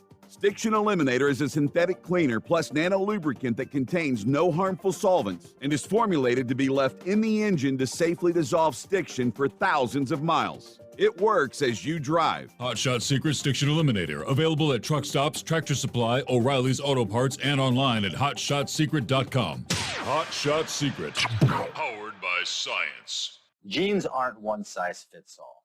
Your seats shouldn't be either. That's the idea behind Bostrom's Wide Ride. It's the future of seating comfort. The Wide Ride features a 23-inch wide seat cushion and backrest, flex mat cushion support system, full lever recline, and front and rear cushion tilt on Bostrom's premium suspension system, allowing you to find your perfect fit. Optional features include a seat heater and a new innovative smart seat memory. With the flip of a switch, your seat can be a help and not a hindrance, allowing you to get in and out of your cab with ease. The premium foam is what makes the Wide Ride seat the perfect fit. It's designed to work for drivers of all shapes and sizes, and each seat is custom built right here in the USA. It's the smart seat choice. Go to BostromSeating.com now and find ultimate comfort for the open road with the Wide Ride from Bostrom. Daly's Double vaulted the Rutten Deer 2 to the top of the open super heap. Chevink's new attitude was contagious in Super Farm, and Rose's Giddy Up had all the horses pulling hard in Tomah. From National Tractor Pullers Association headquarters in Columbus, Ohio, this is the NTPA Overnight Radio Report. Apologies for an omission from last week's report. The Dr. Preload Super Semis were in Hutchinson, Minnesota on June 16th and 17th, and best results were obtained by Gopher Staters Pet Island, Just Passing Through in Class, and Lonnie Sailor's Holy Smokes, both Peterbilts. Congratulations, gentlemen, and welcome Dr. Preload and the Temper Corporation to the growing NTPA family of class sponsors. Now on to the big news of the week. The Budweiser Dairyland Super Nationals consumed the metropolis of Tomah, Wisconsin for a 47th year. Before rain struck on Saturday night, it was postcard weather for west central Wisconsin, with daytime highs in the 90s. Best of all, every scheduled division had at least one opportunity to run. So let's congratulate the class and weekend total points winners. In light superstock, Bryce Pickler bottled the Lightning with a Red Thunder Case IH. In superstock diesel, Zach Degenhardt from next door Norwalk had the family cheering hard for Degenhardt. In superstock open, Zane Daly scored his first 2 GN wins aboard Bob Gansmier's Rutten Deer 2. In Super Farm, reigning GN champ Gary Shavink won twice with new attitude. In Pro Stock, Kevin Masterson's River Rat chewed a hole in the class with a blistering pass on Friday night. In Light Pro Stock, Wisconsin native and state president Kurt Oftal got some love from his weekend mistress. In 4.1 Pro Stock, Dean Liskey was a man in a hurry with a sweep aboard the Killin' Time Deer. In two-wheel drive, Kurt Timmerman's Hot and Nasty was right, ripping off a 6-foot victory. In four-wheel drive, champ Jake Zaring won with the rule number 19, and Mick Broughton with the shock treatment, both dodges. And Carmen Foster was your weekend champ with the Foster Child Chevrolet. In Superstock Diesel 4x4, Nick Gillette and Top Shelf won their very first on Friday, plus the weekend. Keith Witt and his American Pride ride were first-time Saturday winners. In Super Semi, Ryan DeBrew and Playing with Fire torched the field in a one-run-and-done on Friday night. In Modified Mini, Nathan Hoffman's Shaken Shamrock and Brian Guzza's Grandpa's Disaster were victorious, while Adam Bauer's Iron Toy was the weekend heavyweight. In Modified, Jeff Rose exorcised some past Toma engine demons with a dominant sweep aboard Giddy Up. And in Unlimited, Bauer's, quote, pretty badass 5-engine, unquote, cross-threaded, returned to championship form with a 2-foot margin on Friday night. Reminder that the Hot Shot Secret Challenge bonus point series has hit the 1/3 mark as of Toma. Next up for both the Challenge and GN Tour is the Lions Super Bowl of the South in Chapel Hill, Tennessee on July 21st and 22nd. And then Fort Recovery, Ohio on July 28th and 29th. Western Ohio listeners, just saying. Until then, we'll be sustained and entertained with regional action beginning in Dorr, Michigan this Saturday, July 1st. Reporting for the NTPA on the Overnight Drive, I'm John Dunlap. Stay safe and pull hard. Thank you very much, Mr. Dunlap. All right, so where's the action at this weekend? And more on the Travelers' weather. Texas has been hot, hot, hot. A little bit of relief, all right? As we head into the Independence Day weekend, Texas has been dealing with extremely hot conditions, but with higher humidity levels than much of the West will feel this weekend. Temperatures will be more typical of early July for the Lone Star State. Now, it's not going to feel like the 60s over much of Texas this weekend into Independence Day, but widespread highs in the at least low to mid 90s rather than the 100 plus. Should feel maybe a little bit better. San Antonio has racked up close to a dozen days with highs at or above 100 degrees here in the month of June. At least 5 days at 104 to 105 degrees. USA News Update. It's been a rough day for air travel with about 1,500 flight cancellations and over 3,000 delays. Patty Mancha with the TSA says it's important for travelers to check with their carrier before heading to the airport. If you're traveling this week from Friday to Wednesday, you're going to wait. Early in the morning, you're going to wait even longer. United Airlines is being hit the hardest by delays. JetBlue Airways came in second, according to the tracking company FlightAware. The worst is in the Northeast. Several Amtrak cars have derailed after a collision with a vehicle near Los Angeles. 3 cars came off the tracks after hitting a water truck that was sitting on the rails. The train had over 200 people inside, 15 of whom were taken to a hospital for minor injuries. The truck driver was transported to a trauma center. The Ventura County Sheriff's Office is investigating why the vehicle was on the tracks at the time. I'm Ryan Daniels, USA News. Attention small business owners. This could be the most important 10-minute call you will ever make.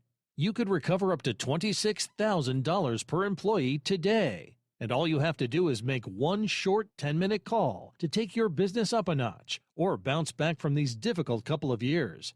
Omega Accounting Solutions can help you recover any payroll tax overpayments you made during the pandemic. You may even be eligible to receive up to $26,000 per employee. All it takes is a quick, easy, free 10-minute ERC consultation to determine if you qualify. Omega is the small business champion with teams dedicated to maximizing tax credits. They know their stuff so well that CPAs and payroll companies even turn to Omega for ERC tax guidance. Call 800-300-9ERC. That's 800-300-9ERC. 1-800-300-9ERC. Or visit OmegaTaxCredit.com. At Hot Shot Secret, we share the science behind common diesel problems. For example, product claims without proof. Every trucker on the road has heard product claims about an additive that simply didn't match their experience. Proof is found from third-party testing by a recognized, credible source. That's proof. Hot Shot Secret Stiction Eliminator will improve your performance and fuel economy. For proof, we engaged the Ohio State University Center of Automotive Research to conduct an EPA-certified fuel economy test with Stiction Eliminator on a FedEx truck, a 2006 P500 Freightliner with 247,000 miles. The test showed a 3.6% increase in highway driving fuel economy from Stiction Eliminator, an oil additive. The complete report from OSU is available for download at hotshotsecret.com. That's proof. Hot Shot Secret Stiction Eliminator, available at truck stops, Tractor Supply, O'Reilly's Auto Parts, and online at hotshotsecret.com. Hot Shot Secret, powered by science. For anything diesel, take it to Scheid Diesel. They provide a wide variety of services and diagnostics to determine what the problem is with the latest technology. From simple oil changes and preventative maintenance to fuel system diagnostics and repairs, engine rebuilds and cylinder head repairs, and rebuilds with our in-house machine shop. They also have on-site DPF cleaning for exhaust issues and DOT inspections. If your diesel is asking for some attention, Scheid Diesel has the specialist you need for anything diesel. Located in Terre Haute and Lafayette, Indiana, and Effingham, Illinois, Scheid Diesel has you covered.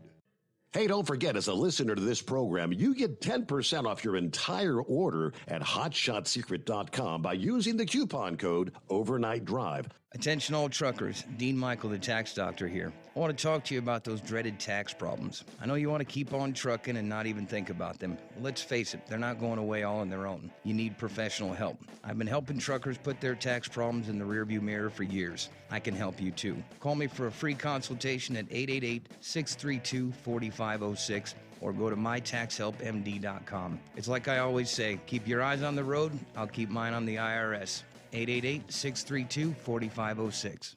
How do you sleep on the road? After downtime, do you wake up well-rested and invigorated or tired, achy, and sore? Well, if it's the latter, you're not sleeping on the Big Rig Mattress. The Big Rig Mattress is a hybrid with an individually pocketed spring core that's engineered to deliver the best restorative sleep for your time on the road. Many drivers have said they sleep better over the road on the Big Rig Mattress than they do at home. Learn more about the Big Rig Mattress at thebigrigmattress.com or call 877-736-4233. Most standard sizes ship within 72 business hours. The Big Rig Mattress, 100% made in the USA since 2009. Because Channel 19's a little congested. Call Steve now at 844-844-3388. The Overnight Drive.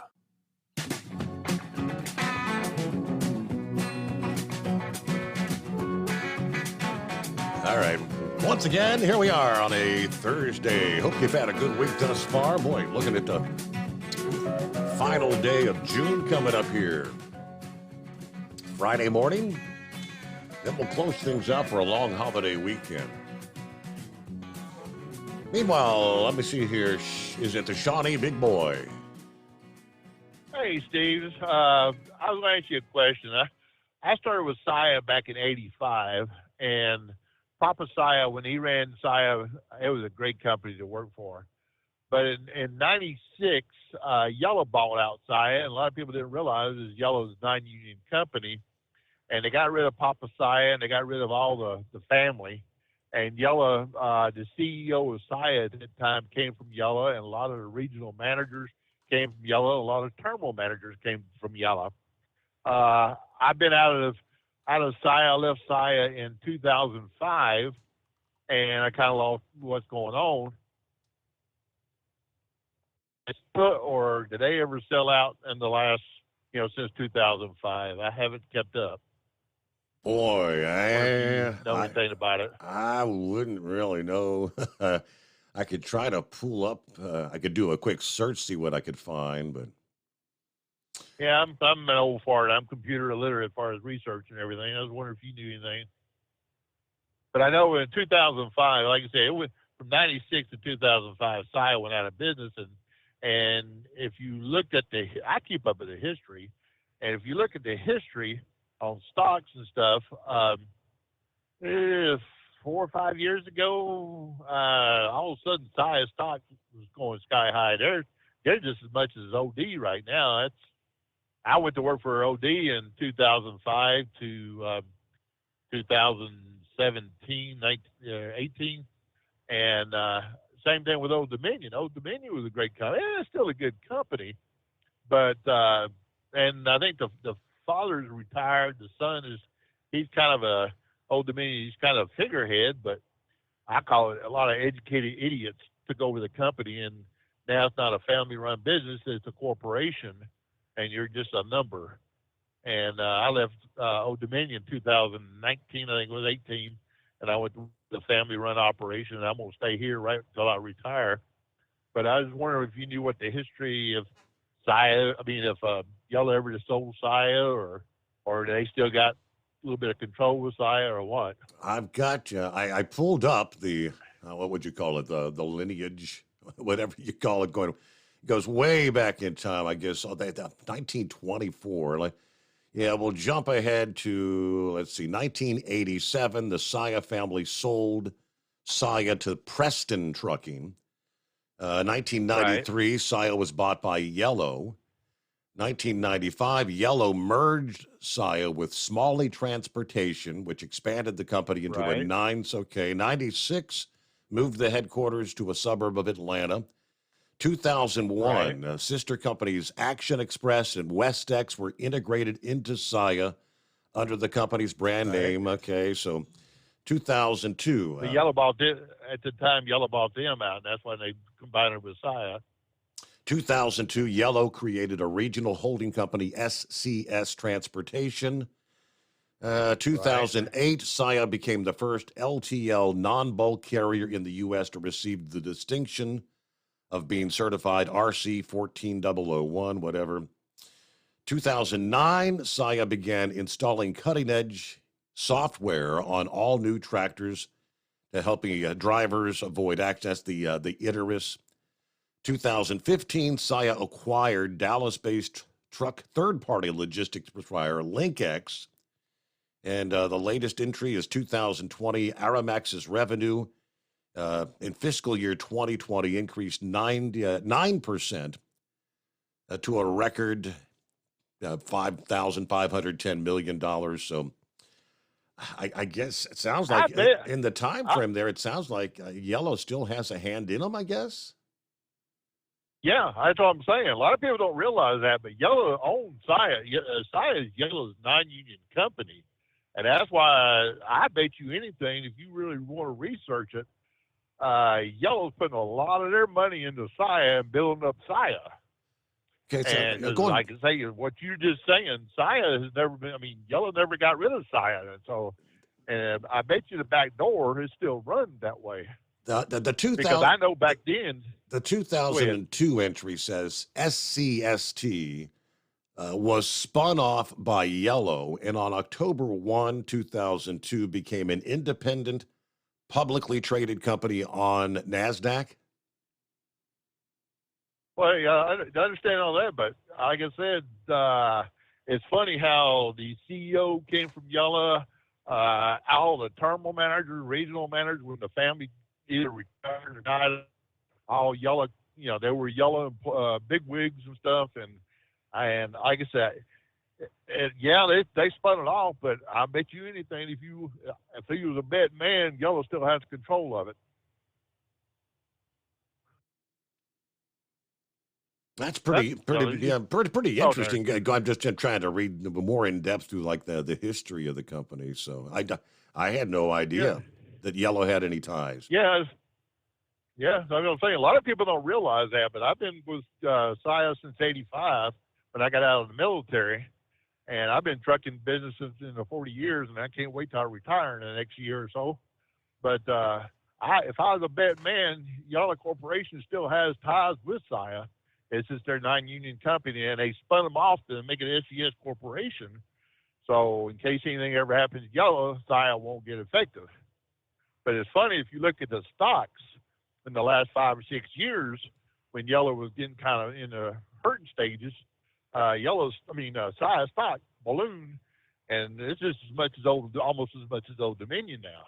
Wow. And that's how Yellow's now is nationwide. So, I don't know anything, like I said, history, but I know SES Corporation used to be run by Yellow Corporation, and it was a non-union company. But like I said, I left the company in 2005, and a lot of things changed in them. But if you don't show nothing in history, if I was a betting man, I bet you anything, Yellow Corporation still has control of Saia. Very interesting. That's a good question. Maybe some of the old timers out there that know a whole lot more about it than me could answer that. But yeah, I had no idea there was a connection. Yeah, there is. All right, buddy. I just wanted to, since you were a good researcher, I just wanted to let you know about the history of it. Yeah, but, yeah. I'll hang up and listen on the app. Appreciate it, buddy. Say it. So yeah, so they were spun off as an independent. So yeah, like I guess he's saying if something were to happen to Yellow, they wouldn't be impacted by it, correct? Well, all right. Meanwhile, it's 844-3388. We were talking last evening about what the mentality of the Teamsters may be as far as just allowing Yellow to maybe ultimately go belly up. Because I've heard in the discussions I shared last evening that many are saying that they don't feel that they can organize other companies to join the union because so many say, well, what, you want us to become the next Yellow kind of thing, the negativity. Well, there was interesting this past day, workers at the first XPO location where the Teamsters successfully negotiated a contract with the LTL carrier have now voted to decertify the union. Just 2 years in, workers in Hialeah, Florida, near Miami, reached agreement on a contract with XPO almost 2 years ago, the first time that a Teamsters local had successfully negotiated a contract with the LTL carrier. The union had long argued that XPO delayed and dragged out talks in locations where the rank and file had voted to be represented by the Teamsters. We have been notified by the National Labor Relations Board that employees at our service center in Miami have voted to remove the Teamsters as their collective bargaining representative. According to an XPO spokeswoman speaking to FreightWaves in an email, this decertification election, which was held on June 21st, was requested by local employees who now join the vast majority of XPO team members who've chosen to remain independent. Now, signing that contract in Hialeah 2 years ago was quickly followed by a contract agreement with XPO at a facility in Trenton, New Jersey, where the Teamsters had voted to be represented by the union. The back-to-back contract signings were being celebrated by the labor movement that their long effort to unionize XPO, or at least portions of it, were actually now coming to fruition. Now one of those two locations has voted to oust the Teamsters. The named respondent on the petition to decertify Teamsters Local 769 at Hialeah was Martin Garcia, who was aided in his efforts by the National Right to Work Legal Defense Foundation, which also assisted in successful decertification vote of XPO facilities in Cinnaminson, New Jersey, as well as Los Angeles and Albany, New York, where the Teamsters had won a close election at the end of 2021, but none of those three facilities had actually negotiated a contract like Hialeah did. So things may be going the wrong direction in that case. All right. For over 60 years, Sta-Bil has been the go-to additive when storing lawn equipment, boats, collector cars, generators, you name it, anything that's going to be sitting around with gas in it for an extended period of time.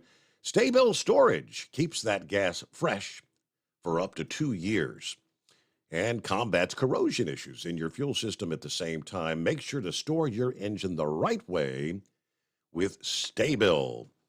And being a listener to this program will help you save even more. Go to goldeagle.com. You can place your order online. Use the coupon code Overnight Drive at checkout, and that'll knock 15% off your entire order. Again, goldeagle.com. Do you have a Dodge pickup and hate your automatic transmission? Of course you do. Levon Miller at Firepunk Diesel here, and we specialize in heavy-duty and performance transmissions for your 3-quarter or 1-ton Cummins-powered truck. So if you're interested in turning your stock slush box into a towing monster, call us today at 614-733-3744 or visit us online at shop.firepunk.com. At Hot Shot Secret, we share the science behind common diesel problems and their solutions. For example, Diesel fuel cetane levels. in many states, the cetane rating in diesel fuel is 42 to 45. Most diesel engines operate more efficiently with a cetane rating of 48 to 50. One treatment of Hot Shot Secret Diesel Extreme will raise your cetane 7 points, increase fuel economy, and improve cold starts. Due to a cleaner burn, there are less hydrocarbons and particulate matter in your exhaust. This reduces the blockage of your diesel particulate filter. Using Diesel Extreme generates 83% less DPF regenerations. The 6-in-1 Diesel Extreme formula also includes the most concentrated detergent on the market, lubricity enhancer, water demulsifier, rust and corrosion inhibitors, and a fuel stabilizer. Hot Shot Secret Diesel Extreme is available nationwide at truck stops, Fine Farm and auto stores, and online at hotshotsecret.com. Hot Shot Secret, powered by science. Hey, if you're needing to stock up on Hot Shot Secret products, don't forget, use the coupon code Overnight Drive at checkout. You'll get 10% off your entire order at hotshotsecret.com. Over $5 a gallon for diesel? Wow, it's the highest it's ever been. Now, what if you could get paid to use a fuel additive? Hear me out. Hot Shot Secret Everyday Diesel Treatment, EDT, will improve your miles per gallon enough that the fuel economy savings will not only pay for the cost of the product, but also keep more money in your pocket. Think about it. At $5 a gallon, you're paying over $1,200 to fill up and going 1,500 miles on a full tank. Well, Hot Shot Secret Everyday Diesel Treatment will increase fuel economy up to 3%. That's an extra 45 miles per tank, $37 worth of diesel, and a savings of 2 cents every mile. EDT is so strong, it only takes $12 worth of EDT to get these savings, and you get all the other benefits of this 6-in-1 treatment. Take the EDT challenge today. If you're not completely satisfied, we'll refund your purchase. EDT is available at Pilot Flying J, Love's Travel Stops, and TA and Petro Stopping Centers. Learn more at hotshotsecret.com. At Turbo 3000, our founder Andy Matoush firmly believed you should challenge yourself. Put the most money back in your pocket, where it belongs. Four Wheeler magazine took our challenge, and they wrote it did exactly what we said it would do. As fuel prices keep going up, get your Turbo 3000 from manufacturer direct. Call us at 888-311-9993. Always free shipping in the USA, and for a limited time, save $45 off total purchase using coupon code STEVESAVES at turbo3000.com. And now, back to the Steve Summers Overnight Drive, live from the Hot Shot Secret Studios.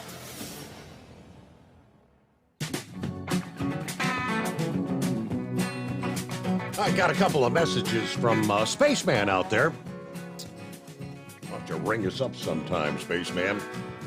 He said yellow has nothing to do with Saia anymore. He said Saia is actually more or less a competitor with yellow now.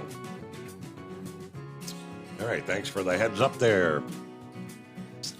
All right, other industry headlines. A California-based truck driver sentenced to federal prison after he admitted to transporting drugs in exchange for $30,000. 30-year-old Zeke Keith Williams sentenced to 8 years in federal prison, according to the U.S. Attorney's Office, Southern District of Indiana.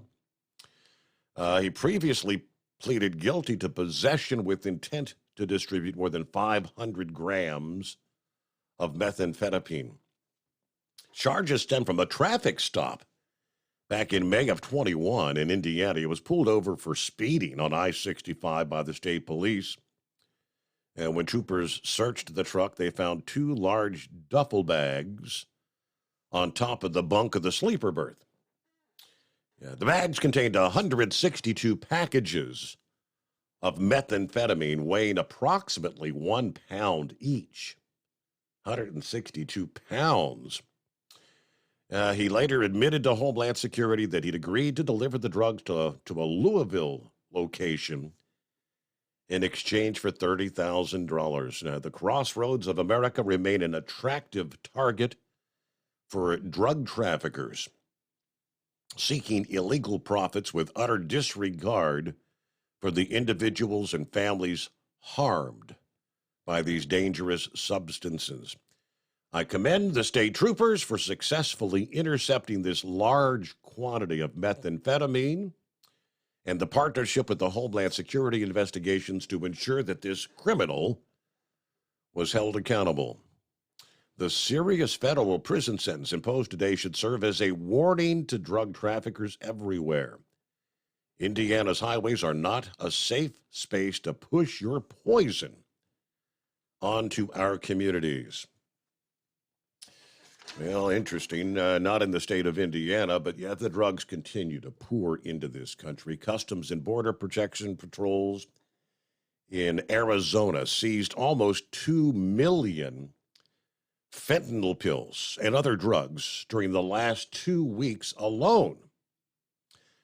According to the area port director in Nogales, Arizona, posting the seizures in a series of posts on Twitter, starting back on June the 20th with the confiscation of 784,000 plus fentanyl pills, 169 pounds of methamphetamine, nearly 11 pounds of heroin, and just under 6 pounds of cocaine.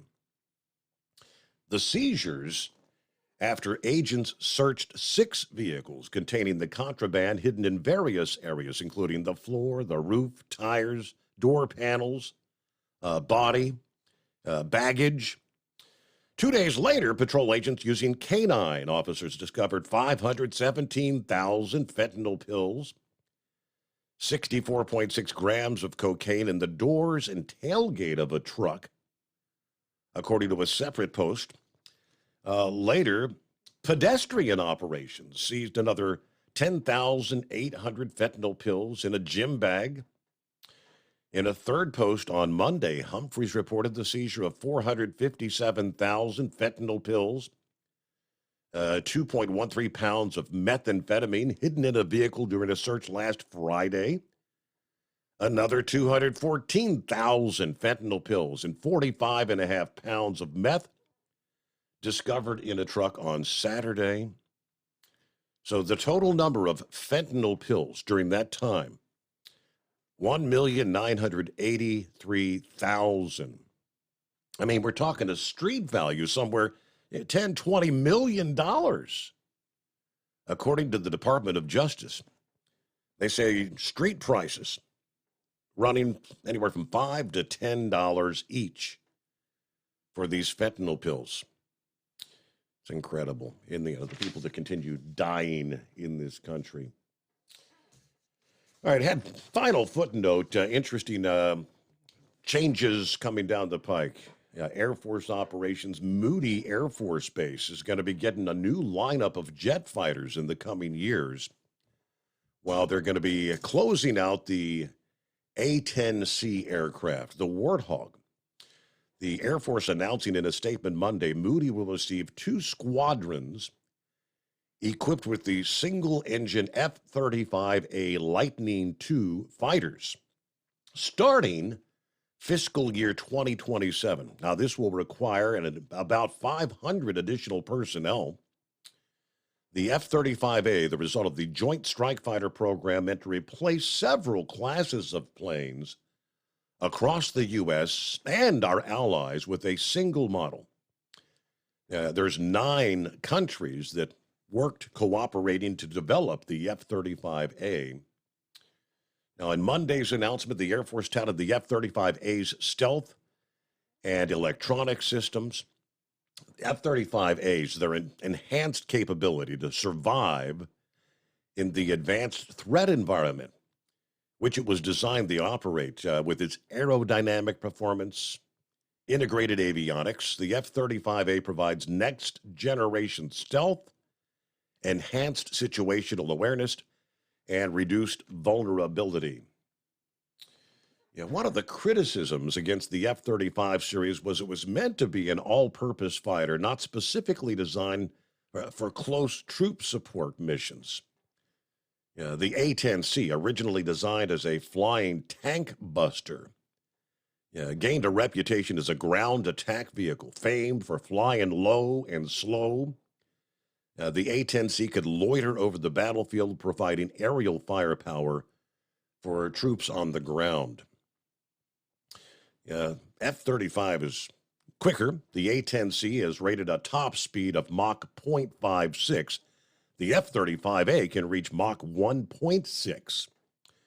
A-10C had a range of about 800 miles. The F-35, 1,350 miles, according to the Air Force documents. Plus, the F-35A single engine also has almost 2.5 times as much thrust as both of the A-10C's 2 engines. So it's undoubtedly the next generation. Attempts by the military to retire the A-10C in the mid-2010s set aside because of a lot of political pressure at the time. The Joint Strike Fighter program fell behind schedule, and they were running big-time budget overruns. But Air Force now plans to retire 54 of the existing 281 Warthogs, as the A-10Cs are known, the Warthogs. All right, we'll close it out there on a Thursday. Thanks so much for hanging out with us. Look at there. We'll come back, get ready to kick off the weekend with our Friday morning edition. Hope you'll join us here at the midnight hour Eastern Time.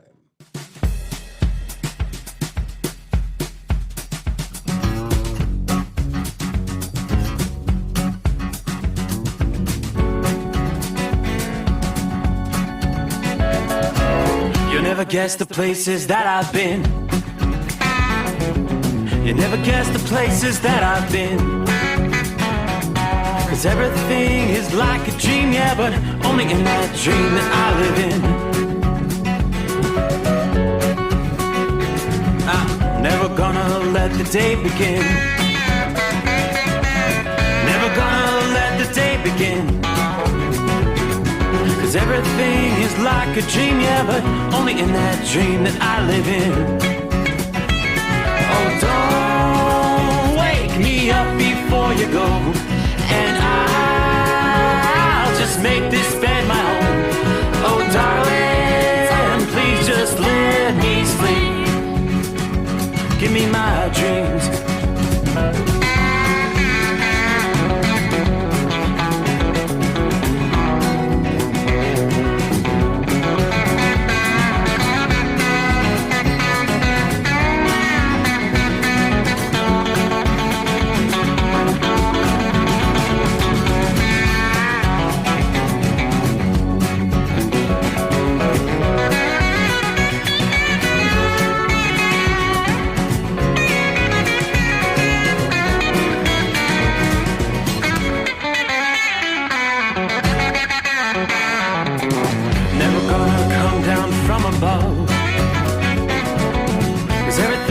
Better from above.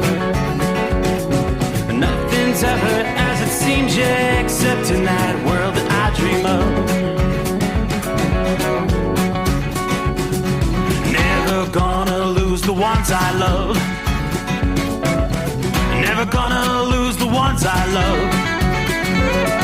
'Cause everything is like a dream, yeah, but only in that world that I dream of. Oh, don't wake me up before you go, 'cause I can't face this day alone. Oh, darling, please just let me sleep. Give me my dreams, give me my dreams.